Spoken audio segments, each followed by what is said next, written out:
British Weather Service's meteorologist Jim Dale, not that one, said, we expect 5 to 6 storms to hit through the winter period, which could be severe enough to warrant naming. Well, let's see if we can't name them something sensible. I mean, what's Aaron and Barra when they're at home? Nobody in the history of personkind has ever been called Aaron or Barra. That's just a fact. I want the next storm to be called C4 Chuggy. Storm Chuggy. That's got quite a ring to it, don't it? Like a bell. Storm Chuggy. Hands in the air. Who's with me? Let me count. Everybody. Tonight, low cloud fog affecting some parts of England, and I sincerely hope that your parts remain unaffected. Saturday, low cloud fog, feeling cold, widely sunny across Scotland. What? Rubbish. Checking that while you wait.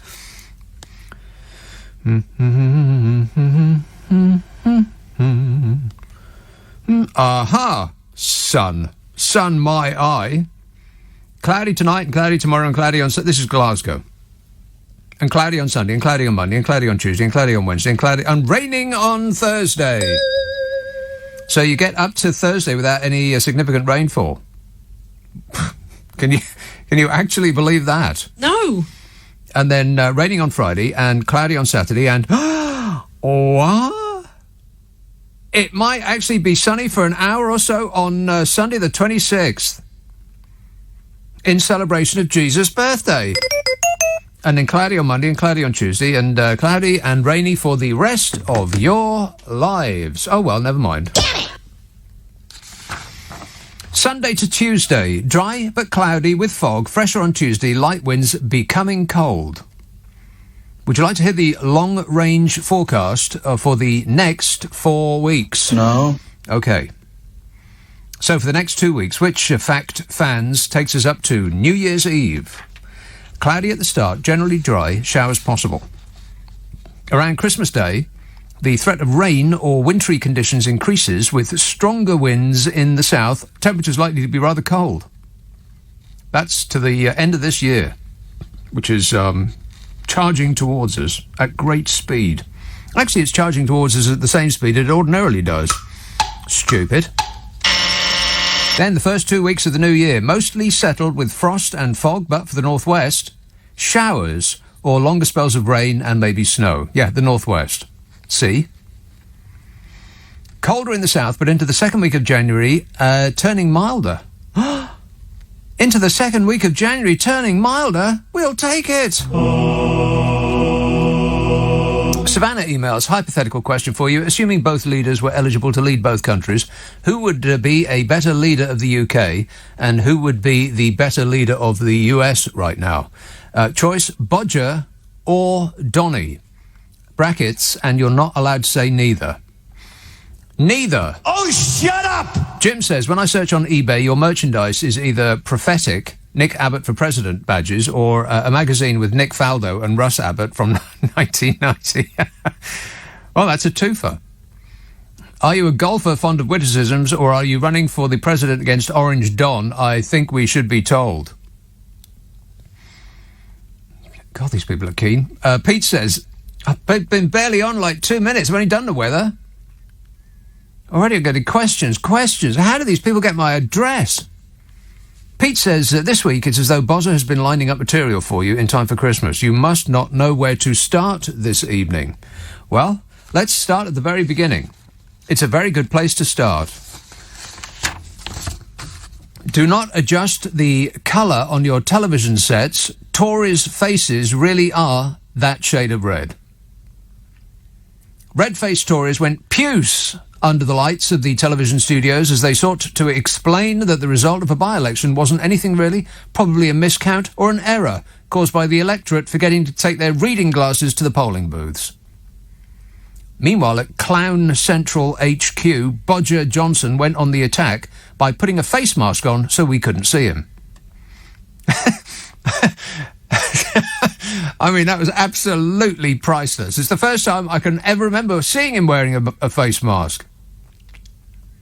I mean, he gladly bounds around a hospital without one, but now he's lost a parliamentary seat. You can't get a picture of him without a face mask on.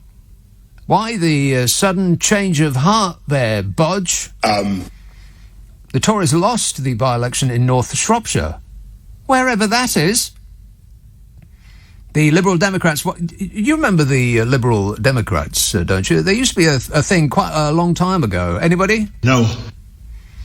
The Liberal Democrats won with almost half of the votes, as in 47%. The Tories lost with 31%. Labour were on about 9%. And the Greenies came fourth with 4%. Groovy. You go, Greenies. And the number that I was interested in was the turnout. I thought, is it going to be like 15%, 20%, something like that, some moribund turnout? But no, it was a fairly respectable 46%. Which, considering the virus and the weather and all that, wasn't too bad. I mean, it's awful, of course. Less than half the people could be bothered to actually walk 10 yards down to their voting, their place of voting, and spend 10 seconds putting a cross on a piece of paper. That's just absolutely shocking, isn't it? After everything that's been going on. 46%, less than half. That's rubbish. But it's an indicator of the state of the nation that is actually considered to be not bad. Not bad turnout. Well done, everybody. Less than 1 in 2 of you could be bothered. But the good people of North Shropshire, I mean, it took them a while, but they've finally had the chance to reflect on their votes for the Conservatives at the last election, and of course Brexit at the referendum. How's Brexit going for you, by the way, you North Shropshire farmers? Brexit's going great. Glad to hear it. How are we spelling the word great? Of course, the Tories have held this seat since forever. And only now that we have a government as respected and reliable as that run by the dear leader, have the people of North Shropshire been shown the error of their ways. I read the Farmers Weekly this week. And according to the latest Farmers Weekly sentiment survey, support for the Conservatives has fallen from 72% to 57% among farmers over the past 12 months. That's a pretty big number. From 72% to support to 57% support. And my first thought was, seriously, 57% of the farmers of this country still support the Conservative Party? Have you people been huffing nitrates? Prepare yourself. This next name is not something that I'm making up. This is his actual name. A farmer based in North Shropshire called Jeffrey Bastard. What? I assume that's how you pronounce it. That's how it's spelt. B-A-S-T-A-R-D. Jeffrey Bastard, a farmer in North Shropshire. I ain't making it up. A farmer based in North Shropshire called Jeffrey Bastard tweeted that he had crossed the floor as he was unhappy with the route the Conservatives were taking on agricultural policy, trade and other areas. And I am assured that Jeffrey's real name is Jeffrey Bastard, and that's probably the name that he will be known by in number 10 today. Correct. But dairy farmer Richard, whose second name is unimportant, he milks 1,800 cows across 2 farms in North Shropshire. Blimey, his hands must be aching. He personally milks 1,800 cows? Doubtful. He said the result had left him feeling angry and frustrated. Plus the carpal tunnel syndrome is awful when the weather gets cold. He said it's a protest vote, and I just do not feel at the moment this country needs more problems. He's a dairy farmer. He milks 1,800 cows across 2 farms in North Yorkshire, and he said that the result of the North Shropshire by-election had made him feel angry and frustrated. He's not disappointed. He's angry. It's a protest vote, he said. Yeah, they're protesting against the blooming government. It's a protest vote. Exactly. It's a protest vote, and I just do not feel at the moment that the country needs more problems, he told Farmers Weekly. Please explain, in words that I can understand, how it would cause a problem to this nation to give the government a kicking. He says, I feel we need to be concentrating on more important things such as trade deals after Brexit and levelling up the economy rather than party politics. Levelling up the economy. What, you mean from the last 11 years of the Labour government? Blooming Jeremy Corbyn has been running this country for 11 years, and only now the Conservatives, finally they've got in, they'll be able to start levelling up the country. Is this real life or am I hallucinating? Trade deals, that's what he wants to concentrate on. Levelling up the economy and trade deals after Brexit. Yeah, trade deals that are either carbon copies of the existing ones that we had while we were in the EU, or totally unimportant ones that won't make up for leaving the EU. And going on about levelling up while draining the country dry is party politics. Dairy farmer Richard said, we live in a blue area where all our neighbouring constituencies are blue. Yeah, and how's that working out for you? Dreadful. Mitcham, hello James. Oh, hi Nick, how you doing? Good, thanks. Yeah, I thought I'd just have a quick chat with you about I heard the congestion charge is being sort of stopped at night sometime soon. Well, I did hear about that, but only second hand. When's it being stopped? Well, I thought you might tell me. If only. It matters to you, surely? It does. That will save you a yes, couple very of quid much a week. so. Absolutely. Yeah, I think it's after 6 p.m. I think it stops. Excellent. Yeah, so it's good news for late night radio hosts. Well, he should get on with it. I mean, really, we don't need another impediment to people coming in and spending their money in the West End of London. I mean, I wouldn't say that it's deserted, but the footfall is significantly down, and it can't help to charge people, I don't know what it is now, it's like 10, 15 quid, something like that, just to come in and park their car. Let's encourage people to come in, Mr. Mayor. Well, I think what we should encourage is people to use public transport to come in, not necessarily driving. Yeah. I mean, I quite like... I live in Mitcham and I sort of work in the Shoreditch area. So it's about a 10-mile cycle I do. Right. And as I go through the city, I love playing the game of how many people are in that car. And it's normally one person in that car. Mm-hmm. One person in that car. Yeah, mind you. In that car. Yeah, mind you. I've been travelling on the trains lately, and it's one person on the train. Yeah. Me. I've been getting the tube this week, and it's pretty empty. Yeah. To be fair. Yeah. You see, you're not going to encourage people onto public transport by making it more expensive to use their car. They're just going to decide not to come in at all. That's the decision they'll make, because there is a thing called a virus going around, and we're in so we're being persuaded in very scary times. So people are not going to think, yeah, okay, well, it's going to cost me more in the car, so I'll go on public transport and potentially squeeze into crowds of heavily breathing people. They're just going to say, well, you know what, I'll just stay in and watch TV. Yeah, and then they're putting up the train fares are going up 3.8%. Yep. In next year, so that's... I mean, it's good, though, because, we'll get 3.8% better service, surely. A comedian on the phone. At least. Yeah, so, I mean, it's just, where's the bright side? Yeah, well, there ain't one. But best of luck looking for it. Thanks a lot, James. It is, I mean...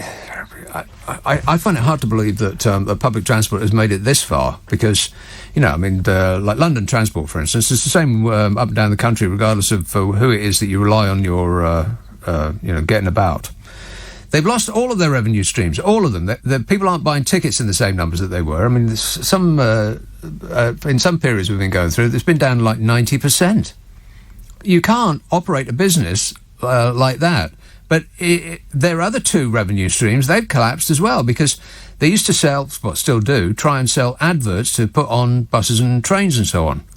Well, if you haven't got any people travelling on the trains, then you can't sell the adverts for them to look at, because they ain't looking at them. And the other one is, of course, they rent out parts of their property to shops and so on.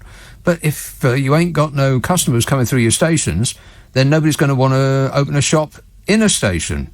So it's just a catastrophe, which is a real shame, because I do think that we have, but particularly in London, I mean, it gets a bit rough outside, but in London we have probably if not the best, then among the best public transport systems in the world. Now, I know there'll be a sharp intake of breath for people who live in, well-ordered places like, I don't know, I've never been to Singapore, but I assume that if they've got a public transport system, it works like magic. But nobody, apart from, say, New York, has got the breadth of transport that we've got. I mean, the London Underground, I don't think there's another underground system in the world that's as big as ours. And with Crossrail coming and the north-south route through London Bridge, I mean, it's just brilliant. But it's not going to survive unless it's artificially propped up by Her Majesty's government, which, of course, it should be. But then we're into politicking. Don't get me started on that. Oh, no, that's right, you already have. Bruff in Humberside. Hello, Derek. Hi, Nick. We've got an underground system in East Yorkshire. It's called the sewer. Oh, the smell of it. Yeah. Do you think people are just starting to wake up to this buffoon at last, Nick? Yeah, wakey. It's later than you think. All you Brexit cult followers, wake up from your trauma and start to... but did you know, I saw an interview today with... That's what it is, isn't it? Wake up from your trauma. Yeah. Yeah, it is a trauma, but they don't want to admit to it yet, do they? They don't want to admit to the trauma because it's too much loss of face. Exactly. Yeah, exactly. Yeah. But did you see, there was I don't know if you can mention another thing, is a guy, a journalist, did an interview with him today. I don't know if you've seen it, and he said that he would take responsibility for the result of the by-election. Sure he will, yeah. And then in the next breath, he blamed it on us. Yeah, the news, the media focusing, the people focusing on the wrong thing. Exactly. They should be whinging and whining and moaning. Yeah, they should be focusing on my good side. Here, have you seen this? He said. Yeah, and then he said, focus on the well-being booster program and the well-being and all this, like forgetting that the rest of the world's already caught up with us. Yeah, and then that's right. He tells this guy, he says, he asked him another question to put him back on track again. He says, you broke the golden rule. What's that? Well, asking a question about something that Boris didn't want to talk about. Oh, I mean, right. It was Sam Coates on Sky. Even he was asking what the golden rule was. That is broken. Yeah, it was absolutely... Honestly, yeah. No wonder Bodger's wearing a mask. He doesn't want to see. He doesn't want us to see his expression of desperation. Yeah, his ugly face, more like. Yeah, absolutely. I mean, oddly, covering part of his face actually does make him look even worse than he ordinarily does. I mean, he does look with the face mask off. He looks dishevelled. With the face mask on, he looks like a homeless person. No offence, Bodge. Yeah. Wait a minute. All right, thanks a lot, Derek. 0345 6060 973. Now, I had to check on this next one, and I don't think it's correct. Tim texts Barra in Welsh, the storm Barra and Arwen, which they do sound like, either Lord of the Rings, my precious, or the other one, the throne thing. Barra in Welsh means bread. Now, I had to check on that, and I don't think it does, unless you know otherwise. It very much depends on how you on how you spell it. So I've got Barra is an island of the Outer Hebrides in Scotland. I mean, everybody knows that, right? And Barra with one R is something you're not going to like. My eyes are out on stalks. I can't believe it. You know what Barra with one R means? It's a genre. Oh, I hate that word. It's a genre meaning or of homoerotic media, usually manga comics, often pornographic, in Japan. Isn't that awful? Disgusting. Barra. They've called a storm after that. I want the name of the person who's calling these storms after pornographic material. This is an educational show, isn't it? No. And some things that you've learned, I bet you will want to scrub from your mind. I read that. Sue says, I am backing Booster Boris. Now, I'm assuming that there is a deep vein of sarcasm running through this text. Let's carry on and find out. Sue texts, I am backing Booster Boris. He has been relentlessly persecuted by the left-learning media. That's what she's written. The left-learning media for weeks. Let's unite as a nation and get behind our brave PM to get us out of this quagmire! ! Yeah, she's being sarcastic, isn't she? Spot that a mile away, Sue. You're not going to catch me out with that one. And, you see, every now and again, when, I've got a spare 6 or 7 hours, I like to look at the comments section in the Daily Mail, the Mail Online. And you can see that, there's some people just lurk around there all day long, trying to get a rise out of people. Like they'll put something in there like that. Or, I think Princess Meghan is the best royal that there ever has been. Something like that. And their heads will just explode with fury. The ordinary commentators will start bashing their keyboards with their fists. They're so angry. Just type up a load of nonsense and then hit send. Yeah, exactly. RJ says, I actually heard a caller on LBC today said that Bodger was doing his best, that he got Brexit done though, and he wasn't even being sarcastic, says RJ. Oh my God. He hasn't got Brexit done. He's not done anything of the sort. Name one single positive thing that was promised to us about Brexit that has actually come to be. I'll make this really easy for you. Just one thing that is positive about Brexit. Anything. Go on, name one single thing. 0345 6060 973. I challenge you, I double dare you. Call me right now and tell me one single positive thing that has come out of Brexit that was promised to us. Or in fact, I'll take off the end part. Even if it wasn't promised to us. One single positive thing. Without saying something stupid like, at least we got our democracy back.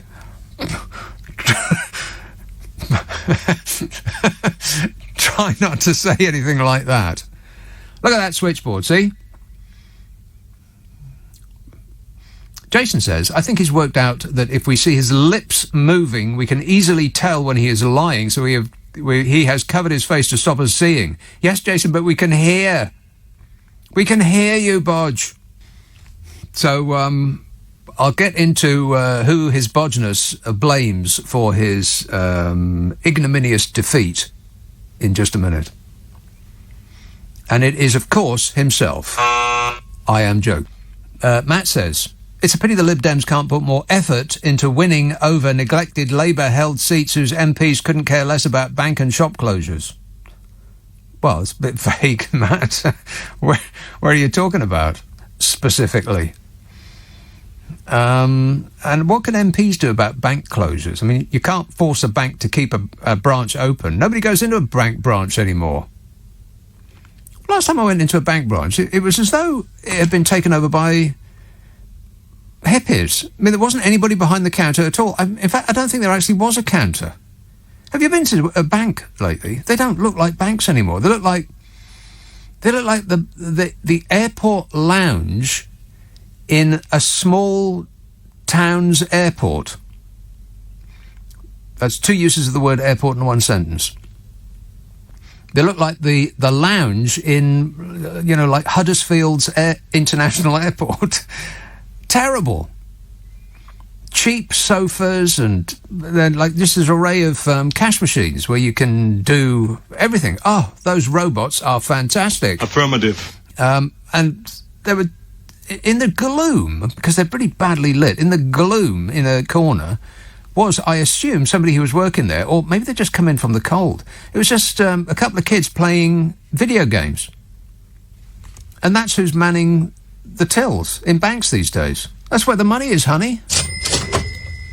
So what's the point in keeping those open, because nobody goes in them anymore?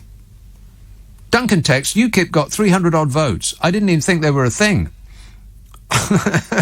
What have they still got to be whining about? Whinging and whining and moaning. UKIP got 300-odd votes. Odd votes? We've got a few idiots in our party. If you say so, Nige.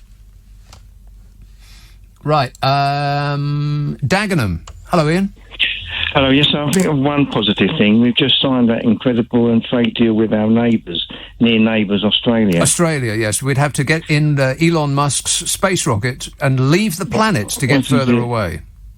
And we have to, and we're going to import all their meat and screw our farmers, basically. Right. And it's going to be very eco-friendly. Eco-friendly, yeah. To import stuff from the other side of the planet, yeah. The other side of the planet, really. Yeah, on the other hand, British farmers knew what they were voting for when they voted for Brexit. Apparently they wanted to hasten their ruination. Seems an odd thing to want, but, they know best. All right, Thanks a lot, Ian. I've just looked it up. In economic terms, the huge and tremendous trade deal that we just signed with Australia, have we actually signed it yet, or is it? These are our intentions. If we get everything that we want from Australia, then British people will be better off by, get ready, grip onto something firm, by £1 a year per household. £1 per year per household. That's not even each. That's how much we're going to be saving with this huge and tremendous trade deal with Australia. £1 per year per household. It's going to increase the size of our economy by 0.02%. Oh, fabulous. Over 15 years. It's going to take 15 years and increase the size of our economy by 0.02% over 15 years. Next. Bristol. Hello, Rose. Hello, Nick Abbott. Rose. I haven't really listened. Hello, can you hear me? No. You can't hear me? No. All right. Goodbye, then. Oh, okay. No, that was much easier than I expected it was going to be. Bye-bye. Pat tweets, "Hey Nick, with stunning reversals and losses for the regime lately, I have to point out that they scored a huge hat-trick. Over the last 11 years, they have given us the 3 worst PMs in post-war history. Somebody tell Dominic Raab so he can point that out on telly." Tetchy, angular, humanoid, Dominic Deckchair Raab is going to point out nothing of the sort. Phil tweets, "Please can we start the A to Z of 2021 tonight, just so that I can have B for Jeffrey Bastard." Oh, go on, says Phil. No, Phil. No. No, the A to Z of 2021 starts on Christmas Eve at 10 o'clock. 10 o'clock sharp. Hey, I drove by Big Ben tonight and it said that the time was midnight or noon. Both hands were pointing at 12. Now, there was an episode of Captain Scarlet, and maybe some of you will remember it. You remember the Captain Scarlet? I bet my glamorous assistant remembers Captain Scarlet and the Mysterons. I've got no clue. He's got no idea what I'm talking about. He's 12 years old. Captain Scarlet and the Mysterons. You want to educate yourself, mate. This stuff's important. Yeah, they were by Big Ben, pretty sure it was that clock. And it rang 13, which meant that the Mysterons were... I've got no idea, I can't remember anything about it, but I do remember it being a thing. So it's probably the end of times, isn't it? It's a sign. Maybe it's a sign to everybody in that place that the game's up and it's time to dash to the airport. It said midnight. Big problem, huge. George tweets, "Boris Johnson thinks just saying Brexit still works. The magic spell has worn off." Yeah, it absolutely has. I mean, Bodger Johnson took defeat with the grace that we have come to expect from him. Of course, he placed all the blame on himself. No, he said it was our fault. He complained that voters and the media have been focusing on sleaze and Partygate rather than Omicron. I'm not sure that if we focus on his response to the virus, which has resulted in the worst death rate coupled with the worst economic disaster in Europe, it's going to be better for him. Maybe he should want us to be focusing about something else. Maybe we could focus on his record for honesty and trustworthiness. The PM said he is responsible for everything the government does. And in the next breath, blamed everyone on Earth except himself for everything the government does. Why can't we just accept that he is special? Why can't we just let him do what he wants? Why do we have to question him? Boris the Magnificent. Hey, Budge. Stop whining. He whined about the press coverage of the stories about sleaze and the lockdown breaches and the parties in Downing Street. He did not mention the constant lies, the broken promises, the billions funneled into the pockets of friends and donors, the stench of corruption that hovers over this regime like flies over horses' bottoms. Disgusting. Maybe you'd like to talk about that, Bodge. He complained that people were not hearing what he had to say on the people's own priorities. They keep trying this, don't they? The people aren't interested in this. The people say, well, actually, we are. No, you're not. He said, why do you people have to keep thinking about everything bad about me and my autocratic rule? Why can't you think about sunshine and rainbows?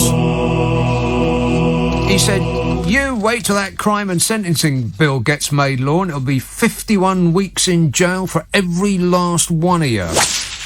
He didn't say that. He said, if I may say respectfully, Omicron is a very serious threat to us now, and we should be concentrating on that. Right. No, Bodge, you should be concentrating on that. Leave us to rue our mistake in voting for that funny bloke off the telly. Whatever happened to him, by the way? Senior Conservatives have been venting fury at the PM after the Lib Dems took the True Blue stronghold by a margin of 6,000 people. And the result of their fury? What I've written here is, and the reason Tehran venting fury is they are concerned for the health of the nation. Does that make any sense? No. Well, I can't figure out what it is that's supposed to mean. The reason that they are venting their fury is that they are concerned for the health of the nation. Oh, sarcasm. No, the reason that they're fuming is because at the next election, we poor dopes who pay taxes might sack the lot of them. That's why they're angry. The time on the gravy train may be up. See, North Shropshire had previously only ever had Tory MPs, and its voters overwhelmingly backed Brexit in the 2016 referendum. And as the farmers' food lies rotting in the fields and animals are killed and thrown away because EU workers aren't here anymore after Brexiters yelled at them to get out of our country for 5 years. Hey, how's that decision working out for you, by the way? Oh, fabulous. And the contest was, of course, triggered by the resignation of ex-Minister Owen Paterson after a disastrous attempt from the Bodge to save him from that so typical a Tory story, a lobbying scandal. They're all about the money, honey. And the seat was lost with one of the largest by-election swings in British electoral history, 34 percentage points. I knew if we waited long enough, some people would come to their senses. I just didn't expect it of the good people of North Shropshire. Asked where he had been going wrong, Bodger insisted he had been unable to focus on issues that voters care about. He said, basically, what's been going wrong is that in the last few weeks, some things have been going very well, but what the people have been hearing is just a constant litany of stuff about politics and politicians and stuff that isn't about them and isn't about the things that we can do to make life better. And so to that extent, of course, you're right. And I think you, as in the interviewer, who didn't say any of this, he's just co-opting him into his, into his little scheme. And to that extent, I think the job of the government is to make people like you, the TV interviewer, interested in the booster rollout and in skills and in housing and in everything else that we're doing. And unfortunately, says Boris Johnson, we haven't been able to get the focus on those issues. In other words, it weren't me. I ain't done nothing. It's all the nasty public's fault for not understanding how truly marvellous I am.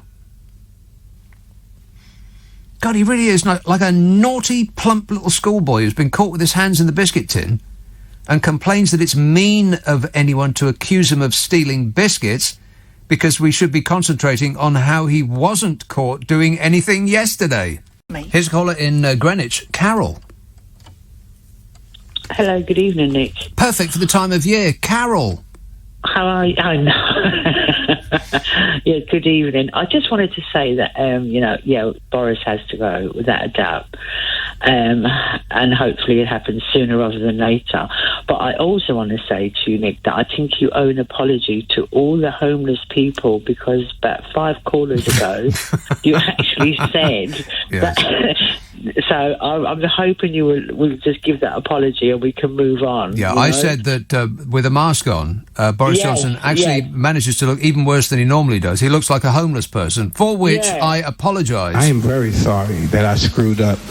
Totally I am so sorry. You just don't know how sorry I am. I'm sorry. That is a fulsome apology there, Carol. Do you know what? That has really made my day. Thank you so much, Nick. I really appreciate that. All right, thanks a lot, Carol. Cheers, my dear. It was Carol at Jesus' birthday time. Hey, by the way, if you haven't... I know I'm not supposed to say this, so stop listening to me for the next 10 seconds. But have you listened to Classic FM lately? Oh, at this time of year, it is just so Christmassy. If you want to slip your brain into neutral and just have a really peaceful, festive moment... I recommend it. I love it.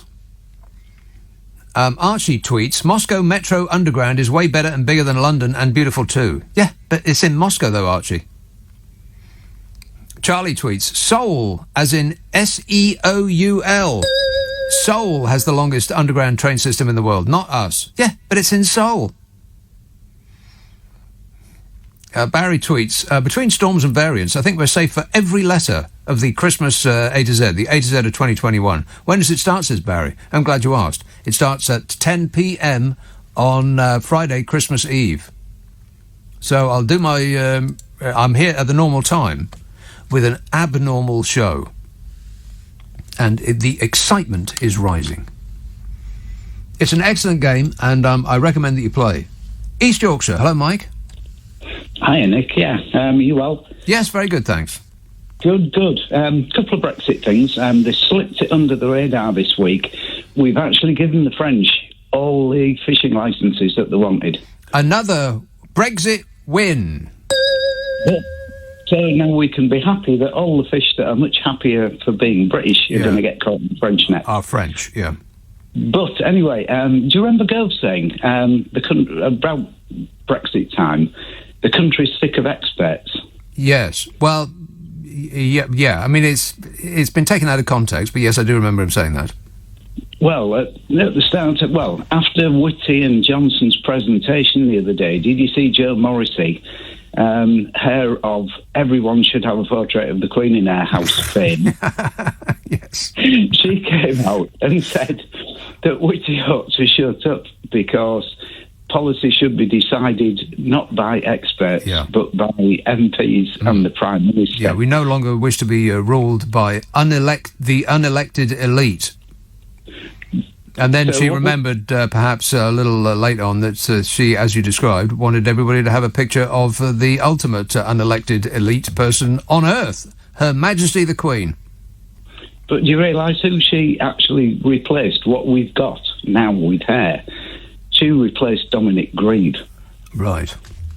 So the standards are slipping somewhat. But anyway, you know what you were saying about Boris and the Sam Kurtz interview before the break?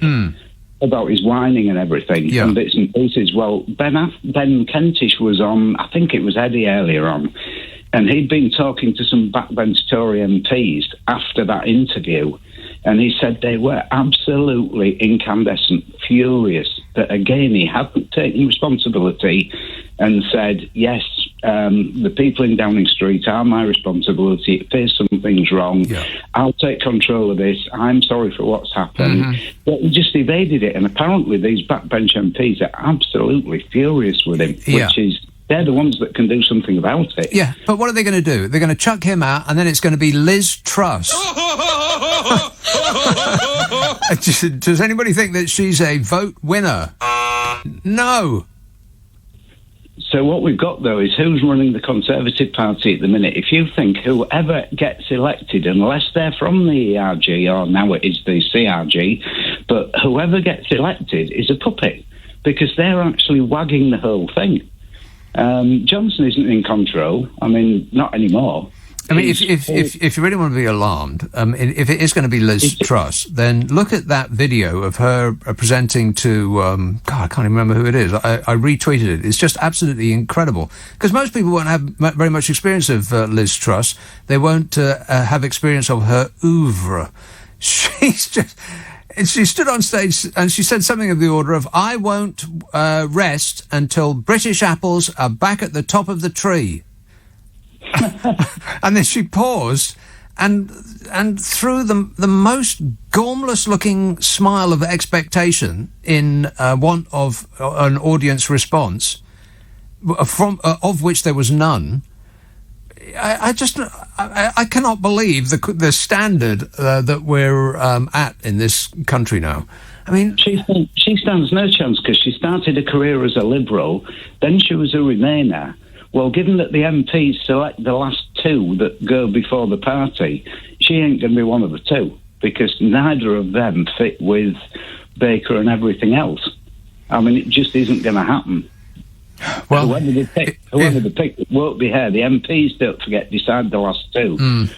So it looks like Raab or whoever, or even Steve Baker might stand Tetchy, angular humanoid, Dominic Deckchair Raab is not a vote winner either. I mean... No. Bodge won by being the soft, cuddly teddy bear candidate. That, the nice... he's the nice Conservative. And so don't be frightened. Don't be afraid. Vote for me. Look at me. I'm so unthreatening. That's his whole thing. Whereas actually he isn't what he purports to be at all. And we're some of us more quickly than others are finding out that's true. But they're going to have to replace him with somebody who can win an election, and it ain't Dominic Raab. And look what happened in Shropshire. There's been Labour socialist purists on the radio today coming on saying we need rid of Starmer because look how few votes we got in Shropshire. Well, what actually happened was they cooperated with the Liberals, didn't run a big campaign, and lo and behold, when the left doesn't fight each other... Bingo, you can get somewhere. And they're on saying Starmer's got to go because our vote dropped. And I don't care that the Liberals... Well, they were saying we're glad that the Tories got beat, but they didn't have the gumption to think that if we pull together, we can get rid of the Tories. And it was one after another came on saying the Labour Party is a disgrace at the moment. We're not polling well. Yeah. I think that people on the left are almost addicted to losing. They seem to, at any given juncture, fashion a way of losing while maintaining an air of purity.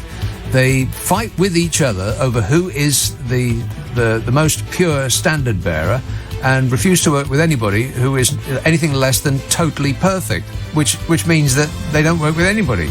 And so they fashion themselves a loss over and over and over again.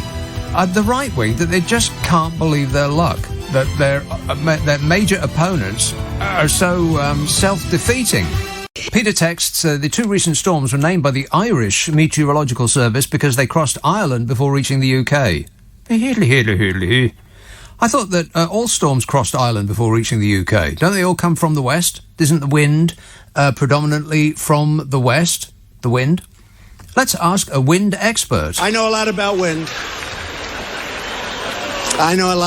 He knows a lot about wind. And about the virus. I'm not a doctor. He's not a doctor, but he does know viruses. This, whatever they want to call it, you can call it a germ, you can call it a flu, you can call it a virus. You can call it many different names. I'm not sure anybody even knows what it is. He's not sure that anybody even knows what it is. What do I know about it? All I know is what's on the internet. I know nothing. 0345 6060 973. I could sit here playing that all night long. Still not missing you, Donny. Michael texts, you could argue that the vaccine rollout was quicker given Brexit. To clarify, he says, I am a Remain voter. Never mind. You could argue that the vaccine rollout was quicker given Brexit, but you would be wrong in that case. It has nothing to do with Brexit. We could, within the EU, have rolled the vaccine out at the precise same speed that we did. And do.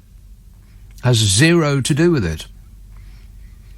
Amazing that people still believe that stuff. I mean, one piece of misinformation goes around the world, they slap it on the internet and people read it and they think, oh, yeah, that's right. That chimes with my prejudices. I'm going to believe that from now until the end of time, regardless of any new information that comes my way.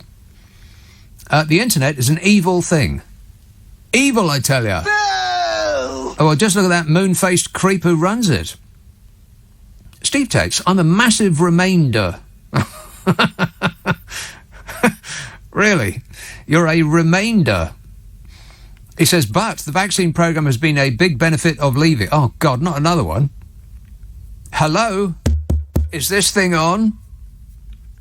A vaccine programme has had nothing to do with leaving the European Union.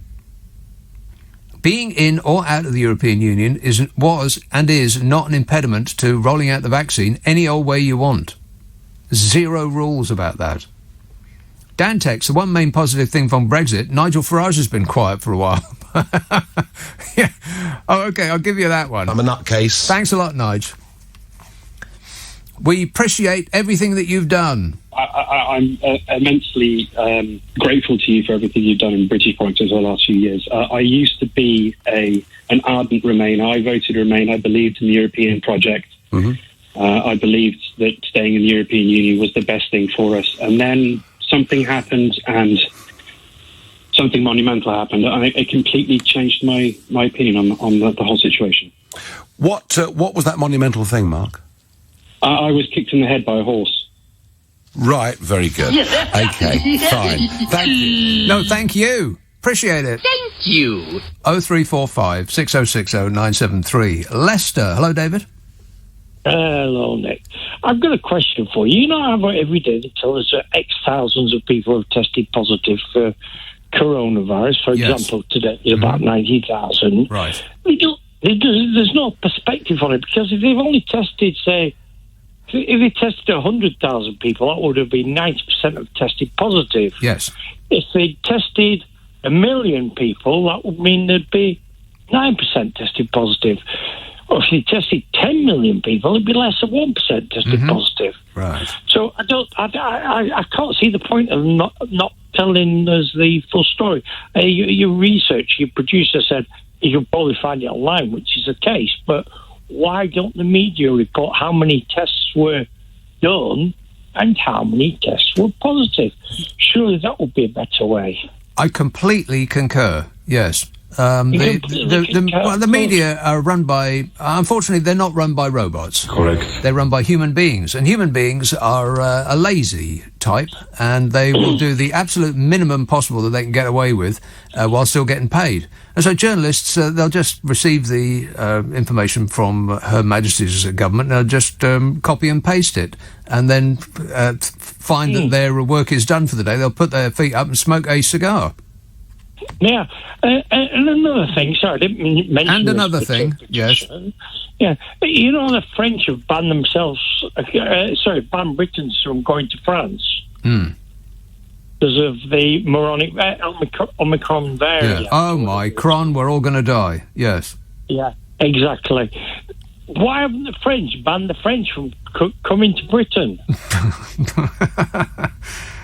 I don't know. Good question. Maybe they like the punishment. I've got no idea. We could stop all the dinghy divers if they brought that ban in, couldn't we? Right, but they're not French, though. neither probably most of the people.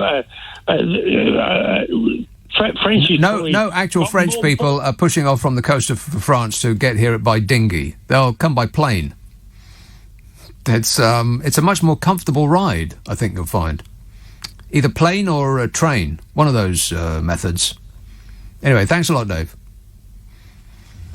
So back at Bodge HQ, he was conducting interviews today, and he was not feeling his best. Pressed on how he will avoid repeats of damaging rows, such as over the Downing Street parties and the funding of refurbishing his Grace and Favour flat, and Grace and Favour means free, of course. Free to those that can afford it, very expensive to those that can't. He says how the quiz master was saying, how are you going to, avoid all of these scandals? A visibly irritated Bodge said, the real issue people want to focus on is what we are doing to sort out the NHS, the investment we are putting in to get us through a very tough time, and what we are doing to tackle the pandemic. Talk about desperate. When asked a question, his answer is that it is the wrong question, and we really should be asking him about something else entirely. The answer to that question on how he will avoid repeats of damaging rows, such as over Downing Street parties and the funding of refurbishing his Grace and Favour flat, is he wouldn't do it again. That's the answer to that question. And he's sorry for thinking that he could get away with it in the first place, and he's going to make it up to us. That's the answer. Instead, he's whining about being quizzed on those things in the first place. Whinging and whining and moaning. It's so totally him. And Trump as well. I mean, Trump has not gone away. His shadow lingers longer in the Conservative Party. Pretty much everything they do is, what would Donald Trump do? I mean, there's a letter that you've probably read that Bodge's housemaster at Eton wrote to his father when Bodge was a teenager at that school. And it was about Bodge and his attitude. And it's pretty much all you need to know about the dear leader. It read, Boris sometimes seems affronted when criticised for what amounts to a gross failure of responsibility, and surprised at the same time that he was not appointed captain of the school for next half. I think he honestly believes it is churlish of us not to regard him as an exception, one who should be free of the network of obligation which binds everyone else. Bingo! That's what his housemaster wrote about him at school. And he's got the same hairstyle as when he was at school, same attitude as well. He hasn't changed a bit. Meanwhile, a series of old duffers with wild, hairy eyebrows slimed their way through television interviews today to express their outrage. Not for the country, but for their own prospects at the next election. Every single one of them was sitting way too close to their own webcam. I mean, could you sit another couple of feet away, gentlemen? We're trying to eat here. And Sir this said, Pah! And Lord the other said, Pah! One MP for a key northern seat warned that Johnson had to recognise the public have moved on from Brexit. He said, it shows Brexit is no longer a relevant conversation in politics. Yeah, oh no you don't. It is a relevant conversation. And it will continue to be until those promises that the Leave lot made come true. You don't get to turn the country round and steam off in the wrong direction, making us all poorer and lowering our prospects and making this country smaller and less significant, and then tell us to forget it when you get found out. No, no, no, no, no. If you told us we were sailing to the sun-kissed beaches of Hawaii, and all along nautical experts said you were heading in the wrong direction, and we arrive on the icy shores of Antarctica, you don't get to tell us that that's where you meant to go all along, and you're now renaming the South Pole as Honolulu. The regime sold us Brexit and called it heaven. They should be reminded of that every day that it isn't. Barra Brith, says Lee, Andy rather. Barabrith is a Welsh fruit bread. Very tasty, especially while watching questionable Japanese manga. Yeah, not safe for work. Disgusting.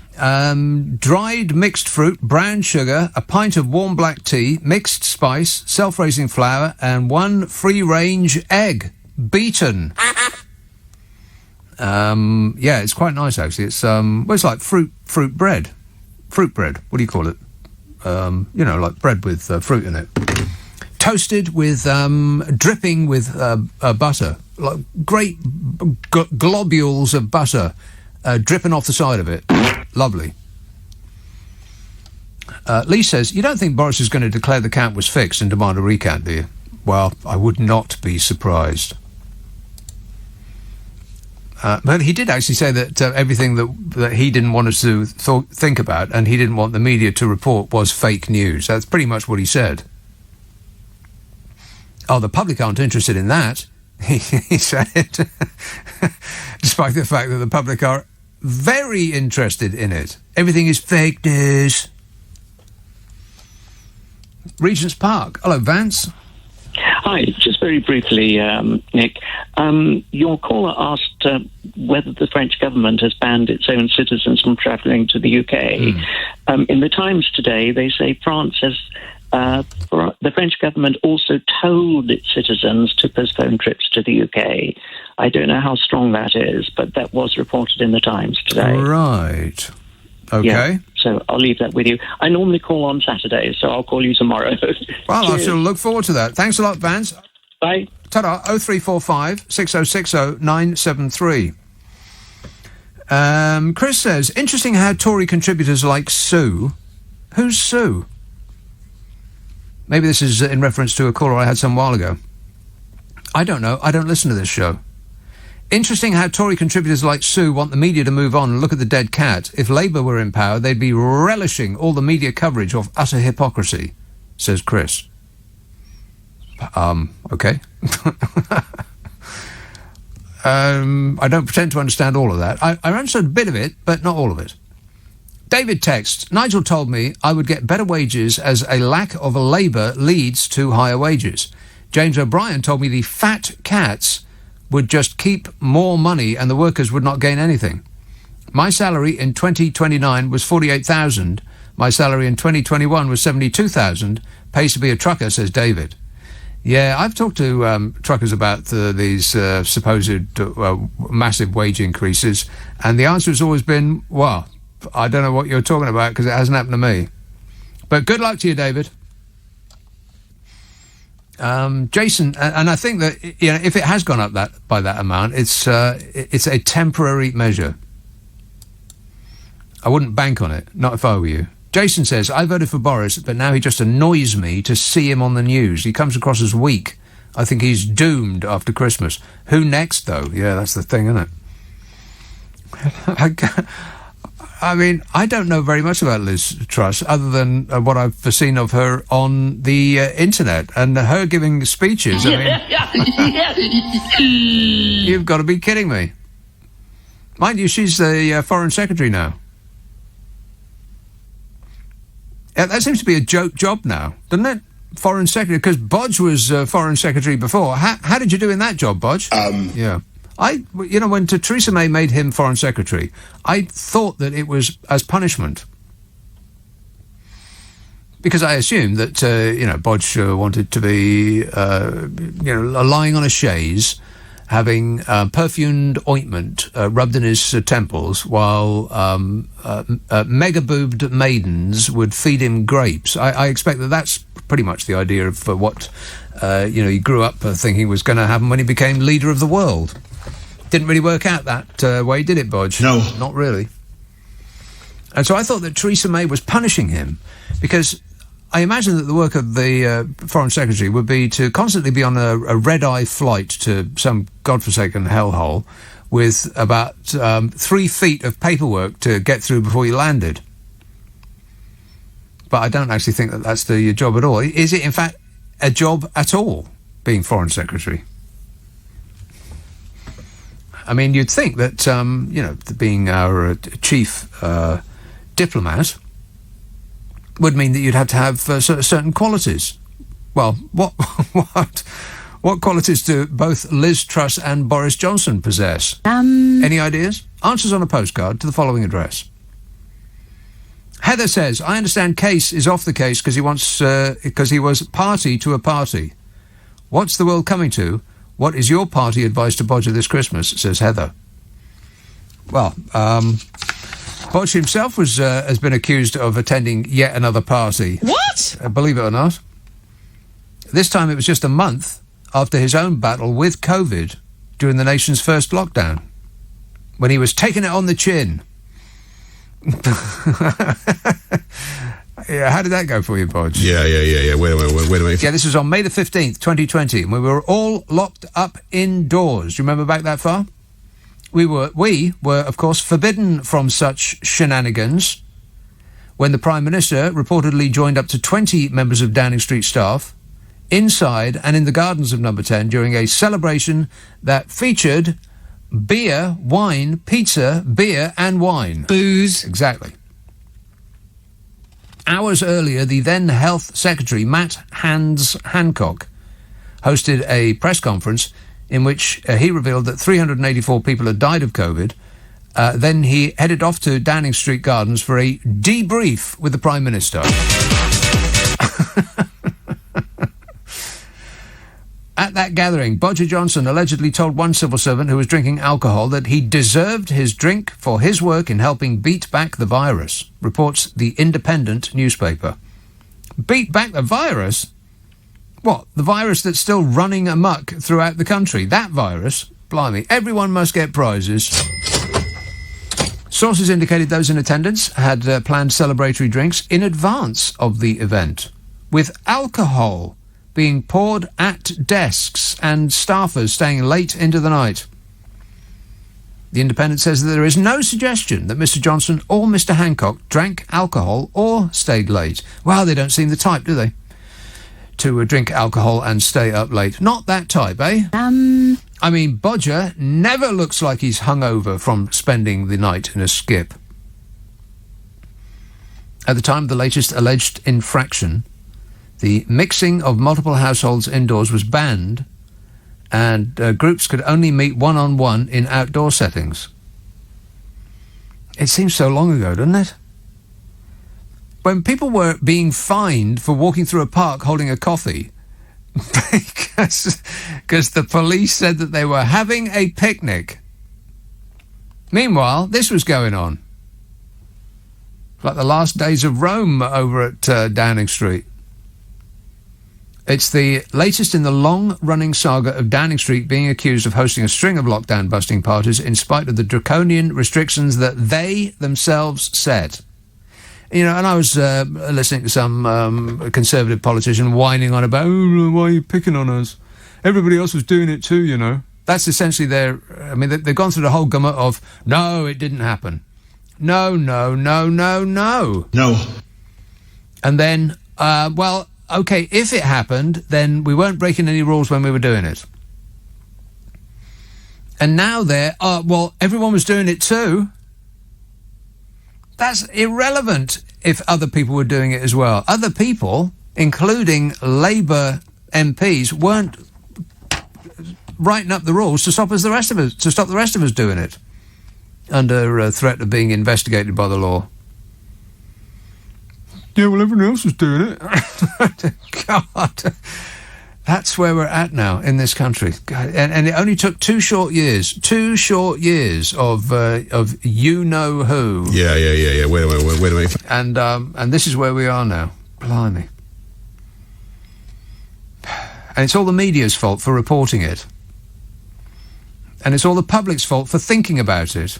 God, you just wait till Priti Patel hears that you've all been thinking about forbidden subjects. She is going to set about you, and no mistake. Heather says, oh no, I read that. Simon Case. Oh God, shall I get into that now? It's just absolutely priceless. Have you heard the latest about the person that was going to investigate the parties? I mean, if you hadn't heard it, what would be your first guess? Correct! I'll get into that in a minute. Stuff that's been going on, it's just... I don't recognise this country anymore. Do you? Niall texts, can you tell me what the Lib Dems stand for? No, not really. Well, can you tell me what the Conservatives stand for? Low tax? Small government? Not interfering in our lives? Pro-business? I mean, what do the Conservatives stand for? I mean, who are they anymore? I think, like Trump and the Republican Party, Boris Johnson has taken over the Conservative Party. It might not be a complete and total takeover like Trump with the Republicans, but probably for the very good reason that we have fewer of the certain type of person that votes for a Donald Trump. There's fewer dingalings. But, I mean, who else would take his place? Who else has got that charisma, that, ability to reach the parts that other politicians can't? It ain't Liz Truss, and it's not Dominic Raab. Ken Clarke would probably not be interested in the job.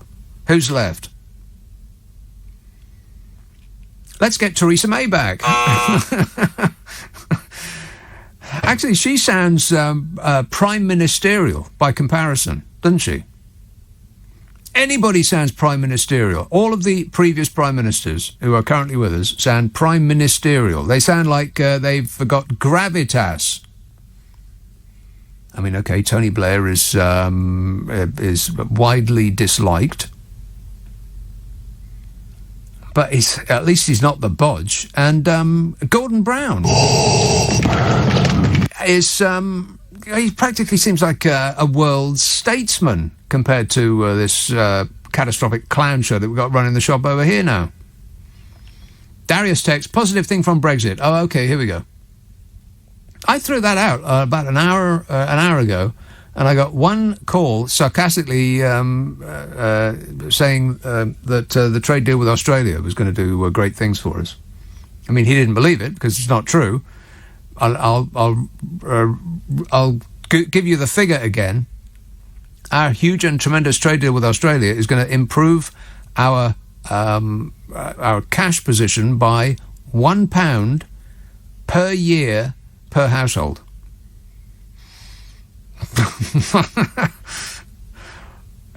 And other than that, nothing. Oh, a couple of people were misinformed about the vaccine rollout.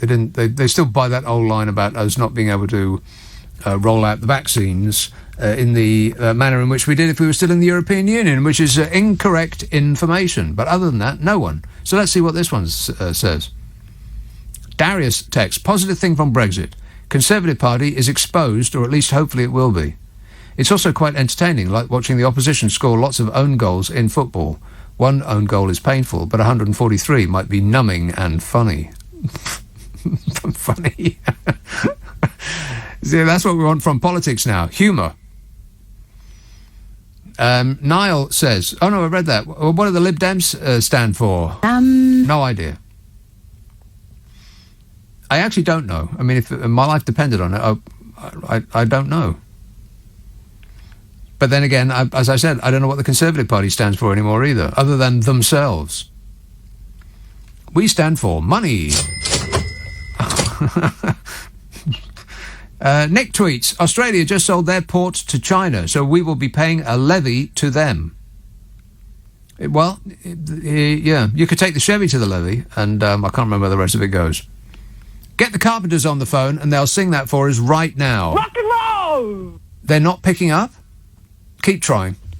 Kate texts, Nick, a blind man on a galloping horse could spot that Jaffa Cake Johnson is an idiot. Unfortunately, he has a brainwashed band of fellow idiots willing to vote for him. Proportional representation is the only way forward. I say put Wales in charge. That's the country, not the big fish. That was a recording of a whale made yesterday. Please don't call and tell me that a whale's not a fish. Unfortunately, says Kate, he has a brainwashed band of fellow idiots. I love the poorly educated. Yeah, him and Donny both. 0345 6060 973. Hey, you know that the Met Police has announced that it's going to be investigating yet another party over at you-know-where. What? I'll get into that in a minute. God, the stuff that's going on is absolutely incredible. Edinburgh, hello, Al. Hi. Just was thinking one thing. You know how when Bodge did his address last Sunday, and he was looking very, authoritative and all that sort of thing, even though he said absolutely nothing, there was something that was a bit emblematic, I think, is when the US president does it from the Oval Office behind his substantial, authoritative presidential desk that your producer said was called Resolute. Yeah. When the Guardian published their front page picture, instead of the picture being like everyone else took it, which was very zoomed in, the Guardian's picture was zoomed out so that actually it wasn't a really serious presidential desk. It was more like a rickety card table. It just looked like it was going to fall apart and he was going to wear, I don't know, clown outfit beneath it. So, well, it looked like it might fall apart, and so does he. Yes. And the other thing I was going to say, can we stop politicians starting a sentence with the word look? Oh, I thought you were going to say so. Well, yes, that would be quite good. Yeah. Anyway, they wouldn't be able to talk. Yeah, look, okay, so no. Thanks a lot, Al. 0345 6060 973. Starting a sentence with the word so or look. If you do the numbers, so just...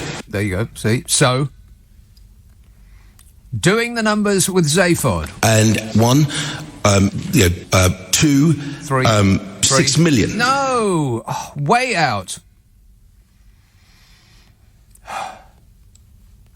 I do my best, but will they listen? Pat says, I was about to suggest that Bodger is as thick as mince, but I think that would insult mince. Do the cabinet socially distance when they share the one brain cell? Well, Pat, that's just being rude. You shouldn't be rude. Be polite. Jim says, shouldn't it be... this is referring to a farmer's name, which... I think I said it plenty enough times at the beginning of the show. I won't say it again. I won't. You can't make me. But it will be available on the World Wide Web. You know, as soon as this show is over, or near enough, it gets squirted up the internet as a podcast. We take the news and the ads out, which means it takes less time to listen to. You'll use less electricity, and you won't have to start up an OnlyFans site to pay your fuel bill. Ask for it by name on an internet near you, Nick Abbott, the whole show. Because, around about this time of night, it's entirely possible that your eyelids may be drooping. Wake up! So... you don't have to miss it. You can catch it any time you like. You can listen to me in the morning. You can listen to it in the afternoon. You can listen to it... you can listen to last week's now, while I'm actually on live. You can listen to last week's and then listen to this week's next week. Does that make sense? No. It's all on the app that we have. The app is called a Global Player. And it's got everything that we do here. It's got all the radio stations, Heart and Capital and X and Smooth and Chill. Groovy. And there's loads. And Classic FM. I love Classic FM at Christmas. I don't care who knows it. I love it. And it's all on the app, Global Player, which is also stuffed full to the gills of podcasts, in amongst which the 3 that I do, and I am assured by my glamorous assistant, am I not, that this Absolutely. show will get put up almost as soon as it's finished, yes? Almost as soon as it's finished. Ask for it by name, Nick Abbott, the whole show, or you just do an internet search on my name, Nick Abbott and podcasts, and all 3 will come up.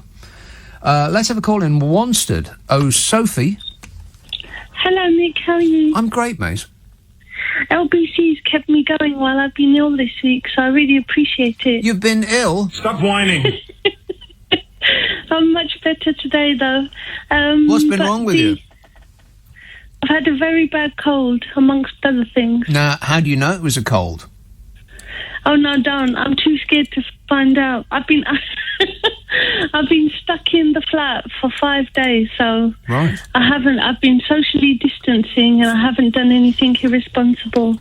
Well, then you do not get to run this country. You fail this interview to be the next Prime Minister of this country. Yeah, I think he needs to graduate from Bojo to Bozo now. I think I've had enough. Now, wait a minute. Can we go back and talk about your cold? It's very unusual for somebody to isolate if they've only got a cold. I mean, that makes me suspicious. No, what I meant was I didn't test myself because I haven't left the building. So, right. Because you didn't test yourself because you didn't want to know what the result might be. That's so true. I was a bit worried. So I thought I'd rather not know, but I'm fine now. Right. But see, now that would be a good thing. If you hang on a minute, if you've actually caught it and you've come through it and it's no big deal, then that's a good thing, right? This is true. I wonder if I can test myself and find out if I did have the have the big V. Yes. All you need is one of those lateral flow tests and a time machine. Yeah. I think that's not too much to ask. We wouldn't think so. Not in 2021, for crying out loud. How long do we have to wait for one of those things? Exactly. But I found up about QAnon and Trump Jr. But I will say quickly. What's happened now? Well, I never, ever thought I'd say this. But on a very serious note, before I say that, I'm absolutely appalled, disgusted and revolted at how the government are behaving. And I'm not making it political. I'm just saying with people who have lost loved ones to carry on like they are in such an irresponsible way. I just think they're laughing at us now. Carry on. Need to go. Carry on regardless. Yeah. Exactly. But not in a good way. But for those who are sick and tired of being sick and tired, who want just because the Conservative Party have been in power for 11 years. What their greatest trick is their greatest trick is pulling. I can't finish that sentence. Their greatest trick is to convince people that the last 11 years somehow had nothing to do with them. That the only way forward is for the Conservative Party to fix the problems that have been caused in the last 11 years of the Conservative Party. Exactly. I don't know. I don't know what's going on anymore. It's mystifying. It genuinely is. I just don't get it anymore. Life. Is this real life or am I hallucinating? Exactly. And that charming, slightly muddled persona that he adopted, I just think people are seeing through it now, and it's just reprehensible. And it started with Donald Cummings. Finally, exactly. Even me, and I won't say which way I voted in one of the elections, but even me, it's just terrible. It's just absolutely terrible. And they pulled the wool over our eyes. But the thing about Donald Trump Jr., did you hear the thing about, I never, ever thought I'd say this, but one of them actually did the right thing for once. Nonsense. And sent text to the chief of staff telling him to tell Trump Sr. to call off the riot, which I was quite flabbergasted. And then I started becoming cynical and thinking maybe he did it because he's trying to ingratiate himself with the public for the next election. Well, maybe. See, I'm familiar with that story. The first thing that strikes me is maybe he sent that email just to have a public record of his disapproval of a potential coup attempt to take over the United States of America, and he wanted to have some piece of information that says, well, it's got nothing to do with me, Governor. No, but the Sun, and it was the Sun, and those people, the rioters, were supporters of Trump. Yeah, And I know. the other thing was the QAnon group. Did you hear that they were Nuts? waiting on the grassy knoll? Grassy knoll. On Dealey Plaza, waiting Right. for Kennedy Jr. to Yeah. come back. That's exactly what's going to happen. Kennedy Jr. is going to come back on Santa's sleigh. That's what I heard. I read it on Facebook. Must be true. I do think he's the greatest president America never had, but What? he's not coming back. Oh, Kennedy. I thought you were. Junior. I thought we were still talking about Donald Trump Jr. Right. Yeah. Okay. You had me concerned just for a brief moment there, Sophie. All right. Thanks a lot. Cheers, my dear. 0345 6060 973. Dorothy emails. I heard that Nadeem Zahawi is pleading for retired and former teachers to get back into the classroom to make up for teacher shortages due to COVID absences. I wonder if he knows how many teachers are currently in schools and how many vacancies he needs to fill. If only he had some way of counting. And 1. Yes. 2. 3. 11. Oh, close. Getting closer. Bill emails, being an LBC presenter and therefore an essential worker, are you not exempt from the congestion charge? Well, that is a good point, Bill. This is an essential show. I am an essential worker. Anthony emails, oh, hello, Nick. Thought you'd like to know that Bodger was snapped on a southeastern train this evening, once again with his mask firmly below his mouth, cushioning his chin. But fear not, as this isn't helpful, and any passengers on the train who decide to call this out are simply playing party politics. Perhaps Zaphod has an estimate on the number of dissatisfied passengers. How many dissatisfied passengers are there? And 1. 2. Guess again. 11. About 11 dissatisfied passengers. I want to talk about the oh god, there's just so much to get in. But these people, they keep calling me. How do they get my number? Lewisham, hello, Hannah. Oh, hi, Nick. Hannah. Now, look, oh, look, we don't like that, do we? Hannah, you've gone away. Come back again. There you are. Yes. This goddamn mobile. Now we know, why our country is in such deep doo-doo. It's because the government and its blooming hench people are partying 24/7. 24/7 hours a day. What? Yeah. On our tax money. That is 247 hours every day that I'm going to pay. Yeah, on our tax money, exactly right. Yeah, who's paying for all that stuff? We are. We poor dopes who pay taxes. Exactly. Yeah, and I thought to myself, is his name Casey? Is his name Case? Casey Kasem, the American DJ. Hey! No. No, this guy who was in charge of the inquiry into the party. Simon Case. Okay, thank you very much. No, thank you very much. When they chose him, or when Boris picked him, I thought this is going to end in tears because not one of them has not had a flipping party in that place. Not one of them. I think the safest thing for Boris to do is to get a little 5-year-old, if you can find one, employ this person, he or she, in the government and put that person in charge, because not one of them is going to not be partying on our money. But the second thing, it's been bugging me for weeks, because I've missed I've missed the reason why you've nicknamed Nadeem Zahawi as Zaphod Beeblebrox.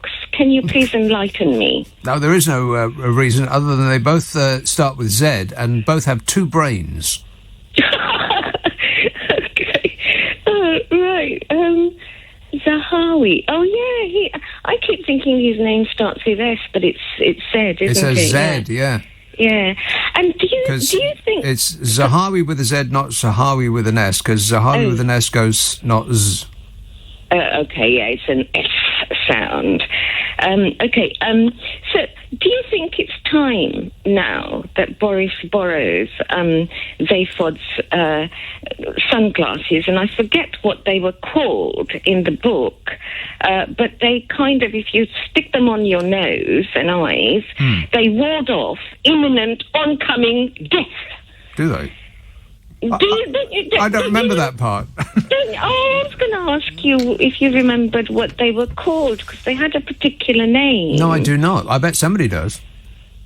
Oh yes, please. Could they ring in and remind me? Oh, please. He would be like, there would be this mega planet-sized robot coming to kill him. Yeah. And let's call it a Terminator. Affirmative. Yes. They were called the j186 200 super chromatic peril sensitive sunglasses. No, I couldn't remember it. Okay. How about that? That's excellent. I think it's time Boris borrowed them, quite frankly. Super chromatic peril sensitive sunglasses. Whenever they detected danger, they made him totally blind so that he didn't panic. Precisely. Warding off imminent death. That is excellent. I think it's time Boris borrowed those glasses off of Zayfod. Yeah. But it's ridiculous, all this party business. I mean, it's so sad. Sad. Once they're happy, they're making us sad. Yeah. Well, of course, I mean, if you get into the actual it of it, it's beyond sad. It's tragic what people went through while these phonies were having a party. They were telling us, don't go out, stay indoors, and people's actual other halves, their wives, their husbands, boyfriends, girlfriends, mothers, fathers, passed away, and they couldn't be with them. I mean, it's just beyond awful. But you start to think about that, and there's the show goes south pretty quick. Yeah, and I think this is what has done him. In this election, 200 years, it's never changed hands.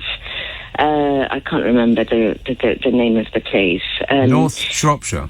Yeah, I think this is what's done him. They're trying to minimise it, within the party, whoever they put up for the press conferences yesterday. Yeah, well, the reason that it's being given is because it's our fault for concentrating on the wrong things.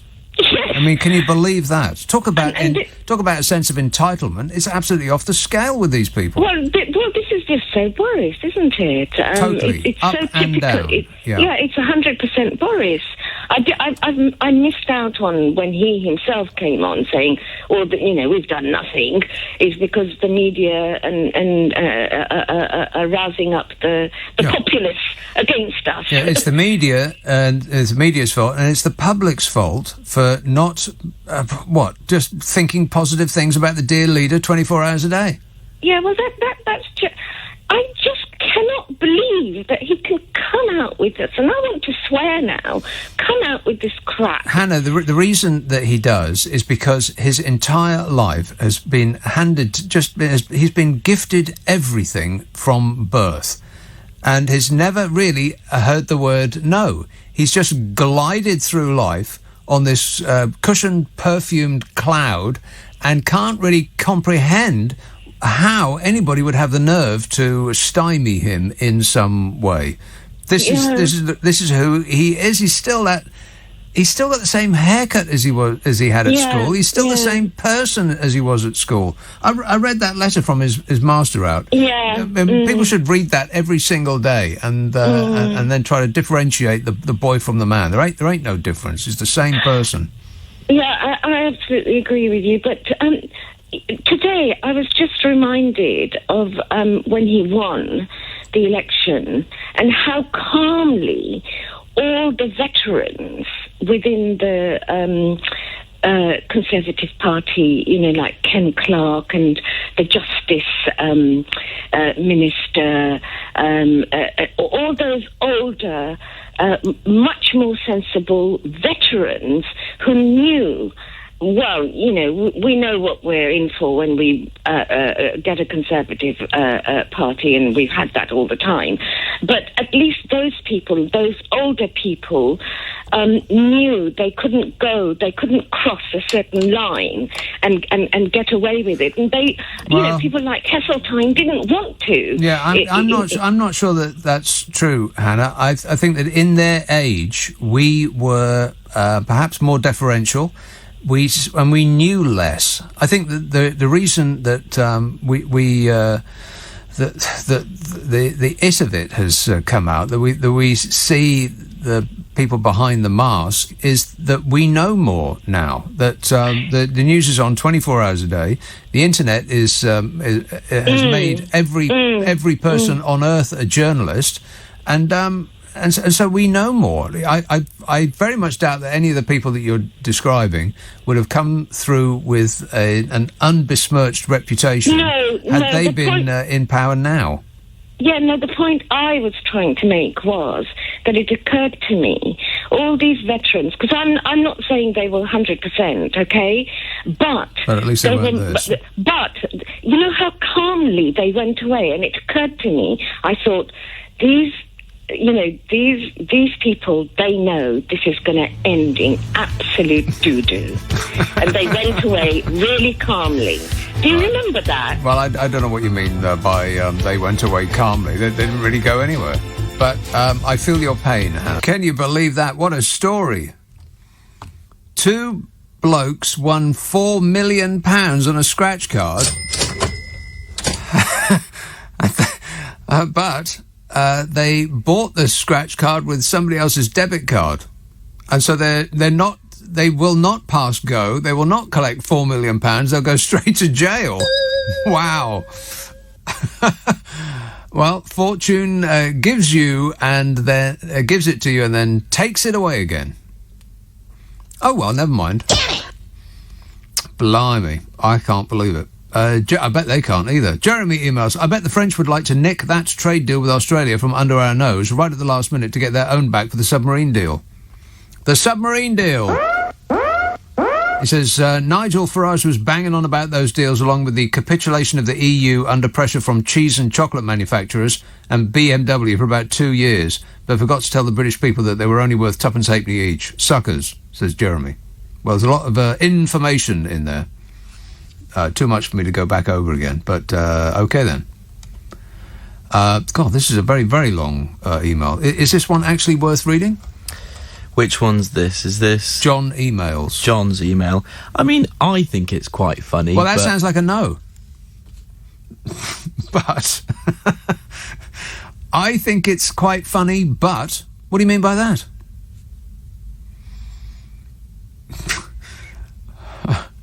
That sounds like a no to me. And furthermore... No. Do you mean to say it's a joke? Yeah, well, I mean, it's a joke. Oh, my God, no. We don't do jokes. John emails, Nick, have you heard about the new TV programme planned to hit our screens starting after Christmas? It's called I'm the Prime Minister, Get Me Out of Here. It's going to star one lonesome, sad, and then it goes on and on and on and on and on. So it's not so much a joke as like it's more of an elaborate... A humorous column. Humorous column, yeah. Okay. Well, thanks, John, but we appreciate it. Thank you. I might read that later just to see if it's worth reading out on the air. I am a trained professional. Notting Hill. Hello, Sharif. Hello. Hello. How you doing? Good, thanks. I'll tell you what, it's been an awful... I've not rung in a while because my daughter's going through leukemia treatment. She's 14.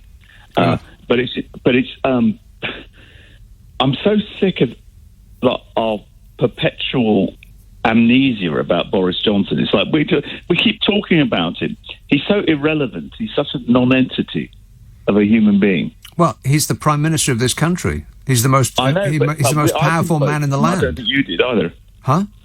I didn't vote for him. I don't think you did. Well, never mind. The most of the population of this country did not vote for him, but he's our king anyway. Listen, he needs to release himself from the legume and just and be gone. From the legume, from the vegetables. Right. He needs. Honestly, I'm so sick of We're talking about him like he's some fictional character, Boris. He's a bloody megalomaniac. He's a psychopath. Well, we don't know that that's true, but it is irritating that people refer to him as almost as though he's a teddy bear, he's a child's stuffed toy. So he's cute and cuddly. He's a spoiled, self-entitled brat that thinks that he deserves a pass. He has a pseudo-intellectual snobbery about himself. He thinks he can speak a bit of Greek and a bit of Latin. I've got news for him. I can speak both of those. It doesn't mean I'm going to be Prime Minister. Well, I can barely speak English, but I understand almost every word that you just said. But it amazes me, honestly. I wonder if it's the school, because there's a lot of them about, and they're all a bit like that, aren't they? I mean, we've got no end of examples of old Etonians to choose from in the current and recent cabinet, and they all are a bit like that, aren't they? It's just like completely discombobulated, completely off the wall as human beings. No compassion, no understanding of what it is to actually struggle. I think that it might not be the school itself that imbues this sort of mentality in them. It might be their outside upbringing that all leads them to be the same kind of person. But I just think that it's not even that they look down their noses at everybody else or they think that they're superior. It's more like everybody else is just a bit of a joke to them because and they're laughing at us. Yeah, well, that's true, but they're doing so because we Muggles did not have the genius to be born to rich parents.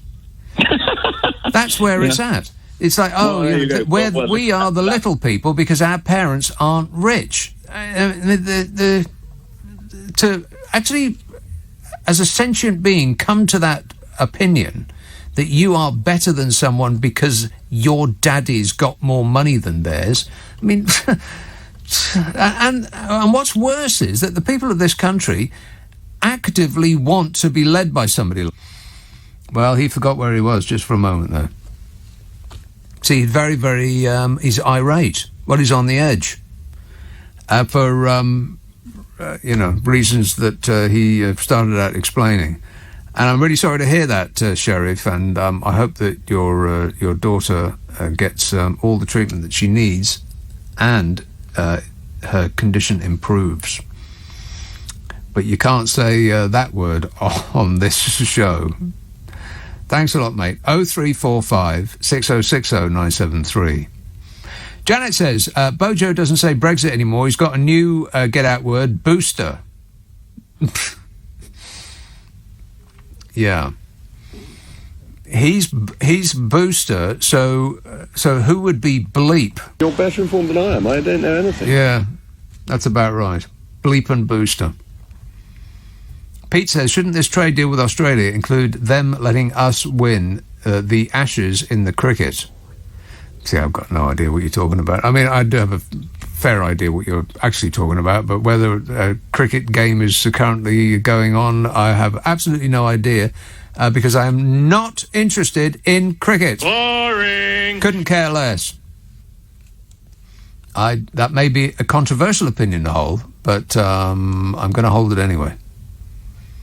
Archie says, tonight's programme has already been a revelation. Your basis for the truth is Captain Scarlet and the Mysterons. What happened in the episode where the Mysterons won a democratic vote on leaving Europe and Captain Scarlet couldn't accept that? What happened in that episode where the Mysterons won a democratic vote on leaving Europe? Okay, well, first of all, in Captain Scarlet and the Mysterons, it was never a democratic vote because the Mysterons cheated. They spent too much money and they only got people to vote for them because of a giant library of lies that they told them. That's what happened in Captain Scarlet and the Mysterons. So it wasn't democratic at all. It was a cheat. people were cheated into voting in Captain Scarlet and the Mistrons. And as for Captain Scarlet not accepting that, he shouldn't accept it any more than anybody should accept when you've been cheated out of something. In Captain Scarlet and the Mistrons. Harry tweets, of the 93,045 cases of coronavirus recorded today, only 3,201 cases are of the new Omicron variant. Yet the government is blaming the rise of cases on Omicron. How does this work, says Harry. Harry is thinking for himself. Thinking for yourself gets you 51 weeks jail under the new administration. Let's have Weybridge. Julius. Good evening, Nick. Are you well? Yes, good, thanks. All right, good. Nice programme, enjoying it. We've previously spoken about toxoplasmosis in cats and the fiction of the monarchy, but you've almost just destroyed my childhood by using Captain Scarlet and the Mistrons as an allegory, clearly for the political classes, and I feel a bit upset now. It was a fantastic programme, yes. and the physics as to how come the driver of the bomb heard the Big Ben chime 13 times. Yes, has stayed with me to this day. Spooky. But that's not why I've called you. Now, you've been joking along this evening about the idea that Boris, in fact, let's be clear, he's actually Alexander Kemal, a Turk born in New York City. He's not Prime Minister because we don't have such a role in our Constitution or our statute book. And he should be living at number 10, but he isn't. He's living at number 11 because Carrie wanted a bigger place for her wallpaper. So, just to be clear, this is all a fiction. Right. But what isn't a fiction is the idea that he's now saying to reporters, you can't ask me those questions, and here's what you need to say. Yes.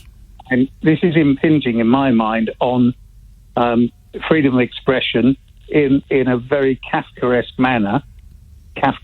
And frankly, it to some degree, I won't overcook it, it has the makings of fascism behind there. Right. But more than that, if you take a look, they're not just saying it. There are, to my way of thinking, at least 3 bills coming through or being presented in Parliament which could impact freedom of speech in this country. Could. And the working... Well, possibly will if they haven't got through Parliament yet. There's a bill that is currently in the report stage to do with trying to address cancel culture in higher education, which is going to impact freedom of speech in tertiary education. There's a bill, I don't know how far it's got, but it was to do with the internet and freedom of speech on the internet, so a bill in that regard. And there's also the intention, obviously, to rewrite the Universal Human Rights Act, which will... Yeah, well, why would humans need rights? Well, I mean, the fact that they're enshrined in law means, to my mind, they're not rights. But anyway, that's a whole different conversation. But what I'm trying to explain is that, it sounds funny when, you see the exchange between him and a reporter who clearly isn't being allowed to ask the questions that they've clearly want to. You're asking the wrong questions. You should be asking me the questions that I've learned an answer to. Yeah, but when it becomes actually, you can't think or speak for yourselves, and here are the laws going through Parliament that will ensure it, online or in regards to your rights. And your ability to protest against the regime will be curtailed to the point that you won't be allowed to. Well, this is why I want to raise it. People need to see it coming down the track. And your show will be right in the crosshairs, frankly. Well, there's a lot of people who are ahead of me. I would imagine, me being of no consequence whatsoever. But yes, I would imagine that that this program would be flicked away by the regime just as soon as they have the ability to do it. Well, all right, thanks a lot, Julius. Cheers, mate. I've got to go. 0345 6060 973. Early warning signs of fascism. Now, this is something that people mistakenly say is posted up in the Holocaust Museum in New York, but I don't think it is, but I think that they did sell it as a poster or a T-shirt, something like that. So it is, loosely associated with them. Early warning signs of fascism. Let's see if we can't tick some of these off. Powerful and continuing nationalism.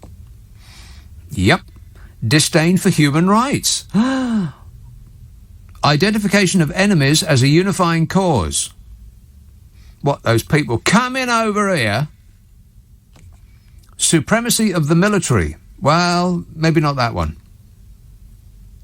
Rampant sexism. Controlled mass media. Wow, they would absolutely love that, and are trying their best in every way to control the few parts of the mass media that aren't already in their corner. Obsession with national security. Yep. Religion and government intertwined. Well, that's always been the case. See the House of Lords for further details. Corporate power protected, you betcha. Labour power suppressed, of course. Disdain for intellectuals and the arts. Obsession with crime and punishment. Rampant cronyism and corruption. Who, us? And fraudulent elections. So I think the only one that we haven't got yet is supremacy of the military. That's the only one that we haven't ticked off so far. We're all in great danger. Right, then I'll read this email from John. It's an extremely long email. You want to get yourself comfortable. Hi, Nick. Have you heard about the new TV programme planned to hit our screens starting after Christmas? It's called I'm the Prime Minister, Get Me Out of Here. It's going to star one lonesome, sad and unfortunately useless individual who will have to endure a number of different trials each week. First, there will be the missing PPE trial, followed by the lockdown care home trial, followed by the sack Matt Hancock trial, followed by the contact tracing, contact, tracing.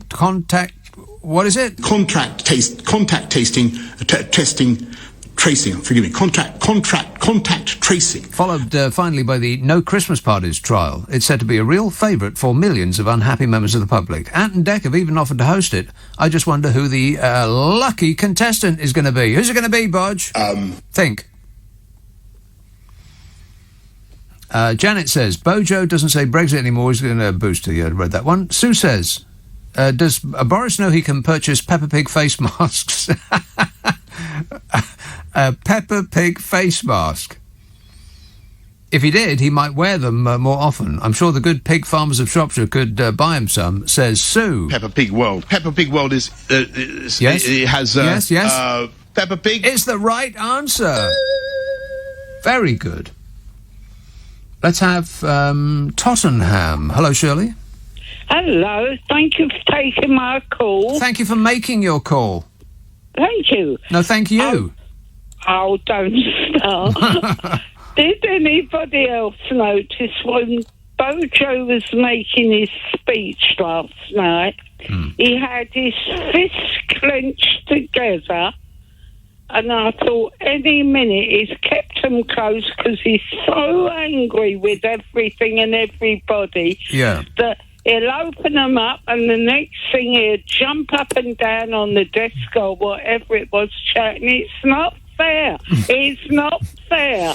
Like to punch him in the face. Yeah, I'm surprised he hasn't punched someone in the face. No. I didn't spot that, Shirley, but I'll dial it up on the World Wide Wait and see if I can... you have a look at his fist. Certainly will. So clenched tight. Yeah. Like he's having a bad time. Oh, he is. Still, he's doing his best. That's what I heard. Thanks, Shirley. 0345 6060 973. Chris tweets, Trump gone, Bodge on the way out, the whole world will be too boring. You'll have to get a new clown soon. Well, I don't believe that Trump is gone. He's like the shark who's just swum out to sea. He's not gone yet. And I do believe that when is it? When's the next American elections? A couple of years? Don't know off the top of my head. But I think that we're going to need a bigger boat. Because he's coming back. Let's have Belfast, Brendan. Hello, you always take me unawares. I was just going to say that, first of all, you came out like a blister pack that was being just opened every capsule in your first intro. Brilliant. Oh, blister pack? That's awful. But there's no way you could have rehearsed that, so I don't know how you do that. But anyway, kudos to that. What I was going to say was that the Tory party have been in power for 90 of the last 120 years, and now they're thinking about levelling up. Yes. That's right. Exactly. Yeah. Right. You know, that's some record. The other thing is that the Tory party also voted down the formation of the National Health Service 22 times over a 3-year period in the House of Commons. They said it is against everything that we stand for. Now, that's a fact, you know, and now they're saying, well, remember that big bus? We're going to invest, and we're doing more, and we're doing everything. But it wasn't until, I think it was Beveridge, was it? I'm not sure who it was. But 22 times the Labour and the Liberals had to fight the Tories, and the Tories kept saying, look, we want the free market, the Adam Smith hidden hand in the economy, the free market economy. It will supply and demand, and a National Health Service is against everything that we stand for. It's the American system of winner takes all, which is a set of rules written by those who have already won. Yes, but the thing is, the Americans took a lot of their constitution from the French and from the British, the mother of parliaments, the mother of blah, blah.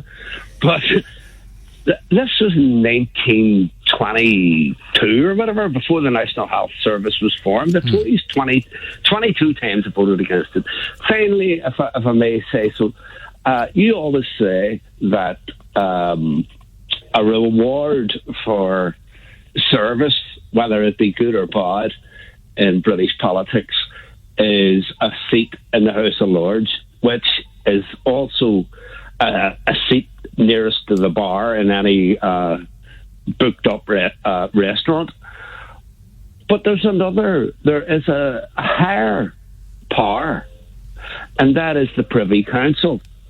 Now, the Privy Council is made up of every leader of every party who is either successful or unsuccessful in elections in the UK since the formation of your country. And the leader of it is the Lord President, is Jacob Rees-Mogg. And so he has to go to the Queen. Do you remember the Speaker, the Parliament channel was the biggest draw in the whole of the world when the Supreme Court found the government telling lies? Yeah, that woman with the spider brooch. I couldn't take my eyes off it. Her, yes. Well, that was quickly forgot about, but it was Jacob Rees-Mogg and his two henchmen who went to see the Queen to explain why that was all nonsense. And the Privy Councillors, there's only 3 of them allowed to go, and the Queen historically makes them stand. They're not allowed to sit because the monarch would say that if they're allowed to sit, they'll take too much of her time. So they have to stand and then go away. But what I'm saying is, the Privy... what are you saying? I know, I'm going round and round. But the Privy Council, I didn't know this, that Tony Blair, when he was Prime Minister, because it's privy, obviously it's private, so no matter what party you come from, you, after the House of Lords, go to the Privy Council, and you're the final, ultimate say. Tony Blair contacted Kennedy, who was the leader of the whatever it was at that time, and Duncan. Remember your mom wore the baseball hat? What do you call him? The man who wears the baseball hat. Remember he was going to be Prime Minister, and then he wore a pair of shorts and a baseball hat, and that was him finished. Conservative. You can't possibly mean Ian Duncan Smith. Yes, him. Yes. A baseball hat and a pair of shorts. Oh no! Nobody wants to see that. That was the end of his career. He was not entirely. After that. Not entirely. No. Yeah, but what I didn't know was that because of the Privy Council rules, privy meaning private, Tony Blair contacted Ian Duncan Smith and Nigel Kennedy. No, he plays the violin, does he? Wow, this is the worst history lesson ever. I'm not sure. Is it Nigel Kennedy plays the violin? Yeah, I believe so, yeah. He's the punk rock violinist. Do you remember the wee ginger alcoholic? Who was he? Are we talking about the Crankies now? No, I don't think we are. No, it's somebody else entirely. Here, Brendan, you've twisted us all up in knots. I have no idea what we're talking about anymore. And this is my show. Can you believe that? But anyway, good work. That definitely sounded like a history lesson to me. Boring. I was staring out the window, desperate for double geography or, just anything other than history. Couldn't stand it. Was there an actual point to any of that, Brendan? Am I still here? Well, only briefly. What? Can you skip to the point rather than this long trail? Oh, thanks so much. Yes, just the point is, yes, Tony Blair spoke under the Privy Council. All right, so it sounds like we've rejoined the lesson where we left off, and that's a big no for me. And furthermore, no. But good effort, Brendan. And that was very good example of whatever it was that was. Shashaf texts, it's actually very simple. It's the public's fault for focusing on politics during a political process. Don't they know the rules don't apply to the bodge? Apparently not. And that's on us. Bromley, hello, Joe. Hello, mate. Joe, can you come nearer to the phone? Yes, mate, here I am. There you are. Smart mirrors, I reckon, don't you? I was sick as a dog for a week. Chest problems, couldn't breathe, blah, blah. I thought, I'm dying here. I've got COVID. Went to see the doc eventually. You try and go and see a doctor today. You can't. You got more chance of breaking a Fort Knox, haven't you? I finally got in, and he said, well, I'll take a PCR test if I was you. Mm-hmm. So I did. I went local. I went to PCR test. Took my test on Tuesday. Where are we now? Friday, Saturday, tomorrow. No result. My wife was with me. She took her test, got a result the next day. So it kind of works, but it kind of don't. Yes. What is going on? Prior to that, excellent question. Prior to that, we had 2 lateral flow tests around the corner here, and no results. Well, what is the point then? If you go and take it and you don't get a result, what is the point? Is it smoke and mirrors, mate? Is it not really happening? If we were the only country that was reacting this dramatically to Omicron, we're all going to die, then yes, I would put it down to it is a massive distraction from what is actually going on, which is Bodger trying to paper over the cracks, and also these 2 really alarming bills that are going through Parliament at the moment. They realise another story. How long are we going to be paying for this for the rest of our lives? Well, yeah, for the rest of our lives. Yeah. I mean, they're trying to take over. They're trying to do a Republican Party and just take over completely, so that we become, essentially a one-party state. Hard to believe, really, that's happening in this country. We saw Boris Johnson today with a mask on. Was that not the first time we've ever seen him with a mask on? Yeah, well, I've dealt with that already. Absolutely, yeah. He was hiding behind it. It seemed to be a particularly large mask, but unfortunately, we could still see some of him. And can I ask you this? Yes. So they sit there, they have cheese and wine, Now, I don't actually have a problem with that because I do like a bit of cheese and wine myself. But is that the be-all and the end-all? Well, it's headline news now. There was a party down there, cheese and wine. I mean, come on, please, help us out here. I mean, my limited experience of the Palace of Westminster is that it is a drunken, orgiastic mess after 6 o'clock in the evening. I've never seen so many reeling drunk people in my life outside of a student union bar in Ragweek. It was amazing. I couldn't quite believe what I was seeing. Presumably it's because the booze is subsidised by us. Booze. And they were just into consuming a vast amount of it. I went there one night, perfectly ordinary. I think it was a midweek night, Wednesday, Thursday, something like that.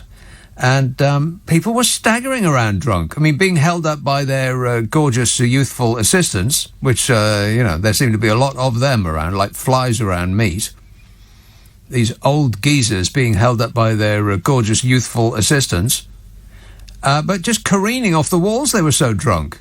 So the idea that the parties they have over at SW1 are very sedate affairs, where one has a couple of sips of wine and a small square of cheddar.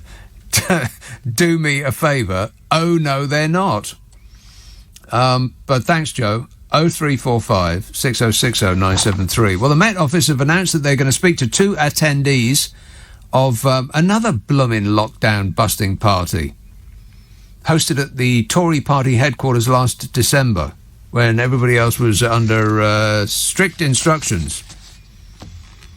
The force, which has faced criticism, the Met Police faced criticism from some people over a perceived lack of action regarding investigations into alleged gatherings at Downing Street, announced the news this last Thursday. They said for this one event, as a special treat, the Met Police will actually investigate a potential breach of the law that occurred in the past. In all other cases, they will only prosecute crimes that happen in the future with the help of 3 hairless people in a tank of goo. And if anyone's name comes up as a future lawbreaker, Tom Cruise will be deployed to correct them. Picked a great film, by the way, isn't it? Pictures showed a rule-breaking event for Sean Bailey's mayoral campaign took place inside the party's Westminster HQ on December the 14th, 2020. Several hours earlier, the then Health Secretary Matt Hancock announced that London would move into Tier 3 restrictions, meaning that the mixing of separate households indoors was strictly prohibited. This seems to be the Conservative way. It is strictly forbidden. Let's do it. What are we not allowed to do? Yeah, let's do that. Amazing. Members of Downing Street staff joined the party. So it's not like they didn't know. It's not like they were unaware of the rules. They were setting up blooming rules. Members of Downing Street staff joined the party, apparently, which included dancing into the early hours of the morning, despite London's COVID rules, barring indoor socialising at the time.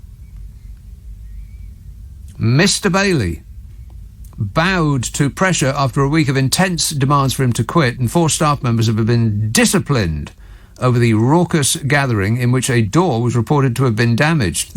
They were swinging off the hinges, having a party. An image taken on the night last December shows Mr. Bailey, 50, standing in the middle of a crowd of some 24 people huddled closely together at Conservative Party HQ with platters of food. Oh, I can only dream of being at a party with platters of food. Who paid for the food, by the way? Was there booze? And if so, who paid for that? Mr. Bailey, who is teetotal, is understood to have left the party early in the evening. 8 days after the gathering, he took to Twitter to urge people to follow the rules, saying that restrictions were tough on every Londoner. Well, not every Londoner. Labour, the Lib Dems and the Greenies on the London Assembly have written to the Met Police Commissioner Cressida Dick to demand an investigation. Good luck with that. There was a string of parties attended by politicians in November and December 2020, which are being investigated by Cabinet Secretary Simon Case, or were. Cabinet Secretary Simon Case, you will be unsurprised to learn, has been accused of attending an impromptu Christmas drinks party himself in breach of COVID rules. What? Isn't that just the very limit? Simon Case, who was asked by his Bodgeness to look into potential government gatherings at the end of 2020, is alleged to have shared drinks with 15 to 20 staff in mid-December 2020, according to two Whitehall officials who attended the event. Well, ain't that great? Oh, fabulous. The informal event, according to a joint investigation by The Independent and Politico, was said to have taken place at his office and in the waiting room outside outside in 70 Whitehall. It's said to have taken place at his office and in the waiting room outside in 70 Whitehall. A waiting room. What do you do in there? Wait. A third official who did not attend said the event was discussed the following week, and they were asked whether they attended the waiting room drinks. Today, Labour and the SNP, or this will be yesterday now, SNPists questioned whether Mr Case was suitable to lead an investigation into Downing Street's allegedly rule-breaking parties in light of the revelations. And I think we can agree that the answer is perhaps... No. Not really. A source close to the Cabinet Office said they could not rule out that the drinks had been consumed, that drinks had been consumed at civil servants' desks, but a spokesman rejected claims of an organised gathering, saying in the statement, "These allegations are categorically untrue." And we can safely put that in the file marked categorically untrue, along with all the other things that this government have said are categorically untrue. Right. I mean, we believe them, don't we? I only know what to believe when I hear Boris Johnson tell me that something is categorically untrue. Only at that point will I definitely make up my mind. And at the time that all this was going on, London was in Tier 2 restrictions, meaning people were not allowed to socialise indoors and were told to work from home where possible, under threat of punishment. Can you believe several bottles of wine and Prosecco, if you please, were poured in the office, the two officials present claim, and in the waiting room of the Cabinet Secretary? Simon Case allegedly carried a glass through the group as he greeted staff who gathered for what one official characterised as last-minute drinks, including civil servants from other departments. And, you know, this is also desperately pathetic. These tiny little details. You think, who cares? And none of it's important apart from the bit about us not being able to do it. About us not being able to say goodbye to people that we loved who were dying. That's the bit that really kind of makes your guts sink, don't it? I mean, who cares if they had cheese and wine and it was Prosecco and he carried his glass to the blooming office and some people were in the waiting room and some people were in his office and all these excruciating, tiny, deeply unimportant, boring details. Apart from the bit about us not being able to do so, and not because we were denied the ability to have a cheese and wine gathering, it's because we were denied the ability to say goodbye to people that we loved, spend our entire lives with. They just slipped away on their own in hospital because we weren't allowed to go and say goodbye. Rules read out by these people who then turned around and had a party. God, we must look like ants to them. Simon Case was described as in and out of the gathering, drinking with colleagues. Crisps were also served. They had crisps. Oh, no. And there were Christmas decorations on the table, one of those claimed. One of those present claimed. Oh, my cron. They had crisps and Prosecco. It was practically an orgy. The same official said it was a fairly regular occurrence for civil servants to drink at their desks during this time, but claimed that the gathering in Case's office was a very bad word beginning with P, followed by up. They described it as a P-up. And, weirdly, or coincidentally, the word beginning with P is actually... if you say it's the P word, it's actually a less rude version of the word that actually starts with a P, up.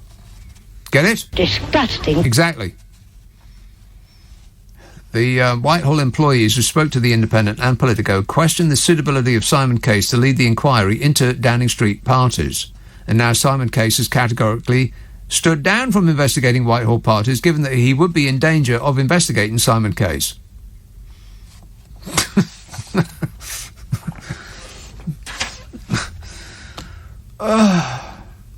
2 short years, that man has turned this country into this. The Whitehall employees who spoke to The Independent and Politico questioned the suitability of Simon Case. Of course, Bodger has faced sustained questions about staff Christmas parties since the Mirror reported that officials drank wine and exchanged gifts via a secret Santa on December the 18th, 2020, which is just the press being mean to him, when they should just accept that he is a special person and as such is not supposed to be bound by the rules that he sets for us mere mortals. And don't we want to know what those secret Santa gifts were? Yes. I mean, do we expect that they would include at least one marital aid? Absolutely. Definitely. What were they? I can't believe that these excruciating details haven't seen the light of day yet. The Prime Minister announced last week he was putting Simon Case in charge of an inquiry into the claims, and now Simon Case is off the case. And I think the dear leader should be free to investigate himself. He could look into his own conduct before coming to the verdict of not guilty. Problem solved. Please move along. Nothing to see here, and it's 51 weeks in jail if you don't. The Prime Minister said last week he had asked the Cabinet Secretary to establish all the facts and report back as soon as possible. Findings had been widely expected this week. Johnson pledged, it goes without saying, that if those rules were broken, there will be disciplinary action for all those involved. Not him, of course. Other people. Bodge. Bodge has fashioned a bus out of old beer crates that he will throw his staff under if there's so much of a chance that it might do him good. It's what Bodger does. Yeah. Wait a minute. Angela Rayner, Labour's shadow chancellor of the Duchy of Lancaster, said that there is growing evidence of a culture of rule-breaking. Alexa, can you tell me the definition of understatement? Belfast, hello, Mark. Hi there, Nick. How are you? Good, thanks. First of all, I thought your previous caller there, Brendan, I thought he was brilliant. I had no idea what he was on about, but no. I thought he was fantastic. It was entertaining, yes. I think actually the Conservative leader he was trying to think of was actually William Hague with the baseball cap. Oh, that's right. Don't be vague. William Hague. Yeah, indeed. No, I just had a thought. I just wanted to pose a question to sort of get your 2 cents on it. Is it me, or is Boris Johnson more of a product of the sort of reality TV culture that we find ourselves in over the last 20 years? And as time has went on in various aspects of the media, as time has went on, he's been sort of built up and up and up into the position that he's in now. Because even when I was a youngster and I wasn't so politically aware, I knew who Boris Johnson was. Yeah. And I could be completely wrong. But it's not reality TV that that made you aware of Boris Johnson. It was because he was the funny bloke off the telly on that panel game. What's it called? Yeah. Have I got news for you? Yes. Yeah. Like he was a guest on it, and he even presented it. He was even on Top Gear as well. Was he? And did a lap. He did, yeah. He's one of the guests that did a lap around the track. I don't remember that. He did, yeah. It must have been. it was before even he became London Mayor. And well, he used to do. I don't recall ever reading one of his car columns, because he used to do a car column. It was probably for one of these silly men's magazines, wasn't it? Yeah. Rather than a newspaper. That's probably why I didn't ever read them. But he used to be a car reviewer. Yeah. And I bet he's a terrible driver. Well, I don't recall his lap around the Top Gear track being that breathtaking, really. No. So, so potentially, I would imagine he probably got lost. Ended up in Wales. I was surprised he didn't. No, but like he's one of those unusual characters that for a politician to be so much in the public domain, as it were, more so for anything but politics. Yeah, really. I mean, Donald Trump, you could say, is definitely a product of reality TV, because that's how he became famous, by pretending to be a successful businessman on television. That's why people think he's a successful businessman, is because that's the character that he played on that TV show.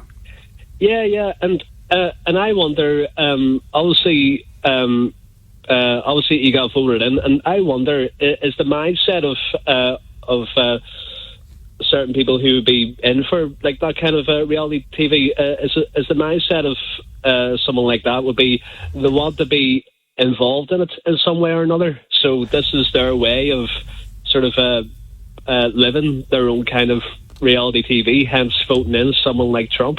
And you know, and that's why I make the sort of comparison with Boris. Like he's sort of, well, I wouldn't say he's as bad as Trump, but certainly Trump light. Yeah, Trump like.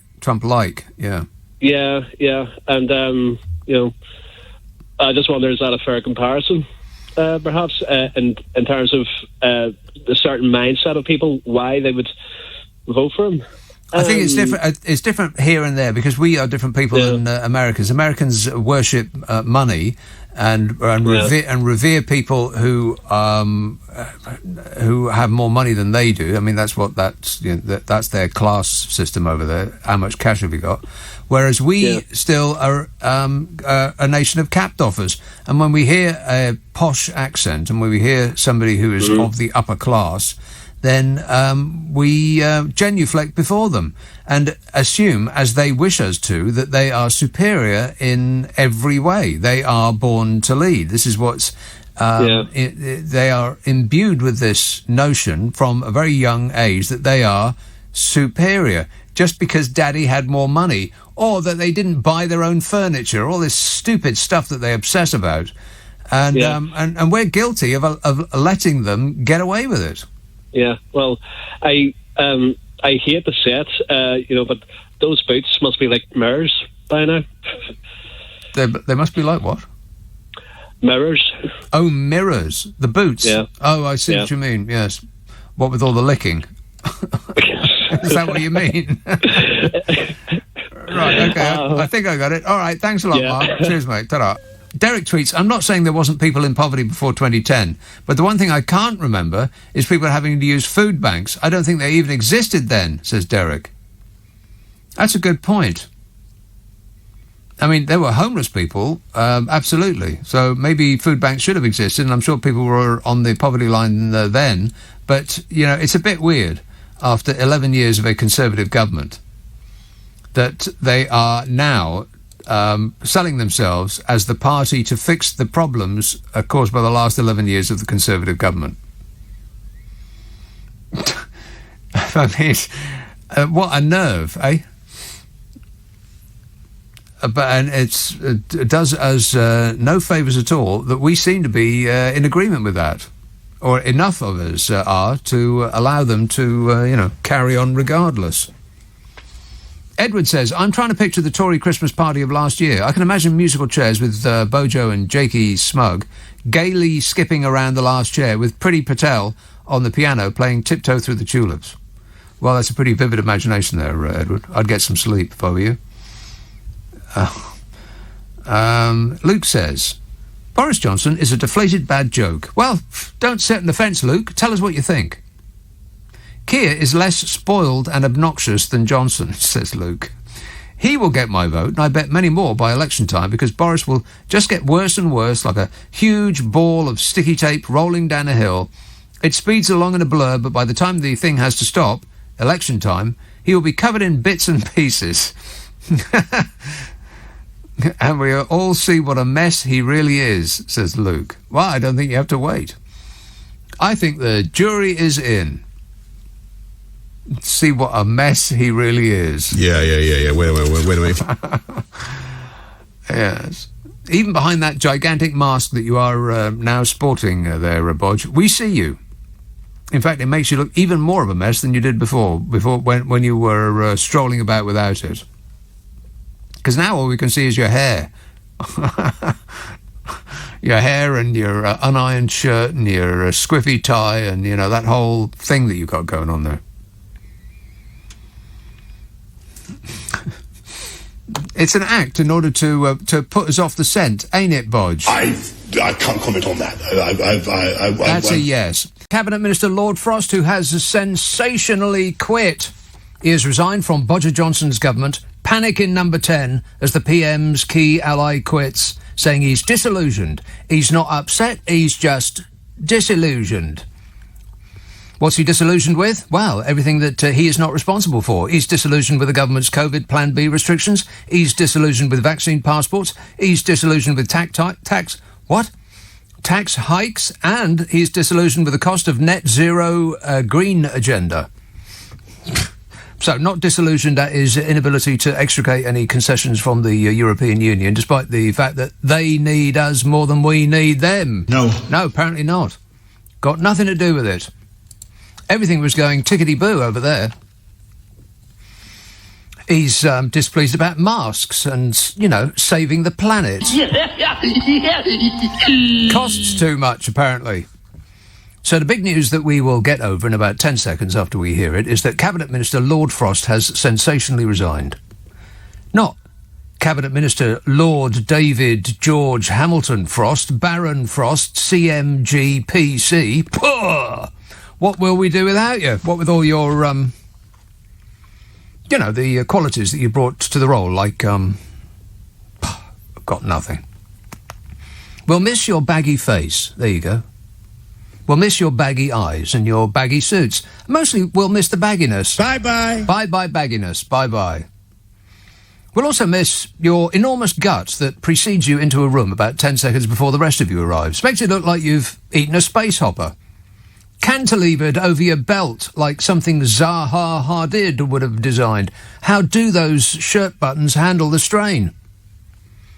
He was the bloke that said leaving the single market in the customs union would cost £1,500 per person. Yeah, this is before he had a change of heart. Actually, it's before he had a change of job. £1,500 per person to leave the single market, he said. We'd have to be out of our minds to leave the single market, he said. In 2016, as Chief Executive of the Scotch Whisky Association, booze, he said the UK would be mad to leave the benefits of the single market. That's Lord Frost said that, as Chief Executive of the Scotch Whisky Association. And I don't believe he was full of it when he said it. Mad to leave the benefits of the single market, he said. Mad as in... You know, we'll mostly miss the way he never changed his mind, depending on the way the wind was blowing. Stuck to his guns, and we will miss his expertise in dealing with the European Union, what with all the concessions that he wrought from them, like, I've got nothing either. Nothing there either. We have soured relations with our most important trading partner. We got nothing from them in the way of concessions, but we are all poorer, so at least he got that right. And we should thank him for helping us get out of the clutches of unelected bureaucrats, something, of course, that he knows all about, being, as he is, an unelected bureaucrat. We appreciate your service, Lord David George Hamilton Frost, Baron Frost, CMG, PC. Thank you. What's the PC stand for, by the way? We're not missing you already, if that helps. We might care whether he stays or goes. The preference must be for him to go. He hasn't been what you'd call a roaring success. but his bodginess will be as mad as his hair. The rats are leaving the sinking ship, Bodge. And the usual suspects are on manoeuvres, desperate to cling on to power at all costs. They're ready to defenestrate poor Bodger as soon as they can find a window big enough to squeeze him through. Conservative MPs are increasingly talking about challenging the Prime Minister's leadership within the next 6 months, assuming we all live that long. Oh my cron, we're all going to die.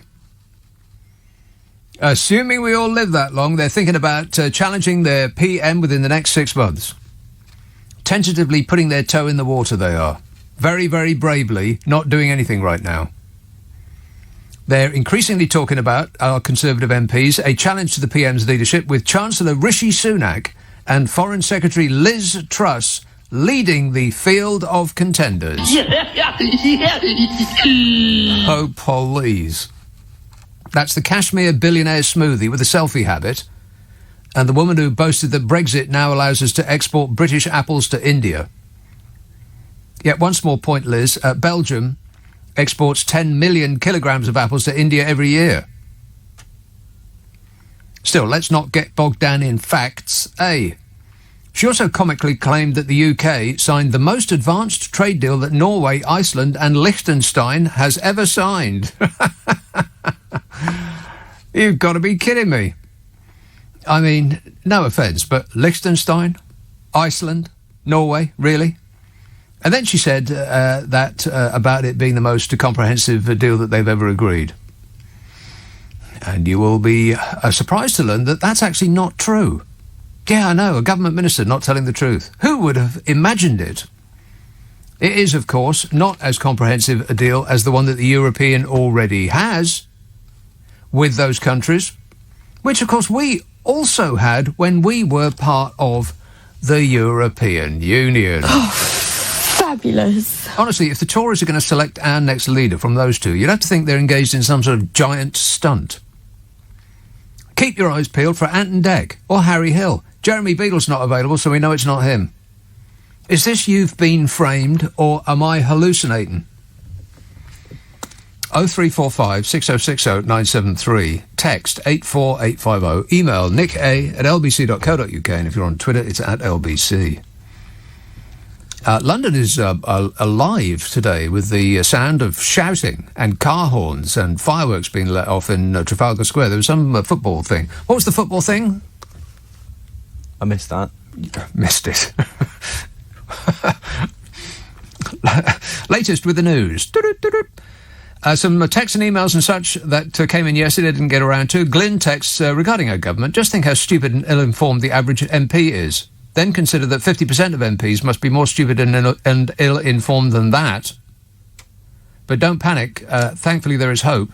The Peters principle says people are promoted to their level of incompetence. The world is safe. Is that the Peters principle? I thought that was somebody else's principle. It doesn't really matter. It could be Jeff's principle.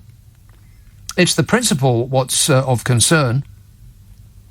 People are elevated to their position of incompetence.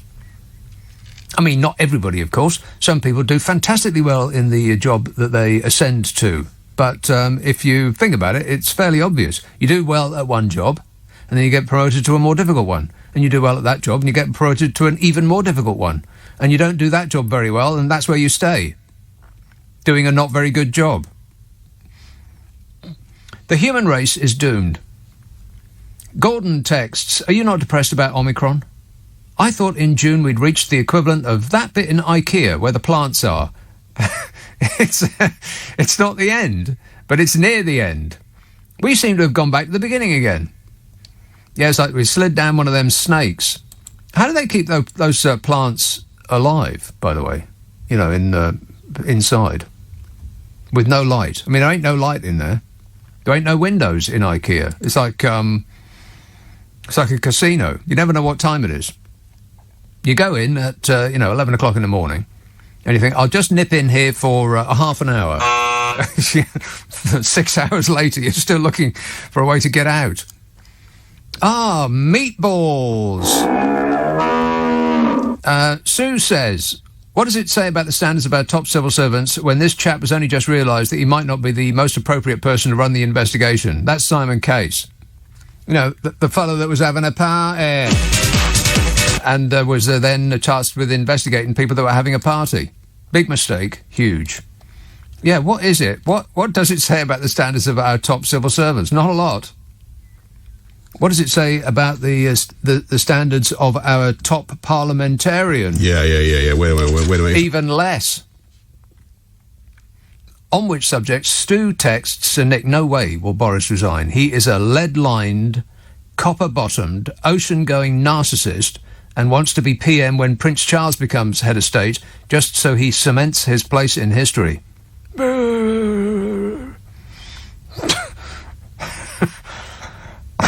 I'm surprised that Boris Johnson hasn't written a book about his premiership. He could just call it, I don't know, what would he call it? Fantastic. The Boris Johnson story. Jim says, to complete Boris's answer, we are getting on with the job investing in the NHS, add, in order to make it more attractive to investors when we sell it. Well, I think at the moment the NHS is something of a fixer-upper. Wasn't always that way, of course. I mean, it's always had its problems. But, you know, after 10 years of safe in their hands,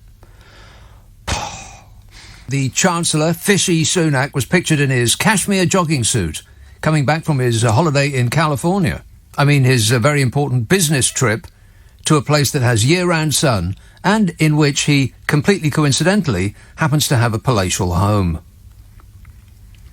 The California Chancellor was pictured arriving back in the UK for talks with furious hospitality bosses struggling with plummeting demand due to the Omicron we're all going to die strain. Fishy Sunak had been in the US on what he protested was a long-planned government trip to have an extended holiday over Christmas in the sun. A long-planned government trip to meet tech bosses. Apparently they are tech bosses who can't operate Zoom. So he had to go there and speak to them personally. Because that's as believable as anything else that's happened this year. I know.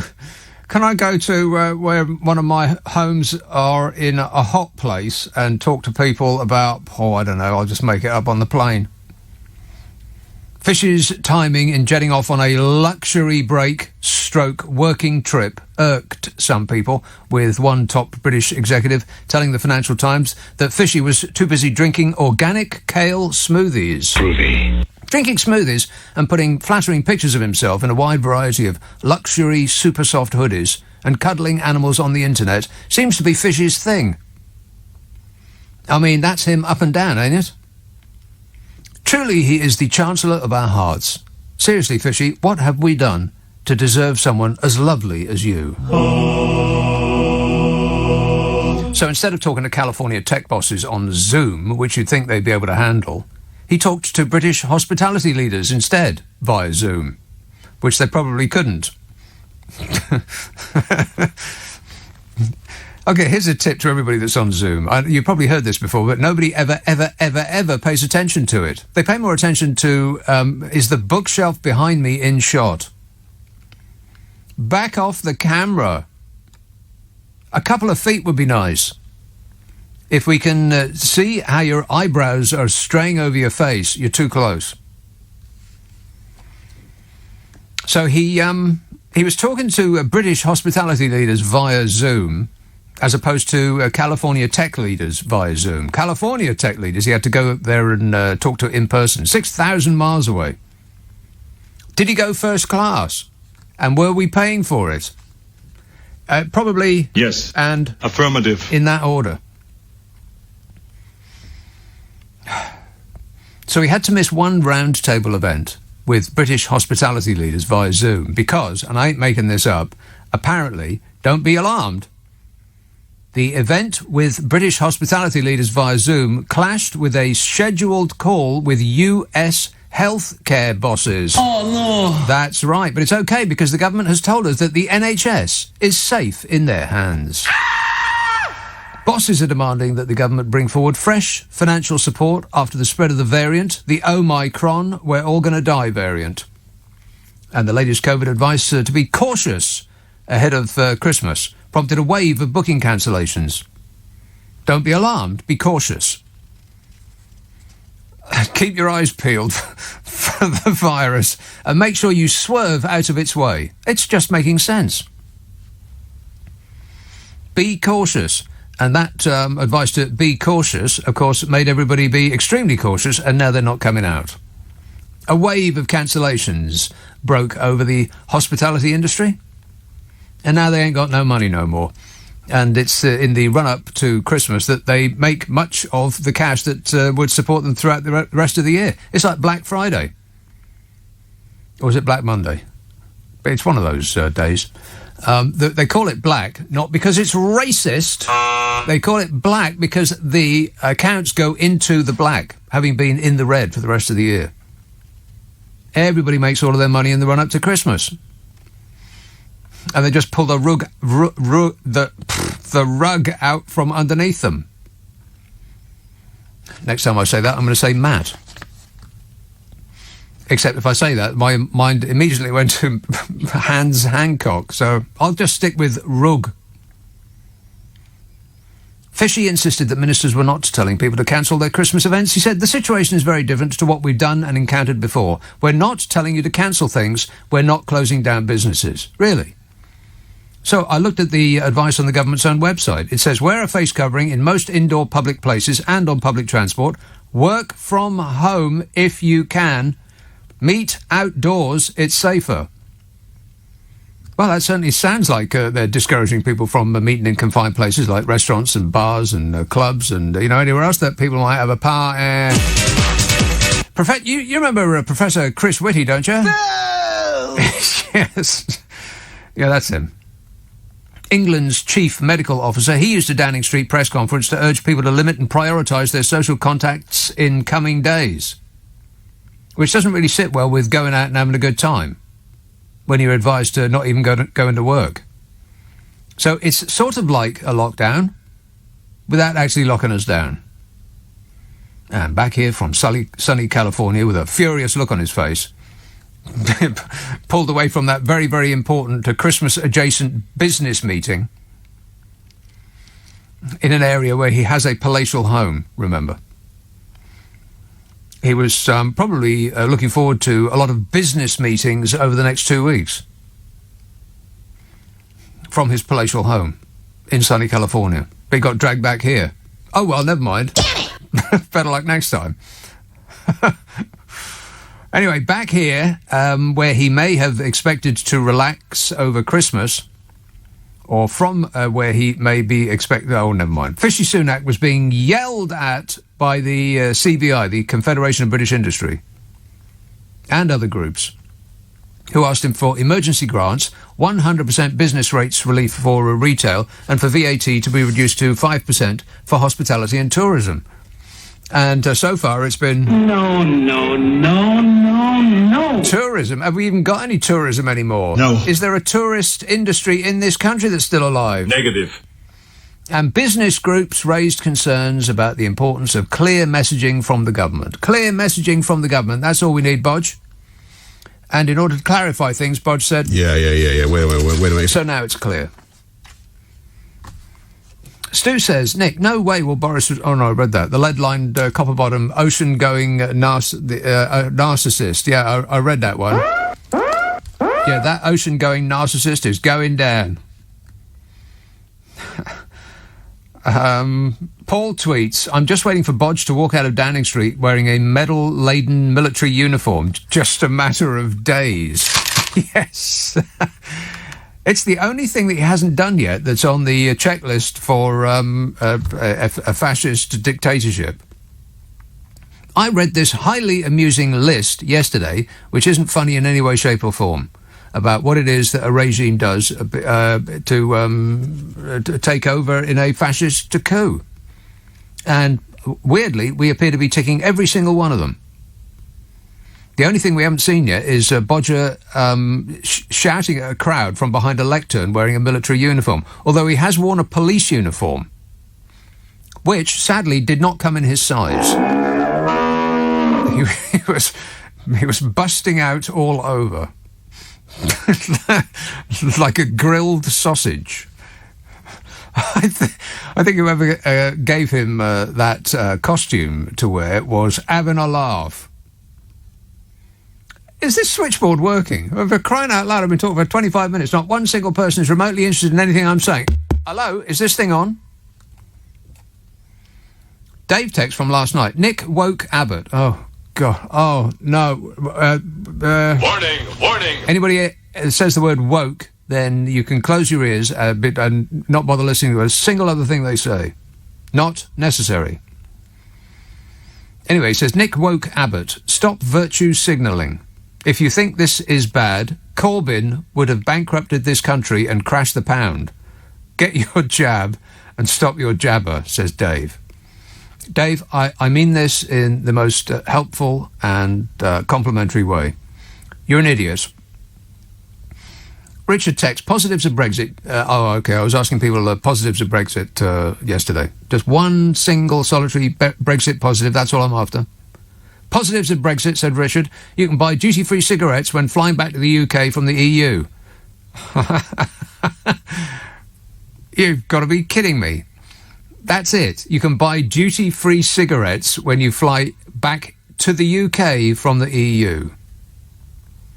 He says if you fly to another EU country, you're not allowed to buy them, says Richard. Duty-free cigarettes. That text came from the 1970s, by the way. Took a long time to get here. These are texts and tweets and such from last night, still wiping them up. Lisa says, can we all now admit that we were conned? The media launched an anti-Corbyn campaign against the very popular Corbyn, switched him with Starmer, who said he was electable, and now they tell us he's unelectable, and the by-election has shown he is less electable than Corbyn. Can we have Corbyn and his clear and just policies back as head of the Labour Party, please? No. No, it's a no, Lisa. That ship sailed and sunk too. On that subject, by the way, guess who hates the EU deal? I have detailed files. I'm holding it in the palm of my hand, as a matter of fact. Researchers found that Britons who backed Leave have become more likely to say the post-Brexit trade deal was a bad deal in the latest survey compared to a previous poll in January. They've had a time to think about it, and they thought, I don't like it. 36% of voters who supported Brexit now say the UK has a bad deal. Only 22% support it. So that's like 58%. So 42% have got no idea. They have no opinion to express on that subject. They need more time to think. 36% of voters who supported Brexit now say the UK has a bad deal. They don't like it. They said, back in January, the situation was reversed for some odd reason, with 35% of Leave voters saying that Britain had a good deal. I think they were just kidding themselves. They did not want to lose face by admitting that they'd been had. Meanwhile, 66% of Remainers now say that the deal is bad, up from 53% in January. All you've got to do is live with a catastrophe for a little while, and it becomes increasingly hard to call it anything other than a catastrophe. Overall, the study suggests that just 12% of people say Britain has a good deal from Brexit. 12 overall. 12%. You're doing very well, Bodge. Thanks for getting Brexit done. Post-Brexit negotiations on the Northern Ireland Protocol appear to have reached a stalemate. Hey, I thought they needed us more than we needed them. And that Bodger would absolutely not, under any circumstances, allow checks to be made on the border on the island of Ireland. There will be no checks, he said, over and over again. It's almost like he occasionally doesn't tell the truth. Liar! And just before he left, Lord Frost, was accused of softening his tone over the protocol in a possible sign that the UK could bend before Brussels. Hey, bending before Brussels, that's exactly what the people voted for. On Thursday, the now ex-Brexit minister sparked controversy, not in his comments to the EU, but those two fellow lords. He told the House that Britain's willingness to show pragmatism to Irish goods coming to Britain will depend on how far the EU allows the UK to trade within its own borders. Hey, maybe this is why he upsticked and left. And maybe it didn't have anything to do with him being upset about the cost of bringing this country to net zero. He said the degree of pragmatism that we show in future to Irish goods coming to Britain will be related to the degree of pragmatism and flexibility that the EU shows in allowing goods to move freely around all parts of the UK. Oh, I mean, seriously, this bloke. Boring! I mean, I'm amazed he didn't just bore them rigid and they just gave up. Oh, okay, please just stop talking. We'll give you anything you want. I mean, that's the idea of the UK waiting on a thumbs up from Brussels in order to move goods within its own borders. Truly, this is winning Britain, mighty on the world stage, showing Europe that we need them more than they need us. Yeah, that way round. We're not a rule taker, we're not a rule maker. I got that the wrong way around as well. Well, let's have a call in Narberth. Neil, rather. Hi, Nick. How you doing? Good, thanks. Good. I was just wondering who you thought might take over from Lord Frosty. I wonder if maybe Lord Snooty might fancy to try it. Yes. Well, that would be absolutely perfect, wouldn't it? You're better informed than I am. I don't know anything. Yes, he could smarm the EU into submission. I think it'd be perfect if all the sort of architects of this disaster are made to go and negotiate what they actually said they were going to deliver in the first place. Yeah. So perhaps we're seeing Snooty and Gove and maybe Uncle Nige as well. He could go perhaps as well. Oh my God, we're all in deep trouble. Don't even say that out loud. I'm a nutcase. Yeah. Right. I wondered if you noticed today as well something else far more important. Keith Richards is 78 today. Is he 78 today? Wow, I didn't think he would make 28. Well, excellent going there, Keith. How did you do it? Yes, obviously a lot of supplements, vitamins. That's right. Yeah. Supplements that come in pills, and he snorts them and he pops them, and any way to get those supplements into his body. Absolutely right. All right, thanks a lot, Neil. It's his birthday today. I wonder if he's aware of that fact. Oh, really, man? Really? Wow, that's fantastic. Jim says, I was watching a television news channel this evening, that's yesterday evening, where the presenter described Boris Johnson as the great communicator. There was Boris Johnson who was saying, well, it's all the media's fault. Yeah, and I thought that maybe I missed something there. No, you got everything there, Jim. Didn't miss a thing. I go back to that tweet from Paul that said, I'm just waiting for Bodge to walk out of Downing Street wearing a medal-laden military uniform. You know, there was an article that I retweeted it today about the way in which this country is becoming a totalitarian state, and it's really quite alarming. While we're all concentrating on people having a party, there's something very, very serious going on in this country, and once it happens, we won't be able to get back out of it. And no one's paying the slightest bit of attention. This is serious, people. So I'll get to that in a while. There's nothing funny about it. So I'll put down a bedrock of silliness first, and then we get into the serious stuff later. Leatherhead. Hello, Tim. Hi, Nick. Tim. I haven't spoken to you for a while. Oh, haven't I been lucky? I'm Lord Frost.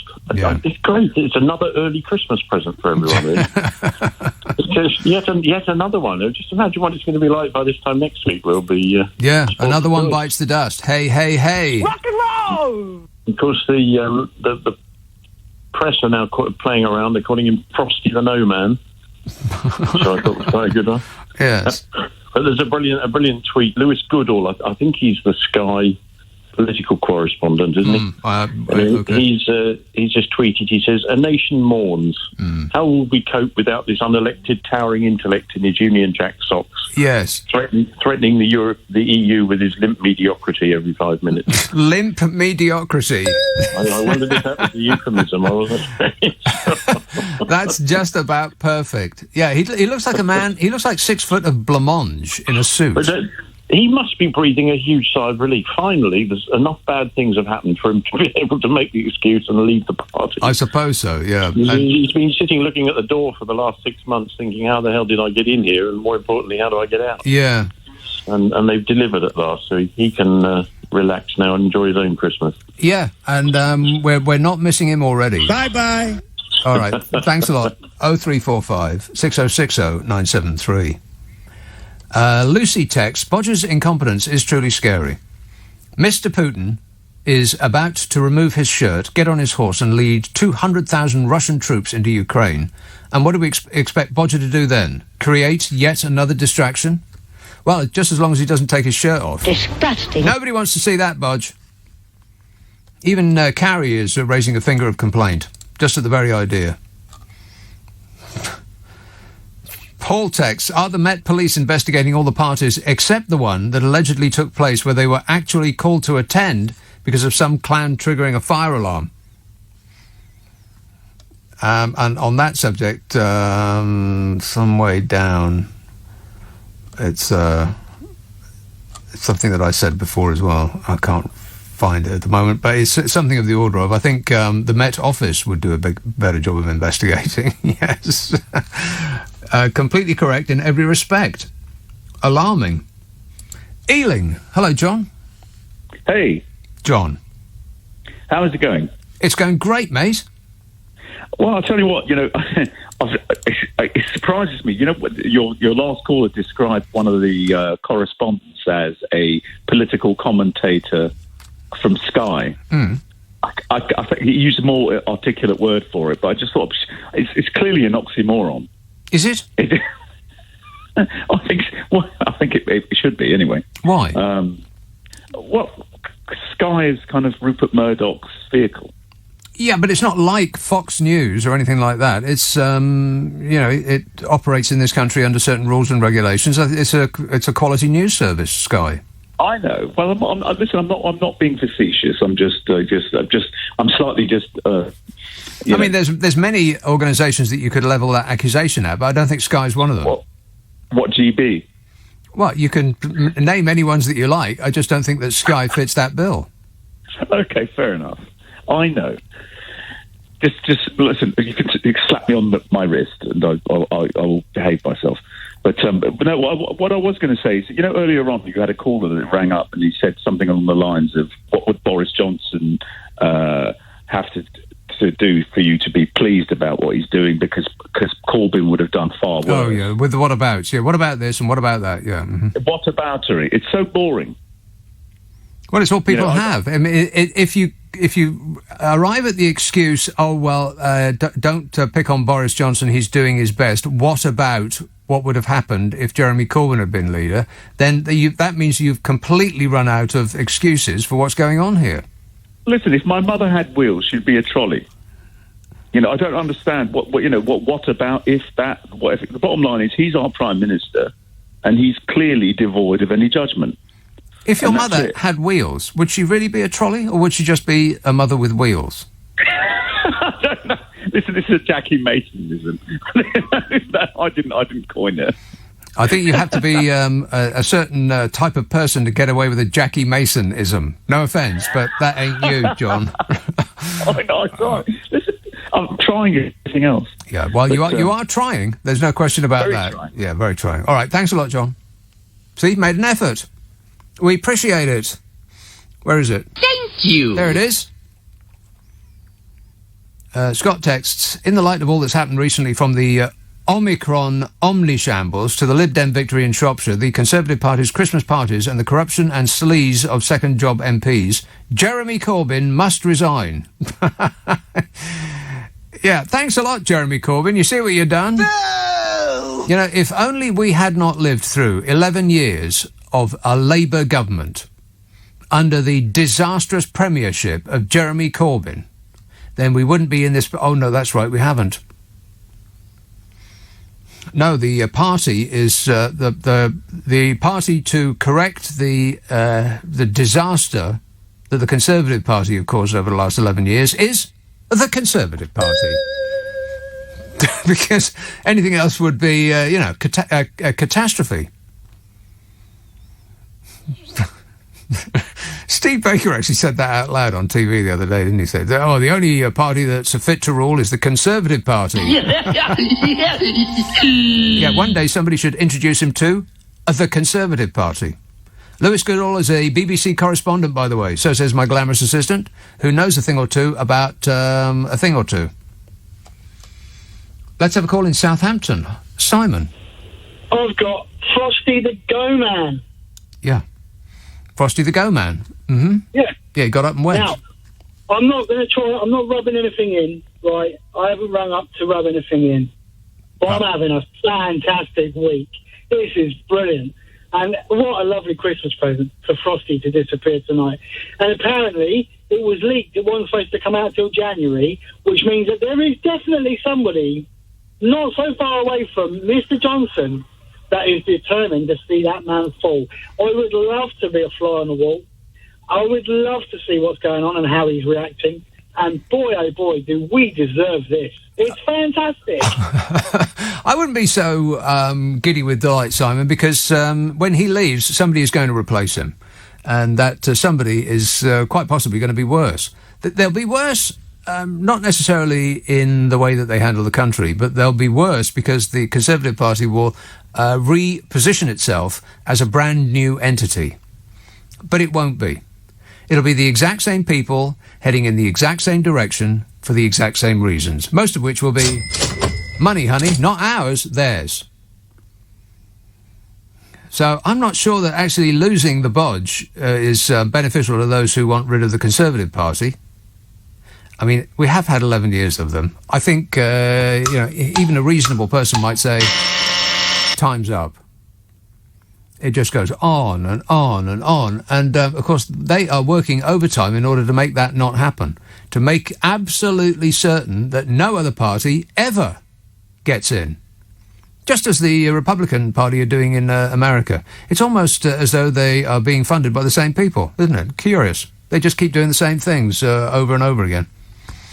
Very, very odd. Appealing to well, not exactly the same kind of people. I mean, we don't really have the quantity of dinglings in this country, but then they do have 360 million people over there or thereabouts.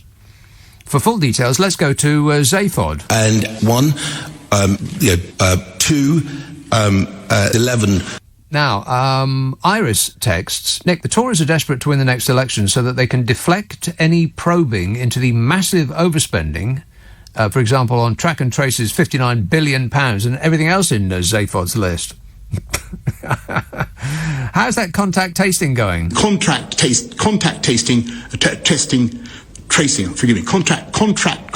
tracing. Yes, exactly. That's part of the reason that they're desperate to win the next election. That and the fact that, continuing to hold on to the reins of power is the most important thing to them because of what you can do with it. The left, meanwhile, will crumble in a heap because they'll be fighting with themselves over who has the purest thoughts.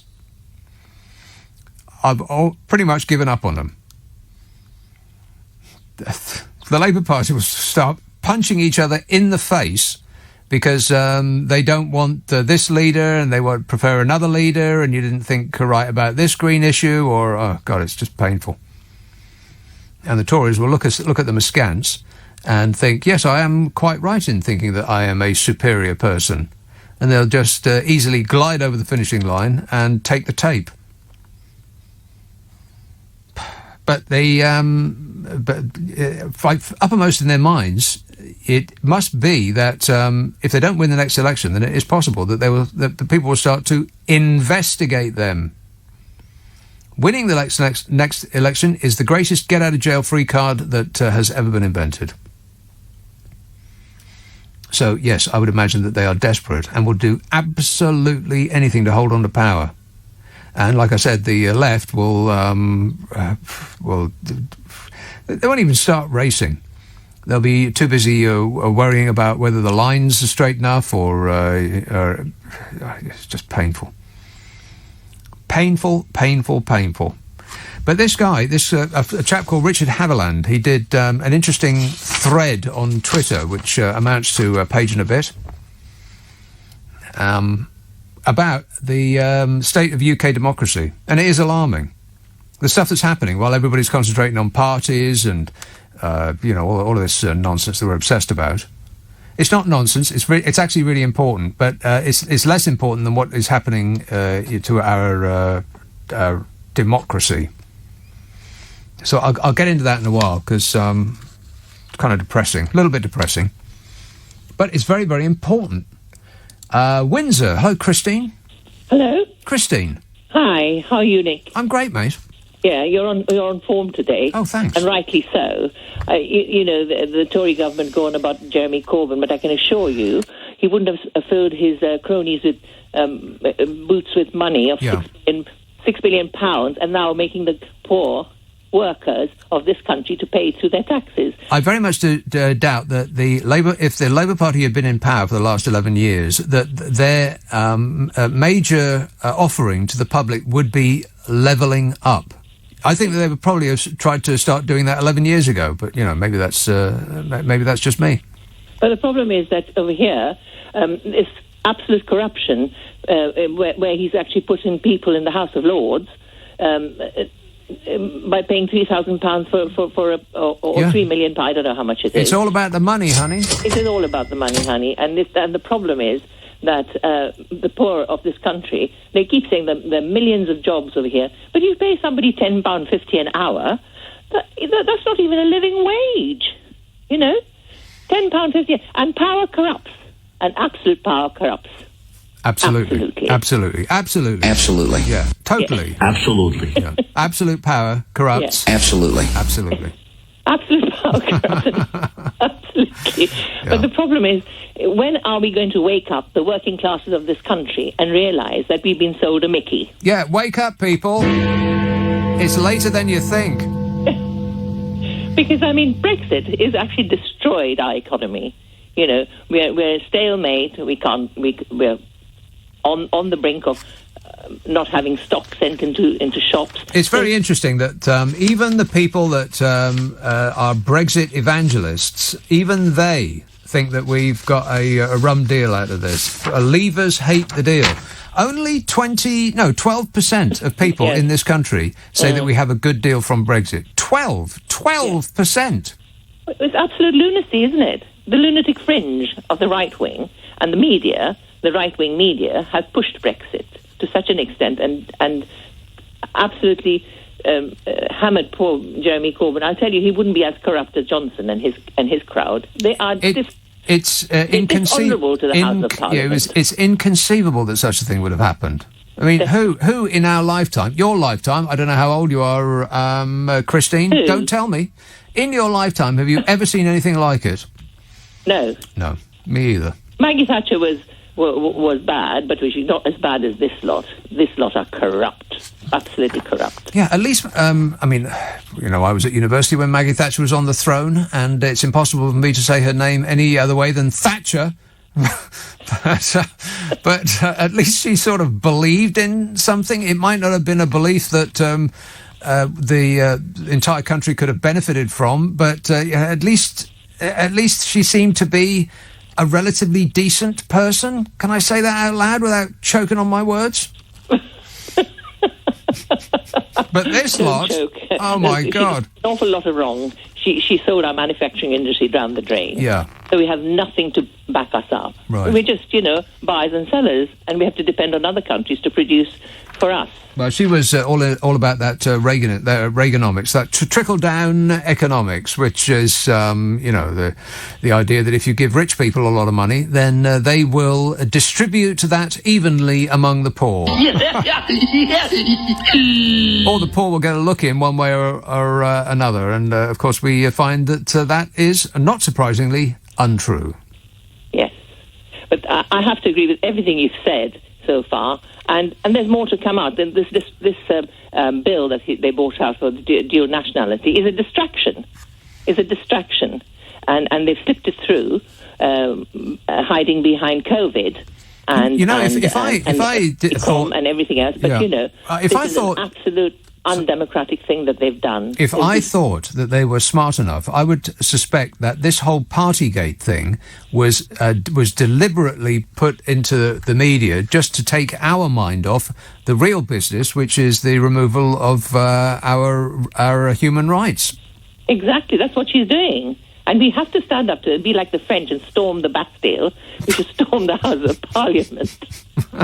Well, let's not get carried away. We don't have to be like the French. I mean, the French pick up paving stones and start chucking them at gendarmes if they don't like what wine they've been given with lunch. No, I don't agree with that. But what I'm saying is it's gone to a stage where we are really suffering. The workers of this country are really suffering. The business classes are suffering. And there's no support from this government. Rishi Sunak should actually come back and say he's going to give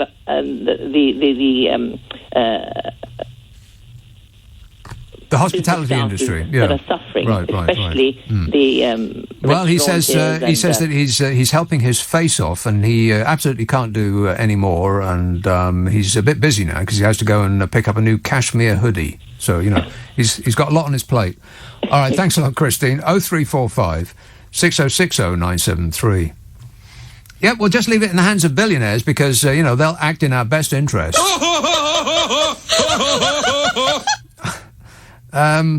David texts, I'm surprised that people are surprised that the Tories have been misbehaving. It's what they've always done and always will. It's the one constant in politics. My only surprise is that people keep voting for them. What's that all about? What's that all about, says David. What is that about, Bodge? He's going to get back to us. He actually doesn't know right now. It's as mystifying to him as it is to everybody else. Oh, yeah, but what about Jeremy Corbyn? Painful. It's not about the cheese and the wine. It's the hundreds who died that day of the party, suffocating in a COVID ICU ward, surrounded by strangers wearing masks, and the thousands of people who heard of their deaths and couldn't be there with them or share their grief with family members from other households because of the lockdown. That's what it's about.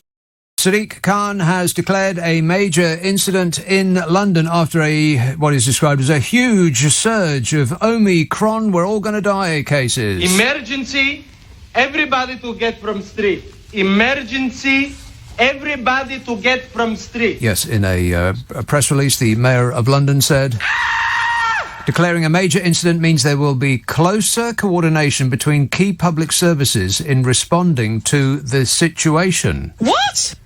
Don't key services coordinate already? What? You got to have an emergency before key services coordinate? What the hell does that mean? Sadiq Khan said the surge in cases of the Omicron variant across our capital is hugely concerning. So we are once again declaring a major incident because of the threat of COVID-19 to our city. It's right that London's key agencies work closely together to minimise the impact of our city, including, but not limited to, helping to protect the vital vaccination programme.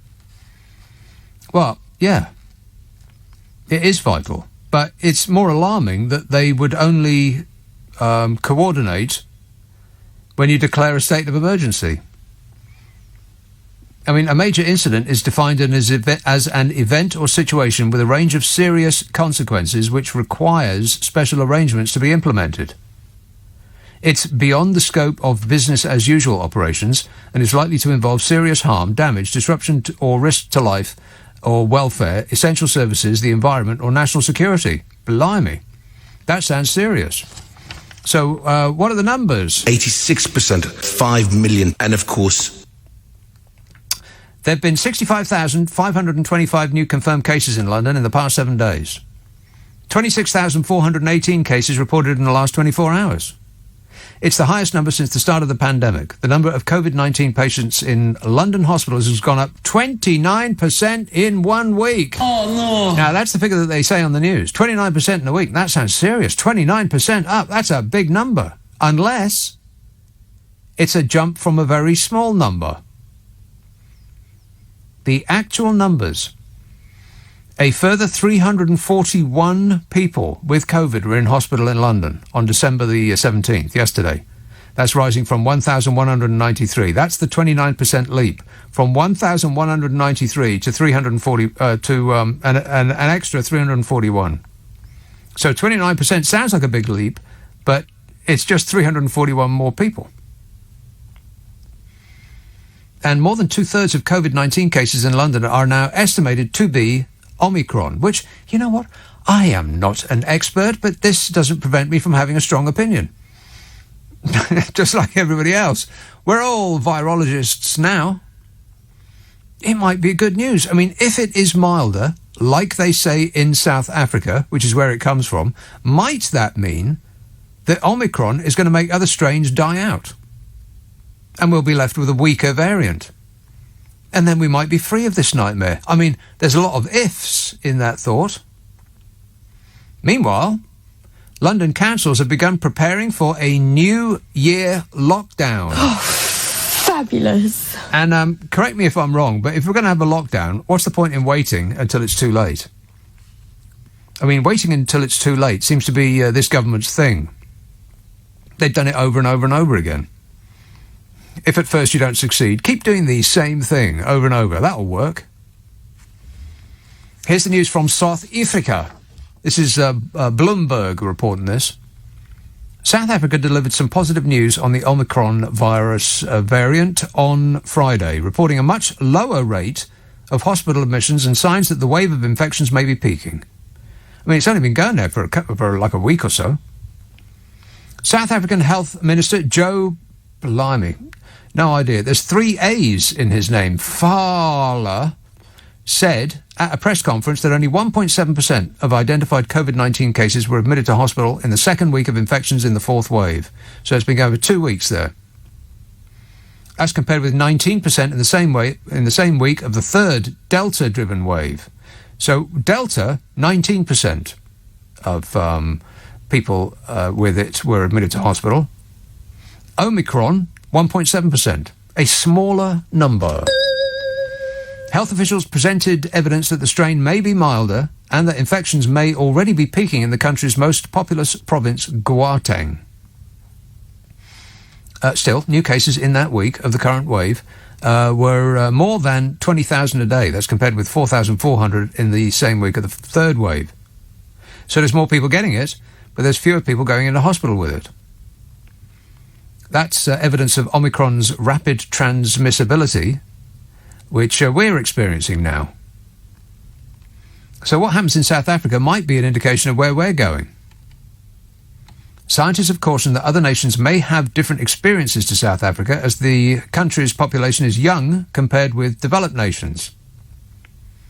Also, between 70 and 80% of citizens in South Africa may have had a prior COVID-19 infection, according to antibody surveys, meaning that they could have some level of protection.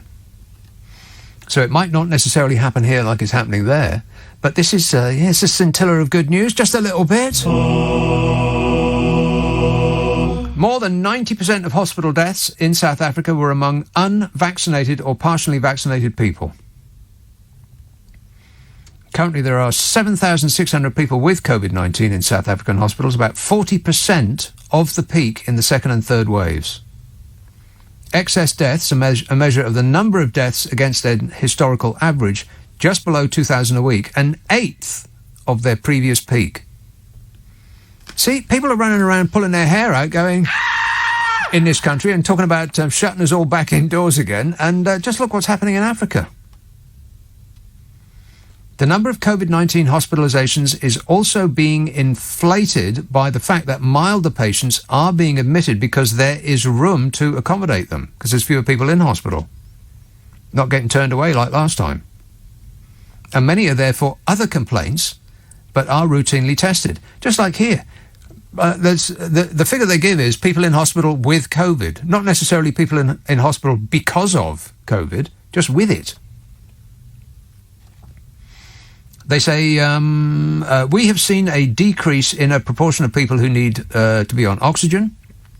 So said the health minister there.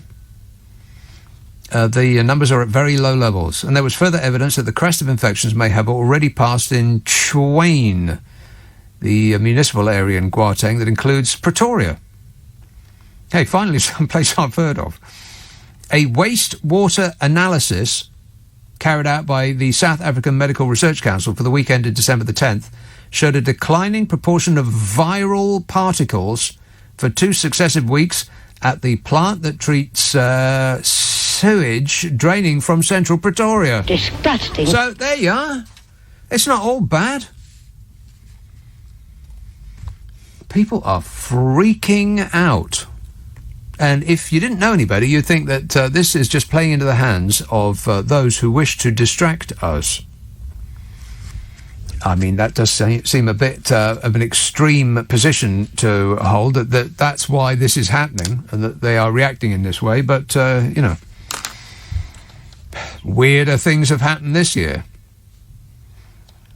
Mikey emails, wouldn't it be easier for the police to investigate Tories who did not go to a party last December? It would take less time, yeah, that's for sure. Joanne texts, are you upset that Lord Frost has resigned and Brexit might not go as well as it had been without him at the helm, like Kate Winslet on the Titanic? What? Shall I read that again? No. Hi, Nick. Are you upset that Lord Frost has resigned and Brexit might not go as well as it has been without him at the helm, like Kate Winslet on the Titanic? Kate Winslet was never at the helm. Was she? Was she trying to park the Titanic, and that's what sunk it? Thanks a lot, Kate. Daniel says, I'm guessing Lord Frost resigned in a petulant fury after discovering he's one of those unelected bureaucrats that his lot despise. Yes. If he doesn't know that already, you just wait till he gets told. Unelected bureaucrats, which we no longer wish to be run by, apart from all the unelected bureaucrats that we're run by, apart from that. Small issue, tiny. James says, Sir George Walker, an ex-Tory MP, was asked in an interview if he would buy a second-hand car off Johnson. He puckered his lips and said yes. Would you happen to have Sir George's contact details, as I've got some magic beans I'm trying to sell? I would like to see footage of that. Where's the evidence? Robert says, this country's going to hell. Brexit, COVID and Boris, all at the same time. There couldn't have been a worse time for all of these to happen at once. Coincidence or fate? Furthermore, there could be Scottish independence. This is sort of a chain reaction. Yeah, he's like it's like Chernobyl. He's our own international disaster. Yeah. Wait a minute. Yeah, somebody should put a concrete dome over him. Let's have a call in Dagenham. Hello, Karen. Hi. Karen. Why don't Boris just do a lockdown like France? What's a lockdown in France look like? Well, they're not letting anybody in. They're trying to get the low rates. I don't think I don't think at this point not letting anyone in is going to make the slightest bit of difference. It's here already. Well, yeah, I know, but people are going round. They're congregating. Why don't he have a lockdown? What do you want another lockdown for? Because I can't go out. Oh, right. So you can't go out, so nobody else will be able to go out. I'm not... Let me get this straight. Mm-hmm. I'm a husband. My carers used to take me out. But because my immune system now, I can't go out. Right, but why do you want a lockdown? Because I want this country to be safe. Yeah, but we've had a lockdown already. Are we safe? No, not really. I must admit. No. See, we've done that already. It's really frustrating. We've done it already. We've been through that already, like multiple times, and and we're still here. Yeah, but what's the answer? God, I've no idea. I wish I did. You know what? It might be. This might be the end of it. because some people say that some viruses, what the sort of life cycle of them is, it's very serious at the beginning, and then it just becomes gradually weaker and weaker and weaker, and then it just becomes something that we can live with, like the flu, for instance. Just like the flu. Exactly. So if this thing, if this Omicron variant becomes dominant, as it seems to be doing, then it might edge out all the more serious variants, and it would be something we could live with. Because, I mean, they're saying in South Africa that people get a little bit of a sniffle and they feel a little bit for a day or so, and then they bounce back. Now, wouldn't that be great? Oh, that would be brilliant. Really would. I mean, I've lost a couple of friends. Right. And it's pitiful to see them. Yeah. It really is. Yeah. And so it just might be one of those things that we all went through a nightmare, and it's going to end eventually, you'd hope, and this might be it. This might be it ending. Yeah, let's hope so. Well, fingers crossed, eh? The country could cope with anything else. Well, I think that we've been very good up to this point, don't you? Yeah. I think we've been good little boys and girls when we've taken our instruction and we've sat inside with a bag over our head when we've been instructed to. Even though our masters, when they instructed us to, then they said, thanks very much for your close attention, and then they went off and had a party. I know. You believe that? Oh, that's just beyond a joke. Yeah. That really is. And I used to think Boris was all right, but I tell you something, he is useless. he isn't. I think it's true that we can no longer say that he is doing his best. No. Although, if it is true that he is actually doing his best, then we're in worse trouble than I previously imagined. I am being copied into screenshots from a Tory WhatsApp group indicating party infighting. The Conservatives are infighting. Can you believe that? Yes. Sam Coates has screenshots from a Tory WhatsApp group indicating party infighting. The group called Clean Global Brexit.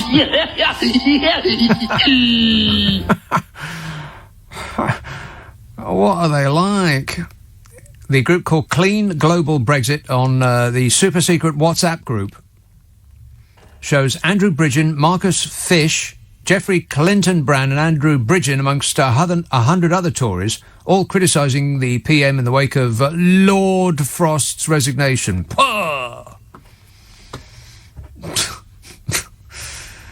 Nadine Dorris steps in to defend the PM. It's okay, Boris. Nadine Dorris will defend you.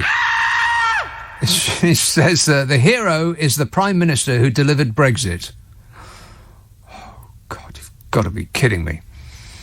She says, I'm aware, as someone said today, the regicide is in the DNA of the Conservative Party, but a bit of loyalty to the person who won an 83 majority and delivered Brexit wouldn't go amiss.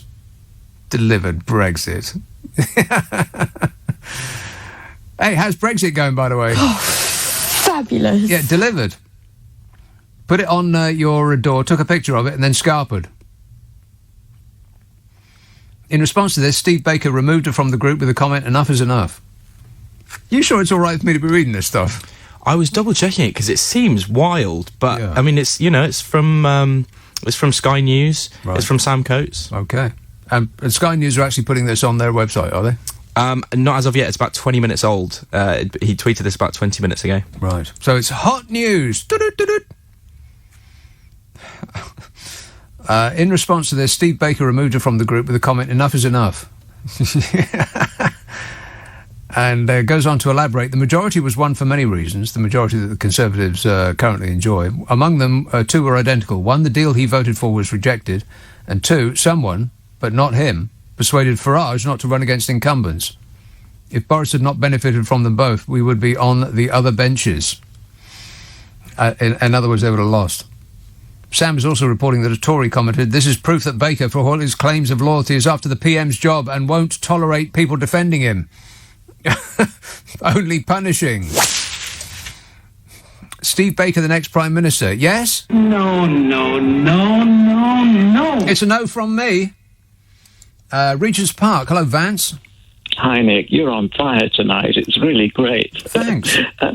Nick, before I make my main point, can I just ask you a question? Your numbers man, who you're always bringing on, I don't know the origin of that. Was he trying to count his own brain cells or something? And 1, 2, 3, 6 million. No! What was he trying to do? I may have edited him from a larger piece. Yes. Oh, okay. Fair enough. I love it anyway. The thing I wanted to mention, Nick, you know how Bodger loves talking about creatures, Peppa Pig. Peppa Pig World. Peppa Pig World it has Peppa Pig. Peppa Pig is the right answer. Peppa Pig World has Peppa Pig. Good boy, Bodge. Well, he now can boast about porcupines. Porcupines? Yeah. On Monday, the Ministry of Defence brought out a report on the state of our Navy. Uh-oh. And it reports that we have six new, sleek Type 45 frigates. Okay. Yeah. Right, that successive Tory governments, including Bodger, have been boasting about. Well, the report tells us that 5 of them are in dock being repaired because they don't like sailing in warm water. In water, that's right, yeah. They're allergic to water. We've got a lot of boats, but we can't actually put any of them in water. That's right. Yeah, it's a small problem. So only one is operational, but the report added that even when they're operational, they're useless as attack vessels. Yeah. Their weaponry is overwhelmingly defensive, and the minister himself said they're like floating porcupines. That's about how useful they are. Floating porcupines. Yeah. And when Vladimir Putin heard this, he said, it's like Christmas and birthdays all come at once. Eh, Vlad? Yeah. And Nick, when are people going to wake up to the fact that our government has been dysfunctional in every area? Every area. Not absolutely every area. Yeah, not just in Westminster, but here, there and everywhere, baby.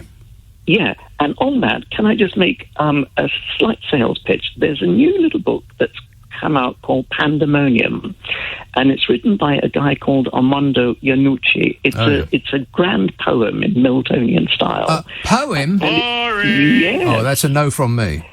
It's called Some Verses on the Current Predicament, and the main character is Orbis Rex. Who? That means Orbis Rex. Orbis That's Latin Rex. for King of the World. King of the World, yeah. But the interesting thing is if you rearrange the letters in Orbis, you can spell Boris. Yeah. Wait a minute. Yeah, if you squint, that's right. It's screamingly funny. Cruciverbalists will be ahead of you on that one. Yes, I suppose so. Anyway, keep it up, Nick. Thanks a lot, mate. 0345. Ciao, did he say? That sounded like a European word to me. Bye-bye. Be English. 0345 6060 973. Phil tweets, I'm no Tory by any stretch of the imagination, but can we just bring back Theresa May as PM? At least she's not corrupt, says Phil. I think she was perhaps unfairly maligned, at least compared with, the current incumbent. We probably would not be in this position if they had just stuck with Theresa. And nobody has ever, in the history of the planet, ever said that Theresa or any other Prime Minister of this country was doing their best and we should leave them alone. Crying out loud. The infantilization of the nation continues apace. And the nation said, Paul says, I think you may be wrong. What? If Johnson goes, the Tory membership will get the final say on the new leader. It's not going to be Lefty Gove or Sunak. They'll pick Patel or Raab. No way. The country will not... they can pick Patel or Raab if they like, but the country is not going to vote for them. Anyway, there's more. He says it's not going to be Lefty Gove or Sunak. I don't think Gove's a lefty, is he? And Sunak's not a lefty either. Bloke's a billionaire, for crying out loud. He's a banker. No! Lefty. They'll pick Patel or Raab, right-wing nutters in their own image, says Paul. Well, that's a strong opinion, Paul. He says if Franco or Mussolini could stand, they'd pick them. This is going to get a lot worse. It isn't hilarious. Yeah, there's nothing to laugh about. Be alarmed. Be very alarmed. They're going to have to pick somebody that the nation can live with in the event of a general election. And Priti Patel? No. Angular, tetchy, humanoid, Dominic Deckchair Raab? It's a no from me. Negative. And the country at large. I betcha. Betcha. The only reason that they're in the power right now, and they have that stonking, what's the word? Majority. Stonking majority. Is because Bodger presents himself as a cuddly child's toy. Very unthreatening. He's got this this sort of squiffy persona that he looks like an untucked schoolboy. You know, like Just William. People of a certain age will remember Just William. He looks like a character at the Beano, doesn't he? Not like a real human being. Like the sort of toy that you'd pick up off the shelves at Hamleys. He'd be the last one there, as the crowds have charged through there, picking up absolutely everything that their little darlings have in mind. They put him on their Santa list, and he'll be the only toy left. Oh, he's doing his best. See, no other politician elicits that sort of response in people, in grown-ups. And so they're not going to replace a stuffed child's toy with somebody as alarming as Priti Patel or Dominic Raab. They just aren't. It's going to have to be somebody that's palatable to the general public. I can't imagine who it's going to be, frankly. I mean, I suppose Fishy Sunak, sort of fits the bill a bit until you sort of delve into his history. And then, like I said, he's a banker. And a billionaire, by the way. Yeah, don't put your faith in the kindness of billionaires, because you may be disappointed. Ron says, I think as part of the dictatorship, we should have a military parade to boost people's morale and warn the Russians off invading Ukraine. Good idea, Ron. Let's see if we can't rustle up some missiles. I wonder if the leader of the day pressed the big red button marked "Warning! Warning!" Our nuclear weapons would actually work. I mean, my money is on not. My money is on that the big red button marked "Warning! Warning!" isn't actually connected to anything. I know they disconnected Donald Trump's button and just attached it to a Diet Coke vending machine. Every time he was slamming his ridiculously tiny hands down on that button, when Kim Jong-un criticised his enormous fatness, which is a bit rich, right enough. He was slamming his fist down on that big red button, and he just kept getting Diet Cokes. You'd think that he would learn eventually, but he is a smart person. Trust me, I'm like a smart person. And we know that because he said so. David says, I suppose the Brexiters, opposed to us being controlled by unelected bureaucrats, will be pleased that their chief negotiator has resigned from his unelected post. Will he remain as an unelected bureaucrat in the House of Lords? You bet your life he will. Forever. Yeah, that's the nature of democracy in this country.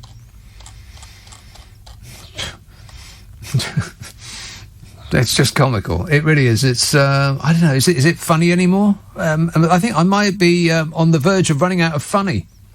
Harrow, Sebastian. Hi, Nick. A great program as usual. Listening intently. You mentioned a lot earlier, that South Africa variant, where it was discovered there, it was reported in Omicron. Omicron, we're all going to die, yes. Omicron. But don't forget, it's the middle of summer over there, and these viruses tend to not be too bad in summer. Well, I don't think the seriousness of the virus is affected. It's how often it's passed on, isn't it? in summer. I mean, the actual virus itself doesn't decrease in seriousness. It's how easily it's passed on because people are outside and, you know. Ding! Thanks. Providing sound effects for me. Yeah. Was there any more? No, you're right. Right. But I guess we all have to factor in infectiousness as well. Well, the strength of the virus, absolutely understand. I understand that. Yeah. But how fast it grows also affects how many people it affects. Of course, yeah. But I'll give you an extreme example. If this virus had absolutely no effects whatsoever, it wouldn't be at all important if it replicated itself massively. If it, had a doubling every 2 seconds, it would make no difference if it had absolutely no effect. So that's an extreme example. I'm not saying that the Omicron variant has no effect. It does, obviously. But it might not be as serious a position as certain people are saying. Now, I know that those people have greater knowledge of all of these things than I do, but the South Africans ain't stupid. I mean, they've gone through this. They're a week or two ahead of us, and their experience does count for something, surely. We're not starting from zero, but people have been through this already. All right, thanks, Sebastian. But we have the potential of new measures, new and exciting measures. Oh, no. Tougher measures could be introduced to stem the spread of the Omicron coronavirus variant, with reports that plans are being drawn up for a 2-week circuit breaker over Christmas. What?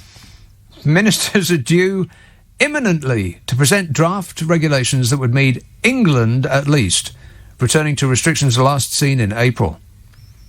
And measures are already underway for ministers to have lockdown-busting parties as soon as they announce restrictions for the rest of us. The measures could ban people meeting other people indoors except for work after 2 weeks, for 2 weeks rather, after Christmas, with pubs and restaurants limited for the fortnight of the lockdown to outdoor service only. Outdoor service only in January. It's a no from me. No. Apparently Bodger has not approved the plans, and yesterday he insisted he was not closing things down. That's his insistence. He's not doing it. So he'll be closing things down then. Meanwhile, leaked minutes of a meeting of the Scientific Advisory Group for Emergencies, SAGE, said that without government intervention beyond the recently announced Plan B measures, hospital admissions in England could reach at least 3,000 a day. Yeah, but they're just guessing, though, aren't they? The minutes of the SAGE meeting held on Thursday said if the aim is to reduce the levels of infection in the population and prevent hospitalisations reaching these levels, more stringent measures would need to be implemented very soon. And with the virus that's being passed on as fast as the cocaine at a Westminster party, very soon means now. Otherwise, what are they talking about? I mean, you don't stop the spread of a virus by saying you'll do something later. We've been down that road already, haven't we? Multiple times. At least twice. A virus doesn't wait while you consult your oracle and your special public relations operative and your wife, Bodge. Yeah. Wait a minute. On the other hand, we've had lockdowns already and we've still got the virus charging about among us. And we've still got a worse result than Sweden, which didn't do any of that lockdown stuff. Swedish people, always so perfect with their flat-pack furniture and their smorgasbords and their 6-foot blonde hotness. I hate them. On the subject of lockdowns, the SAGE minutes said the timing of such measures is crucial and that delaying until 2022 would greatly reduce the effectiveness of such interventions and make it less likely that these would prevent considerable pressure on health and care settings. The Financial Times reported that Bodger was presented with a number of options on Friday under a so-called Plan C, ranging from mild guidance to nudge people right through to a lockdown. And which route he'll take may depend on whether we keep haranguing him about Downing Street parties and government corruption and the rapid slide into an elected dictatorship. The ball's in our court. The chairman of the NHS Confederation backed a circuit breaker to tackle the spread of the Omicron variant. He said the fact of the matter is we should be taking the precautionary principle. We should be protecting our NHS and our public services. We have no economy without health, he said, and that's true. But we also have no economy without people working and spending and going out and having fun. You remember having fun, don't you? No. According to the government's latest figures, the number of people in hospital with COVID in London, which has seen some of the biggest rises in cases in the last 7 days, increased by 28.6%. But that's only 100-odd people. In a town of, how many people live in London? It's about 9-10 million, something like that. Across the UK, 7,611 people are in hospital with the virus. Yesterday, a rise of 163 patients. That's 2% up on the previous week. I don't know. Are we freaking out about this too much? And if we're not freaking out about it too much, then what's the point of waiting until after Christmas? I mean, what's the difference between the 25th of December and the 25th of January? What difference does it make? I mean, Jesus didn't actually get born on Christmas Day. Well, not the way that we have it in our calendar, not the 25th of December. That's just something that they appended to an already existing celebration of the shortest day. Weird that they don't have it on the actual shortest day. They missed it by a couple of days. But if it is as serious as they say, then we shouldn't wait until we lock down, because waiting will make it too late. I'm not saying that they should lock down. I'm just saying, what's the point of locking down if you wait? If you're going to do it, you have to do it now. But, as I've said, we've been through this over and over again. They wait until it's too late, and then they do something. That appears to be the plan. Ain't it, Bodge? Yes. Marion says, who do you think will be next to jump ship? Place your bets. Bet nah. Next to jump ship. I don't know. It doesn't really matter, does it? Whoever gets to replace them will be just the bloomin' same. Let's have a call in... Oh, how about Toulouse in French France? Martin. Nick, hi, how are you? Good, thanks. Excellent. Yeah, I just kind of wanted to chat because... Are you using a landline, by the way? No? Is it a bit furry or something? No, it's absolutely perfect. It's clear as a bell. Well, that must be something to do with not Brexit or something. I don't know. Definitely. Yeah. No, I guess I just kind of wanted to say that I used to work in London, and very often I used to share a walk, actually, with Boris from London Bridge Station to City Hall, or nearby. My office was just around the corner. Share a walk with him? Yes. What does that mean? He was on a lead? Well, he might as well have been. But he'd either be 10 yards in front of me or 10 yards behind. Oh, okay. Right. Not with, whatever, but near. You know. Yeah, got it. Yeah. You felt slightly inclusive because in those days, you know, when he was London mayor, it was sort of quite exciting. He was a bit sort of free and easy, and, you know, it felt you were sort of included in the glow if you were near him. And it was quite interesting, and you know, he used to sort of hold his hand up and sort of acknowledge everyone and say, "Hello, comrades," you know, and all that sort of stuff, right. You know, and all that crap. Sorry, and now I'm living in the south of France, and it's just incredible. I go into the smallest boulangerie in a little village in the middle of nowhere. And if someone says to me, you know, are you English or whatever? And I say, oui. They just literally do a finger round the temple as if to suggest that I'm completely nuts. Martin, in your position, I would claim to be either Welsh or Scottish. Well, you know, it's tempting, but I mean, the thing is, it's gone beyond parody. Yeah. So you acknowledge that you are in some way connected to the great leader, and therefore the joke has gone beyond a joke. And it has. Yes, this country is now being ridiculed internationally. We need Donald Trump to become the president of the United States of America again, and then we won't be the laughing stock of the world. Oh, shut up! Well, exactly. Yeah, I mean, it's absolutely incredible, and it doesn't matter. I'm in a little village, and there's Dutch and there's English here, and there is absolutely no doubt that unfortunately this little island of the UK or whatever it is seen literally for what it is, just a complete joke, well, we used to. It's like whose line was it? It was the fellow in Apocalypse Now, Colonel Kurtz. What was his name? Marlon Brando. It's like Marlon Brando's line. I used to be somebody. No, that wasn't his line, was it? It was, I could have been somebody. I could have been a contender. Yeah, we could have been somebody. We were somebody, and we could have been a contender, but we decided to shoot ourselves in the foot. Yeah, good plan. Yeah, I know, and it is really extraordinary. And as I said, I live in a tiny little commune, as they call them here, and it's quite touching, actually, because every little commune, and this commune has probably got 20 houses or something, but in every commune there's a Murray, like a town, the equivalent of a town hall. And so it can be a completely dilapidated community. I mean, literally falling down houses that used to be, important or whatever, but I mean, they're nothing now. And, and faded grandeur. Yeah, exactly. But there's a brand new Marie in every little commune, and the French government always support them, so they pay for that. So there's always this gleaming, the equivalent in England is a village hall, I guess.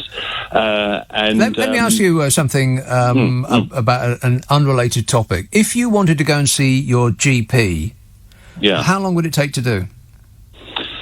To be honest, I'm lucky enough to say I've never needed to do that. But I think you can do it. I know, actually, we had people staying with us last Christmas and someone needed to see someone and they got in very quickly. So there's not a problem with that. How quickly? I mean, a couple of weeks? Did it take 2 weeks? Oh, no. No, immediately. Immediately. That's what I heard. Yeah. I know somebody who lives in France, and I asked them the very same question: how long would it take to see your GP? And she said, if I called this morning, he would come to me this afternoon. Yeah, absolutely. Yeah. It's a very convenient. It's odd, France, because it suffers slightly from this image of being a bit pompous or whatever, but it's actually just politeness. France elevated. Suffers from an image of being pompous. You're better informed than I am. I don't know anything. Have you heard us? Did you hear that bloke in France who said that French people have the reputation of being pompous? You're better informed than I am. I don't know anything. Say it again. I don't know anything. Say it again. I don't know anything. And again. I don't know anything. Thanks. Jake tweets, hi, Nick. Have you heard about all of these texts that Liz Cheney read out to Congress? Do you think that Don Jr. is the least favourite son now? No, I've been concentrating my ire elsewhere. No, I did not see that. But I think he's probably completely correct in every respect. Believe me. Okay. What do you think, Kanye? Whoop-dee-dee scoop poop. Any idea, Melania? I don't care. She's not that bothered. Enfield. Hello, Mike.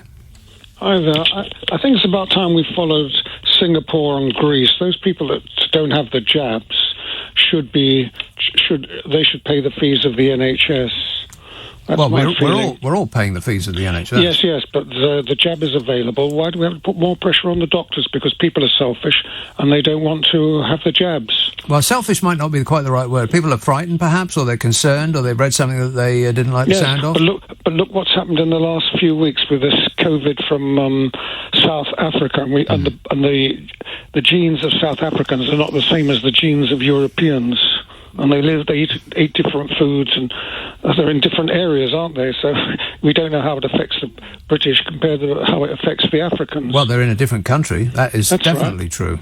Yeah, they eat different foods, so their metabolism is different from the metabolism in England. So, well, you mean they're less more fat? People are going in. Is that what you mean? Very good. They don't have the same fatness. Yes, probably correct. Well, generation after generation, compared to generation in English, generation after generation, they've got different antibodies. Well, I'm not sure that's... I don't think that's relevant, but you know what? I don't know. I haven't heard any evidence that the virus affects different types of people who in different countries in a different way. But perhaps you know better. Thanks a lot, Mike. 0345 6060 973. It might come down to eventually governments around the world will say, well, you know what? You're going to have to get a vaccine. Otherwise, we will start to dole out the punishment. I think in France you have to present it to get into anywhere these days.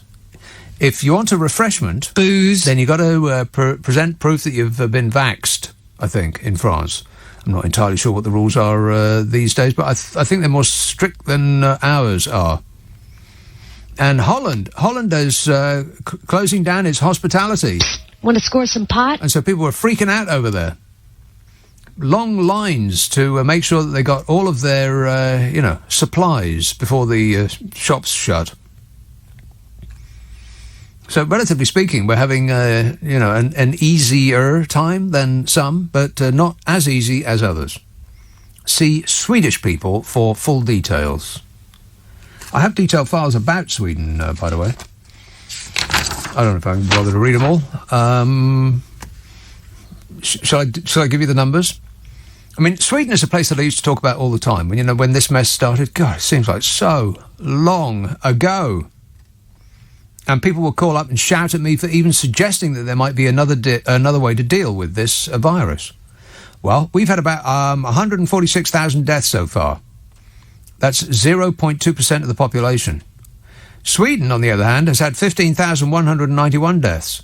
We've had 146,000. Sweden has had 15,191.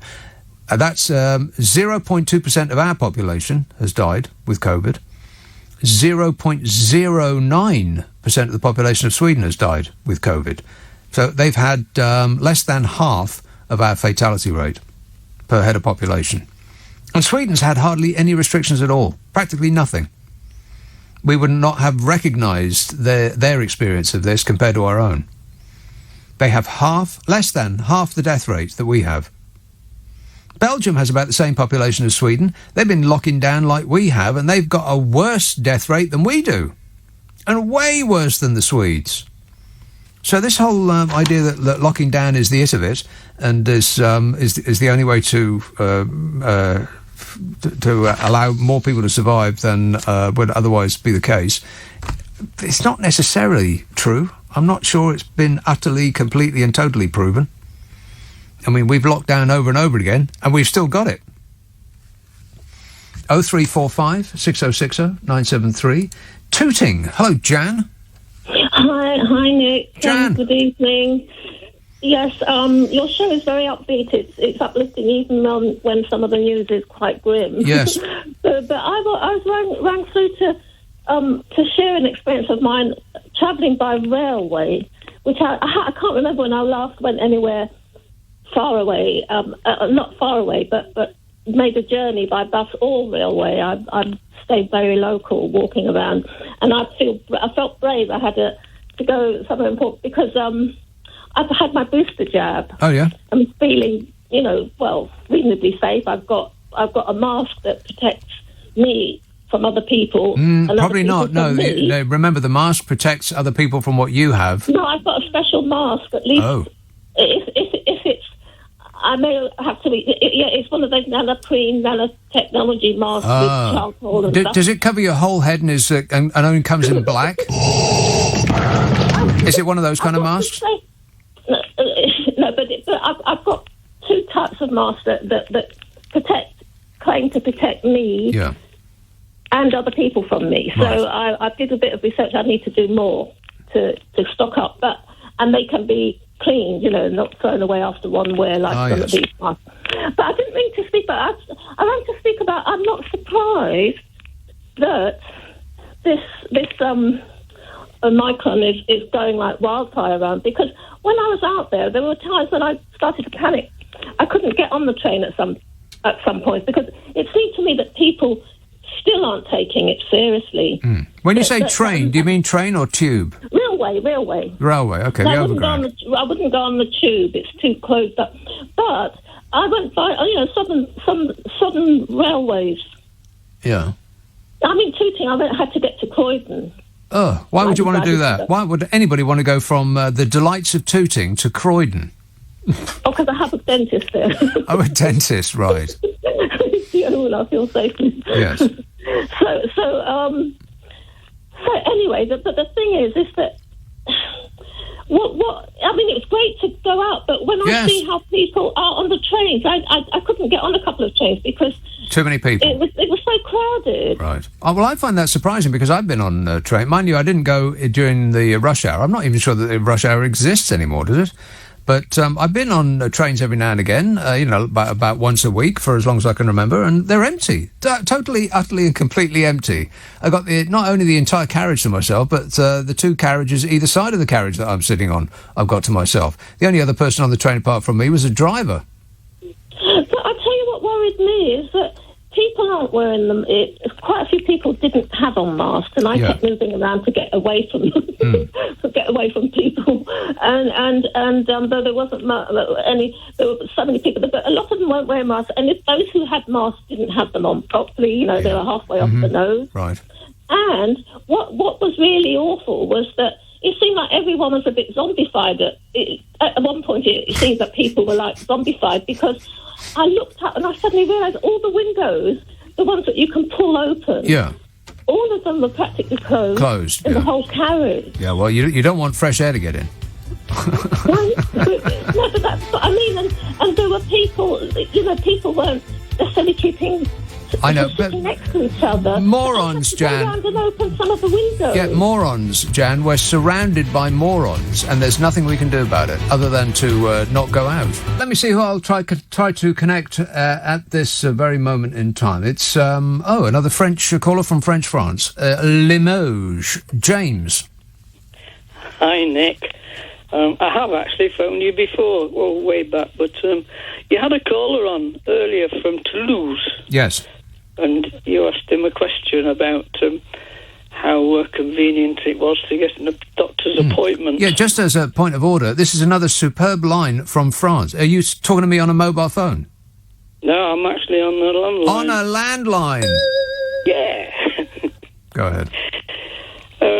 No, it was just that I had an incident just before we had COVID, and I've got a history of heart problems, and I woke up one morning and I didn't feel right, and so I phoned my daughter up who lives over here as well, and she gave me a number. She said, phone Claude up, a friend of hers who's a French ambulance driver. So I spoke to him, and he said, okay. He said, we'll come and take a look, and must have been about 5-10 minutes later, 2 ambulances rolled up outside. 2? The guys rushed in. They brought all this equipment into my living room, and it was like a mobile cardiograph type thing. Right. Connected me up to it, and the printout came, and next thing, a doctor wandered through the door, and he tore off this paper, looked at it, and he looked at me, and he said, is there any way we can land a helicopter around here? What? And I thought, oh my God, I must be ill. I said, well, there's a field at the back. He said, okay, and he disappeared again. And I looked at these guys and I said, am I okay? And he said, well, he thinks you should be looked at the hospital. Next thing, the helicopter arrives. They took me out, put me in the helicopter, flew me to Limoges. I came out of the helicopter at Limoges on a stretcher, straight into the back of an ambulance. I thought I was at the main hospital, which I was. And then they took me south of Limoges to a specialist cardiac unit. Took me in there, tested me all day long, and about 4 o'clock in the afternoon, a surgeon walked in and he said, you're fine. He said, you can go back home now. All right. Did you get a trip back on the helicopter? No. I asked Certainly him. not. He says, get yourself a taxi. Yeah, right.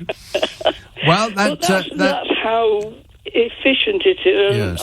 I mean, it's not. That's just one crazy occasion, but it is like that all the time. It's terrific. I've just had operations on my eyes, and that went swimmingly. And they organised taxis for me to go to this clinic to have the cataracts removed each time, and absolutely brilliant. You know, people are, they do insist that the NHS is the envy of the world, and it just flat out isn't. It might be the envy of the third world, but not the first world. Not for people living in Europe, no. Well, the only difference I found to the NHS, and I had my first heart attack in the UK, and I was treated at Glenfield near Leicester. Which was excellent, and had a stent put in, etc. They were marvellous. I can't fault the NHS; they were absolutely brilliant. But here, it's just as efficient, but you do have to pay an insurance premium. Well, we have to pay that here too, James. People forget that the NHS isn't free. We pay for it an enormous amount. Through insurance, national insurance, by tax. Yeah, and it's the same in France. It's just that they call it something else, and it comes out of your. I think your employer stumps up. You stump up. It's a small amount. If you go to the doctor, it's like €10 or something of that order. It's every time I go to the doctor, I pay him €25 for each visit, but that gets refunded back through my health care system. Exactly. Yeah, you get the money back. Yeah. Yeah. All right. Thanks for the good news, James, and I wish you all the best. Cheers, mate. 0345 6060 973. Interesting that Fishy Sunak was over in California talking to American healthcare providers. Very interesting. He actually missed a call with hospitality chiefs in this country, which is his actual job, and because he was chit-chatting away to American private healthcare providers. Curious. I'm just saying it's curious, that's all. Curiouser and curiouser. Let's have York. Why not? Hello, Jan. Hello, Nick. How are you? I'm great, mate. Good. Very good. Now then, it does seem silly, doesn't it, that if they are going to lock things down again, why wait? Yeah, madness. But aren't they doing the same thing in Wales? Aren't they shutting nightclubs after the 27th? So you can do what you like until then. Yeah, it doesn't. It's just so ridiculous because people are obsessed with having a nice Christmas, and it's never as good as people imagine that it's going to be. Like New Year's Eve is never the best night of the year, even though you desperately really want it to be. So what difference does it make? I mean, it's just a day, isn't it? It's just a day. I think really we ought to get ahead of ourselves and cancel next year's Christmas. Yes. And then yes. Save all the trouble. Exactly. And cancel our birthdays as well, because, we're bound to be bad at some point between now and then, so let's get the punishment in now. Yeah, exactly. I don't know, it just seems so silly. But these politicians, they just don't want to disappoint us, do they? Well, they don't mind disappointing us on certain things, but because people are obsessed with Christmas and to a ridiculous extent, really. I mean, I think so. They don't want to do anything over Christmas because people will react poorly to it, and that will reflect badly on them, and we might not vote for them next time around. Yeah, it's ridiculous. I think people are too obsessed with Christmas, really. I mean, why? It's just a flipping day, isn't it? It's just a flipping day. Correctamundo. Yeah, it's like Boris Johnson doesn't want to deflate our Yorkshire puddings, Jan. Exactly. Well, don't talk to me about those. Why not? Let's talk about Yorkshire pudding. What's the secret to a good Yorkshire pudding, Jan? I wish I knew. Buying it from a shop. That's what I've done that's what I've done this year, yeah. What? You're in York and you've bought a Yorkshire pudding from a shop? I'm afraid so, because I did have a disaster last year. A disaster? Yeah. A Yorkshire pudding-related disaster? Yep. How did that manifest itself? Well, they were flat as pancakes. Right. You could have just told people they're Christmas pancakes. Well, no. They weren't. They were all sort of soggy as well, you know? Oh, no. awful. So I'm not risking it this year. I've got bought them in. Right. Anyway. Well, that makes perfect sense. Yeah. You should just go the whole hog, Jan. Chuck all of that Christmas fare out and just have a pizza, like me. Yes. Yeah. It's a good idea, that. You could have a Yorkshire pudding pizza. What sounds better than that? Exactly. Yeah. Might think about that. Yeah, think about it. And if you do it, take a picture of it and pop it in the post. And all send right. it to you. Yeah. Basingstoke. Hello, Daniel. Hello there, how are you? Hello there. Great, thanks. I'm rather perplexed and frustrated with the exception of being LBC, the British media, that seem to have omitted the thousands of people that have marched through London, Leeds, Manchester, Belfast, Liverpool, around the seemingly destruction of democracy with this mandatory vaccine nonsense that's now come out for NHS workers and the near effect of a somewhat in between that and mandatory for the general public. Well, it's not actually mandatory for the general public. I mean, other countries are insisting. Go out to a nightclub, go to a football stadium. In effect, it's restricted and removed your civil liberties and your freedoms. Therefore, democracy died in the House of Commons that night. The democracy is dying, but in a much more serious way than having to get a vaccine and put a mask on your face. I mean, there's a more serious threat to democracy than that, Daniel. What's that? See, this is exactly what I'm talking about. But people are so easily distracted. There's a threat to the democracy of this country that is going through Parliament at the moment, called the Police and Punishment Bill, or something like that. It's not quite the right title. You're very right. While you're obsessing about putting a piece of paper on your face, a much more serious thing is being snuck through. I agree, you are correct, our government is doing that, but that is the fact that the media, with it seems on a regular basis, the exception of LBC, don't want to highlight what is going on or being paid off or told to look the other way. The media aren't talking about it and alerting the British public. I agree entirely, and that's because the media is almost all bought and paid for by the offshore billionaire media-owning class who also happen to be great supporters of the Conservative Party. With the exception of the wonderful BBC, who's supposedly funded by us, the taxpayer. Well, not supposedly. They are. Well, the point is, it's currently funded by the taxpayer. However, should the government decide that, the licence fees no longer needed if they don't play ball, you've managed to control the whole media. The bit that frustrates me most at the moment is the hysteria that isn't backed up by data around the current variant of COVID. So we've all gone mental about this current variant, which is more potent and spreads a lot quicker. Well, we don't know it's more potent. It spreads quicker, yeah.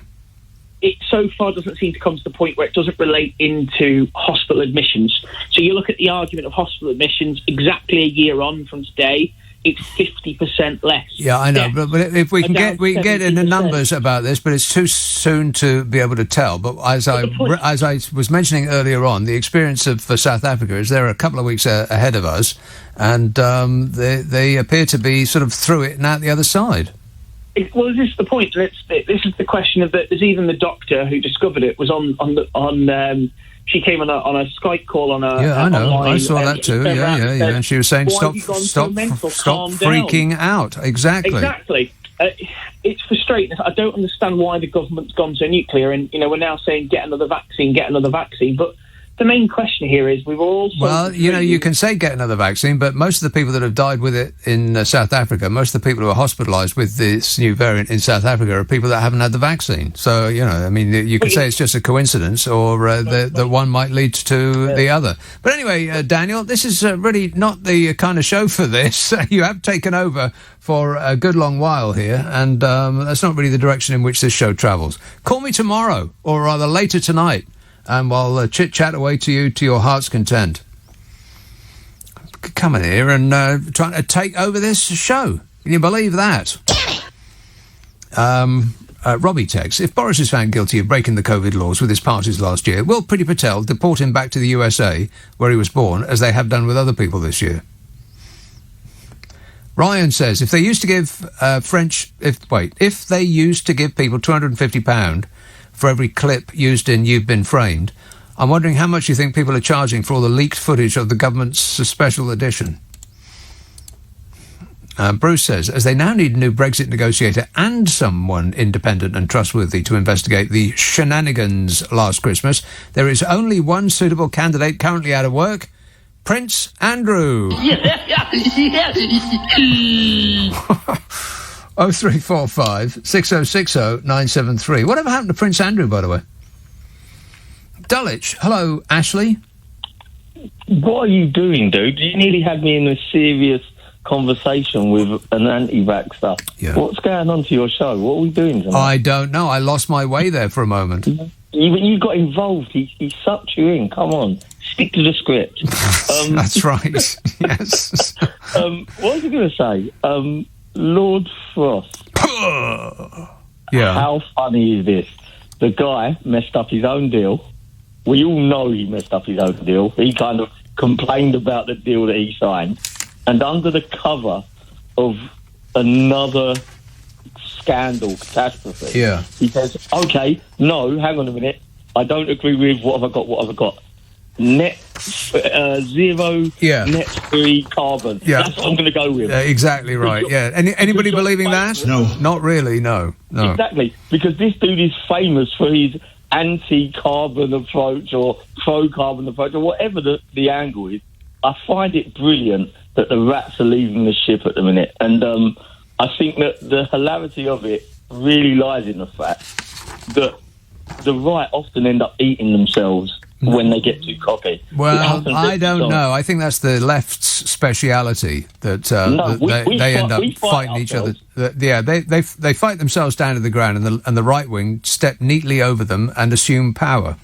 No, I agree with that. But when the right get like the 80-seat majority, and all you've heard is the people believe that I'm so this is sick of that. a Westminster bubble story, and they keep saying it. This is not what the people want to talk about. Yeah, right. The people don't care, and it's a trivial thing that there's parties in Downing Street. But when the right get this cocky, they always sod it up.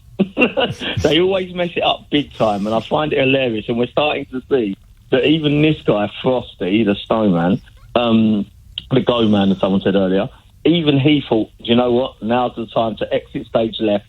I'm out. I don't know what we're going to do without him. Like I said at the beginning of the show, how will we cope without all of his, all of the qualities that he has brought to the Brexit negotiations, like,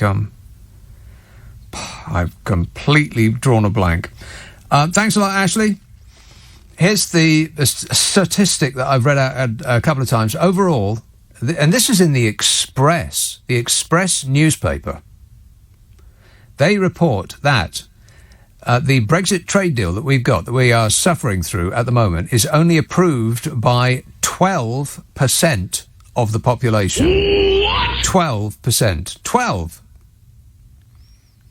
Even people who are Brexit evangelists, only 22% of them support the Brexit that we have been delivered. 22%. 12% overall say that Britain has got a good deal from leaving the European Union. Excellent work there, Bodge. You're doing a tremendous job. You keep it up. Yeah. Wait. 0345 6060 973.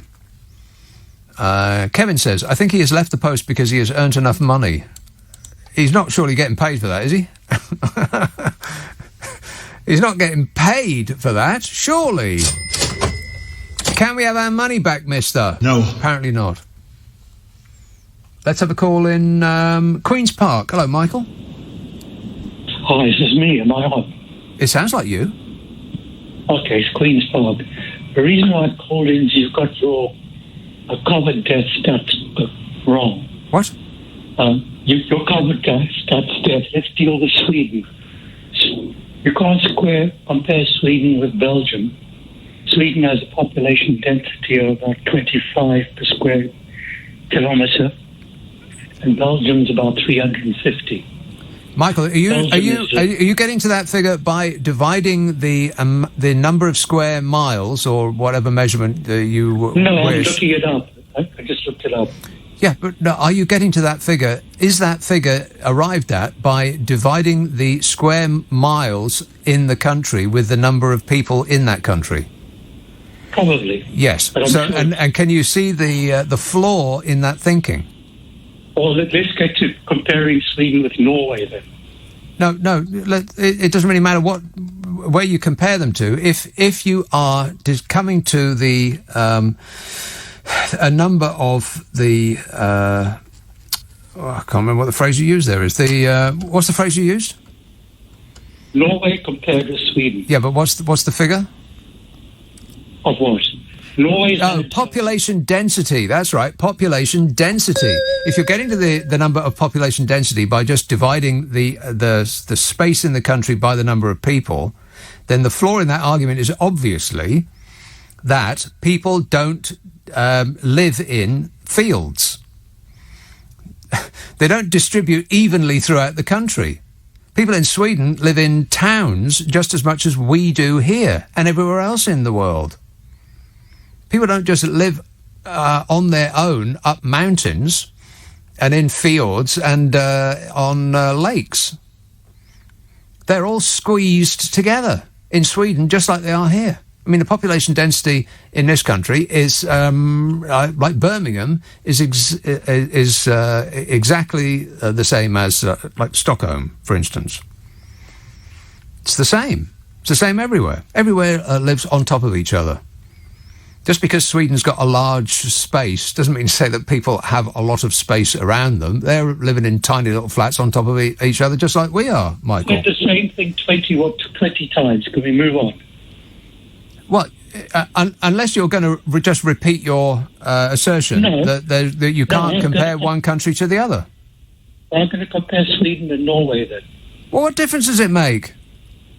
Well, Norway should have, going by Sweden, they should have had about 7,500 deaths. No, let's compare Sweden. Let's compare Sweden to us. An echoing silence. Let's compare us to Taiwan. Even worse. Well, Taiwan's at 805 deaths. Yeah, exactly. And they had a contact tracing system that they spent about threepence halfpenny on and worked on the second day. Meanwhile, here... Contact tracing.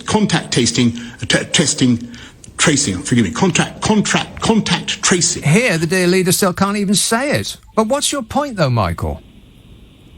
The point is that I really think that Sweden got it completely wrong. Well, they got it better than we did. Their results are better than ours. Their results are better than Belgium's. So they didn't get it completely wrong, unless we got it completely wrong. I think the UK got it completely wrong because they started much too late. The scientists knew, because I know someone who started working on the AstraZeneca vaccine on the 12th of January 2020 as government employee. Okay. We can go back over all of that, and there were mistakes made by everybody on Earth. But so who got it right then? I mean, I don't really see what your point is. What is your point? Okay, my point is that Sweden didn't get it right. No, well, who did then? Taiwan. Right. Well, Taiwan is an unusual case because the people who live there are used to wearing masks anyway. I mean, you know, in that area of the map, it's just the done thing. If you've got a cold, you wear a mask in order to protect other people, not yourself, other people. So we should all be Taiwan. Okay, that's very helpful, Michael. I'll keep that in mind. If we ever find a time machine. Anthony texts, the Chancellor of the Exchequer didn't need to go to the USA with a commercial airline. He probably used that aeroplane that Johnson paid £900,000 to get painted in a big Union flag, as Marcus Rashford was fighting to feed hungry children. £900,000 for a paint job? Or did he get that fancy wallpaper and cover the plane with that? Paul says Frosty the Snowman is surely resigning because he's losing the EU negotiations. He does actually look like a snowman. He looks like somebody who's like halfway through melting. doesn't he? A certain waxiness. I've never seen anybody who looks quite like him. It's just bizarre. What's he made of? Anyway, Paul says, Frosty the Snowman is surely resigning because he's losing the EU negotiations. Fishing licences requested by the EU have now been issued, and the European Court will now be the final arbiter on disputes. Yeah, that's right. He's losing. And he's an expert negotiator. What will we do without him? 0345 6060 973. Cheam. Hello, Laurie. Good evening, Nick. Good evening to you. I just want to point out a couple of things that have just actually restored my sort of faith in humanity. I don't know if it's me, it probably is. I work on the railways, and I can certainly understand the whole thing about the masks thing, and what I see not happening. But these two things I've just got to point out, which are just hilarious. First of all is the Daily Express headline, "Down but not out, why we must put faith in Boris." Yeah, sort of right. A bit ironic from today, really, isn't it? Yes. But today I was speaking to a passenger, came up to me, and she'd cut a hole in the front of her mask. And I said to her, would you like another mask? And she said, no, I like this one because it helps me breathe. Oh, my God. So I just thought, I'll put that out there, just for the benefit of our listeners. This is the first time I've listened to LBC. I absolutely love it now. But I just had to share that with you, Nick. Well, thanks for sharing, Laurie. We appreciate it. Thank you. It's my pleasure. Take care now. Cheers, mate. Ta-ra. 0345 6060 973. It helps her to breathe. Oh, fabulous. Morons. We're surrounded by morons. Altex, bad though Corbyn would have been, I still voted for him rather than Bodger as the least bad option. Corbyn would have been usurped quite soon, and at least he had decent alternatives in his team. There are no decent candidates for the PM in the Tory party now, since the likes of Dominic Grieve and Rory Stewart were hounded out. Yeah, I think people speak too fondly about Rory Stewart. I mean, he may say sensible things, but just look at... there's a website called They Work For You, and a couple of clicks away is the voting record of everybody in Parliament.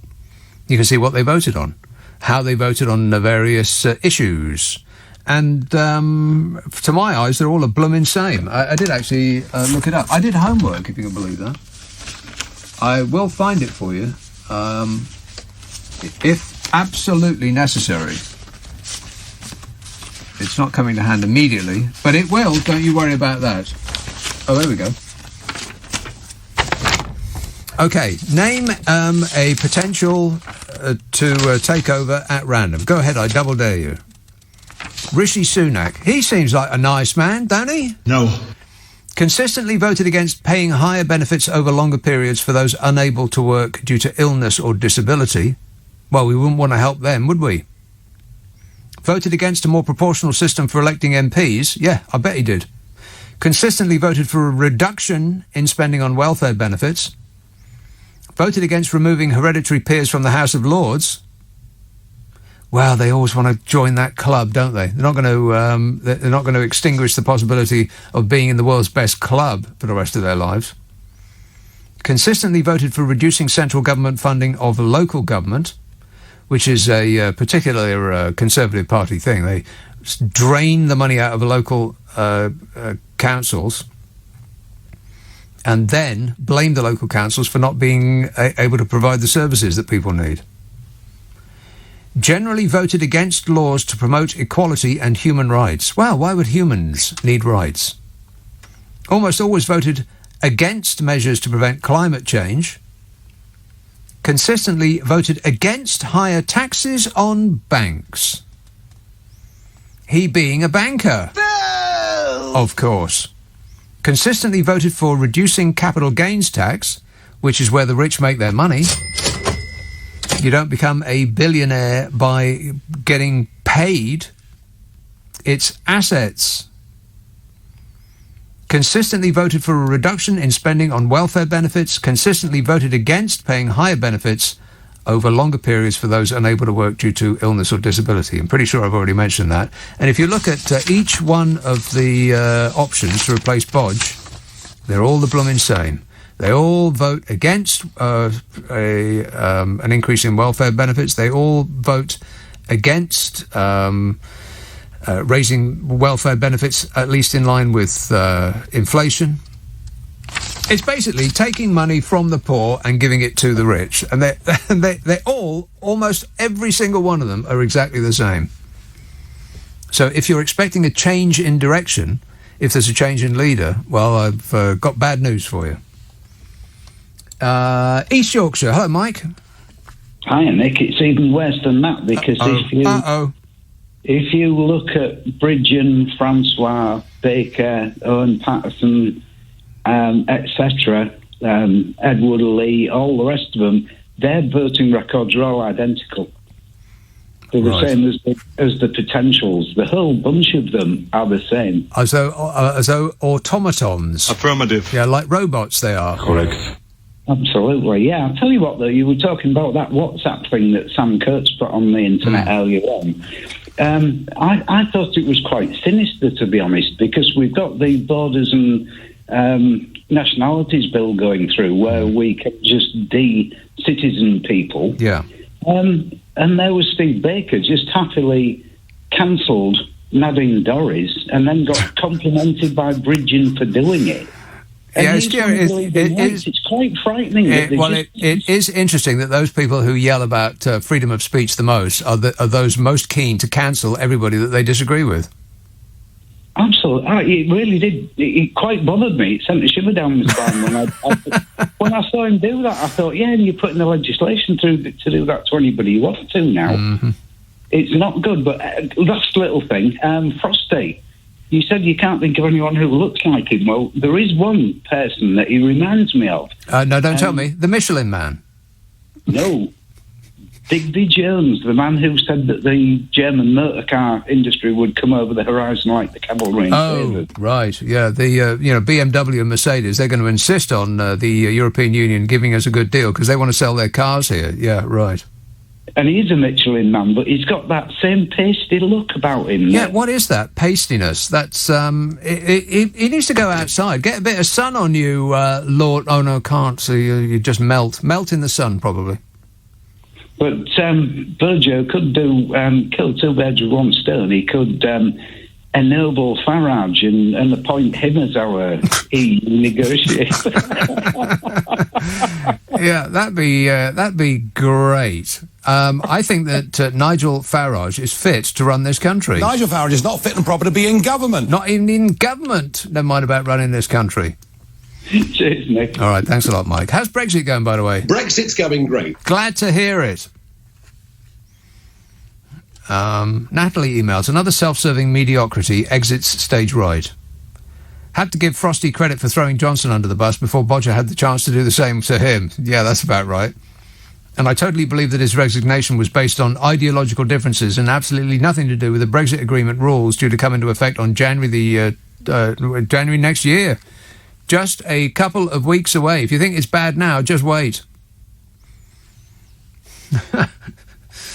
Yeah, sure, but he resigned because he's very concerned about the cost of going to net zero. Yeah, because that's what concerns him, day and night. What's that got to do with him? Has zero to do with his job. Oh, he's concerned about the vaccines. That's why he left. Yeah, sure. Germany, Cologne. Hello, Scott. Nick, it's the first time I've spoken to you in 20 years. So wow.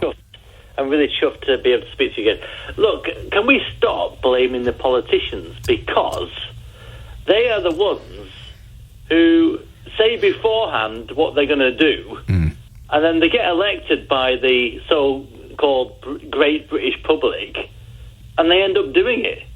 I mean, Farage is the greatest example. I mean, look, the guy's an absolute fool, but he was put there to do a job by the people who, elected him.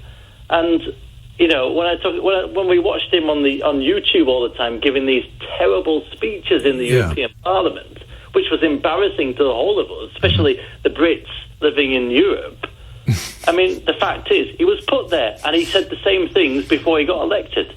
Yeah, so that's true. And we stop talking about politicians. They say, "Oh, they're monsters." Yeah. The people know what they're like before they vote them. Right, we're the stupid idiots that are responsible. Exactly. There's a problem with the country. Look, I live in a country where we've basically just voted the Greens in.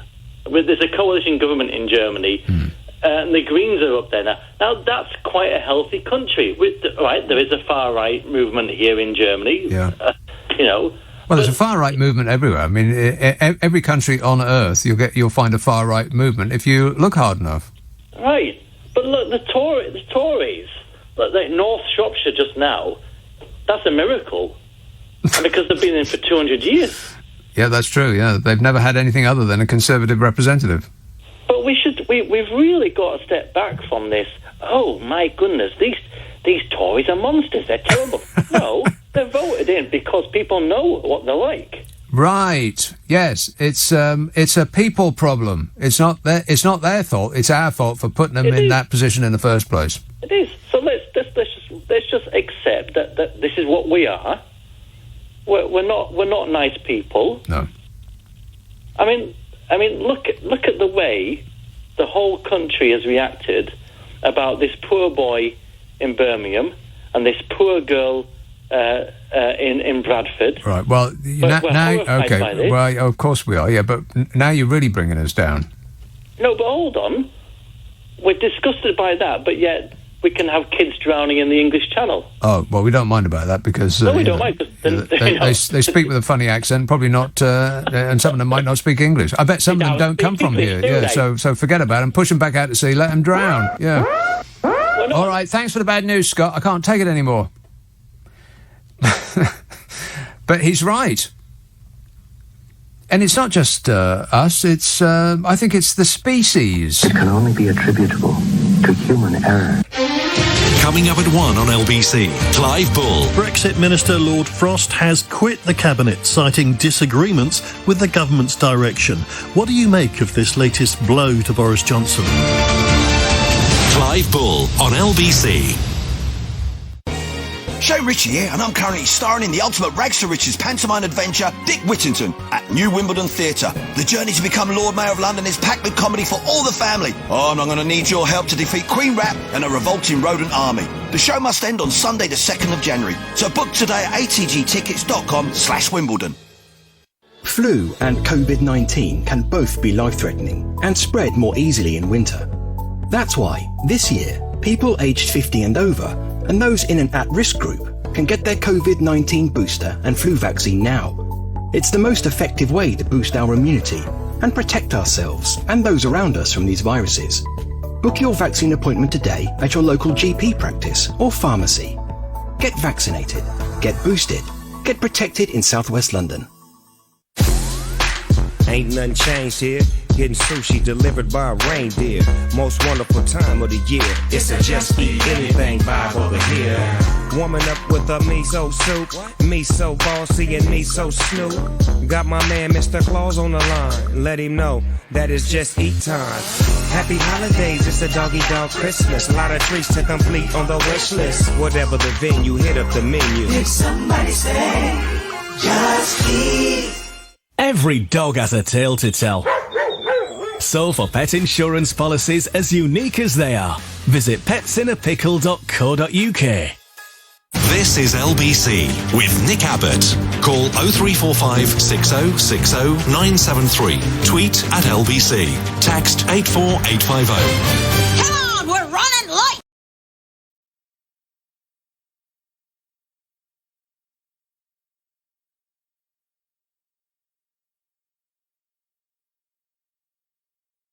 Shona texts in relation to the possibility that we might be under restrictions in the new year, which will mean that we won't be able to eat inside. We'll be restricted to eating outside. There is a small problem with it being winter and all. Shona texts, outdoor service only. Have they seen the likelihood of severe cold and snow from Christmas onwards? We won't want to go out due to the big freeze while Johnson beaches himself in the Caribbean. Well, like a whale, you mean? Nick says, not that I want it, but I'm going to get it. Can I choose the Omnicom variety, please? Maybe if we all get that variety, we can avoid Bodger's next lockdown. I think we're all going to get it whether we want it or not. I mean, if it is as transmissible as they say, then it's kind of surprising we haven't all got it already.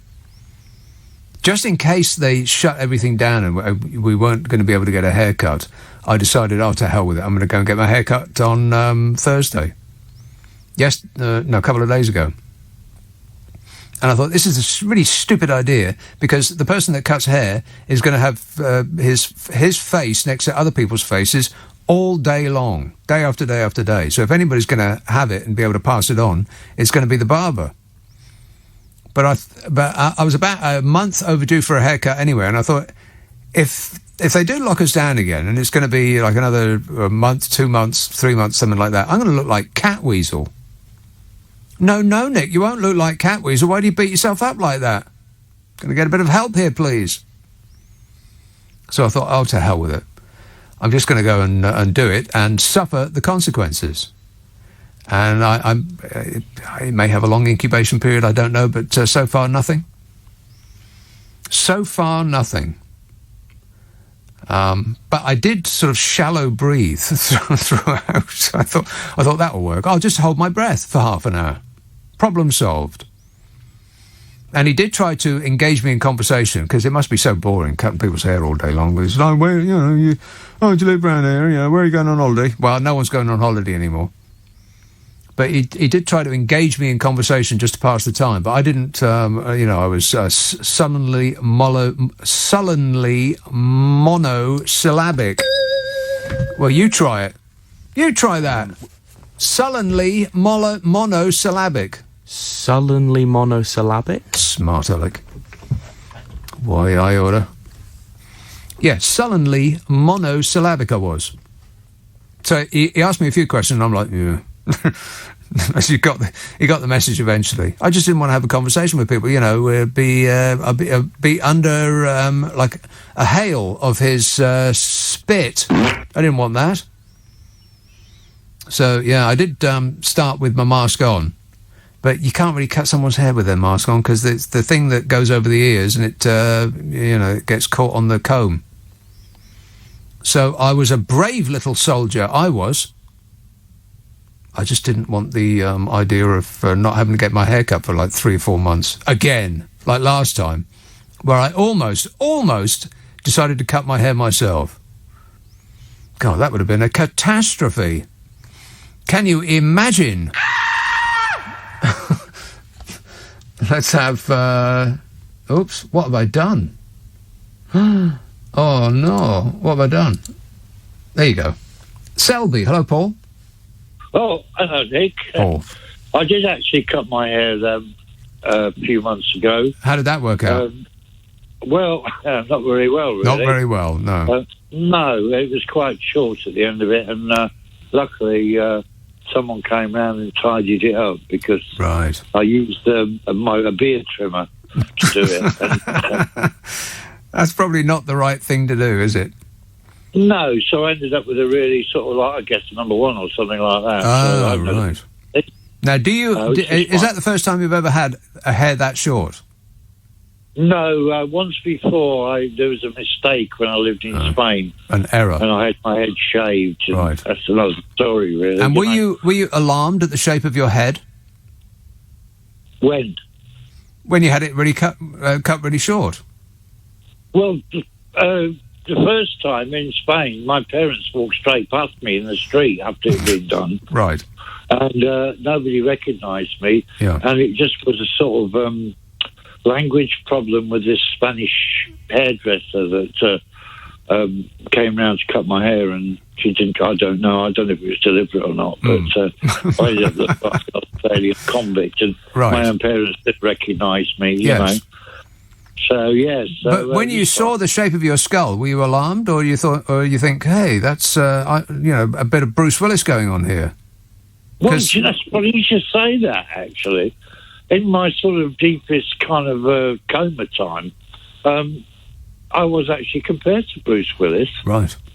But after God knows why, because I'm better looking than him. Of course you are. Yeah. Were you wearing a vest at the time?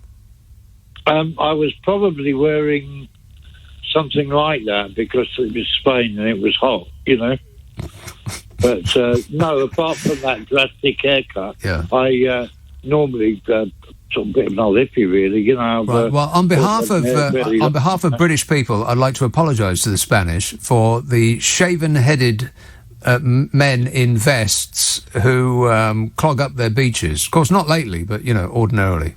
I apologise on behalf of them. I am very sorry that I screwed up. Very sorry that we screwed up. But the thing is, Nick, most of the people that are there I was living in the Benidorm area, and most of the men you're talking about, the British men, look exactly like that. Yeah, exactly right. Yes, that's what I'm apologising for. We're very, very sorry. We're sending you all of our worst people.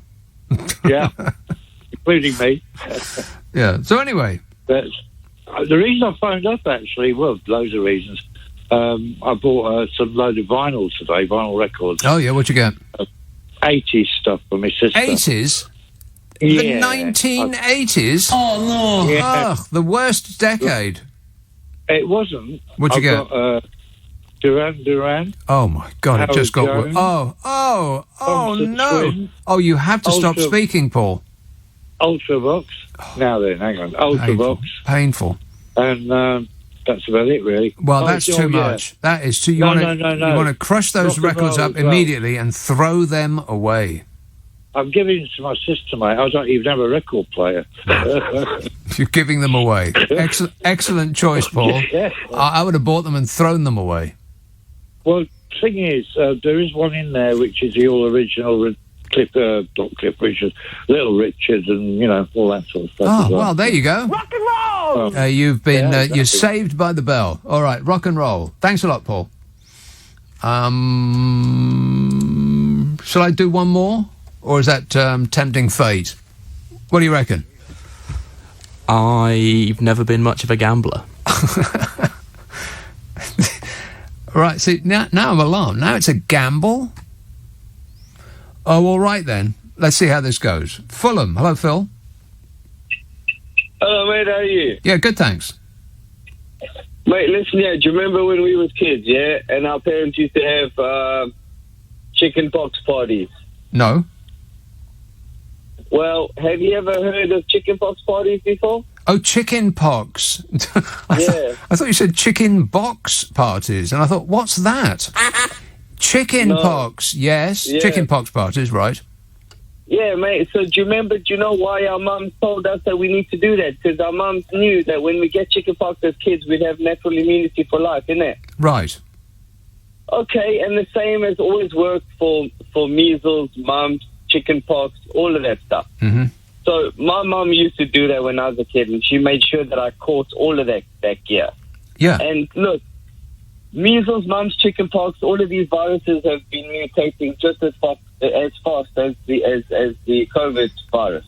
Are you an expert in virology? No. No? Oh, my God. Well, can you take a course and call us back? Whew. Thanks a lot, Phil. Thanks for your input. There's so many texts and tweets and emails. I'll just never get through them. I've got 1 minute left. I'll dive in. I'll read the short ones. Edward texts, if the PM leaves number 10, you could get him a job on LBC as your new glamorous assistant.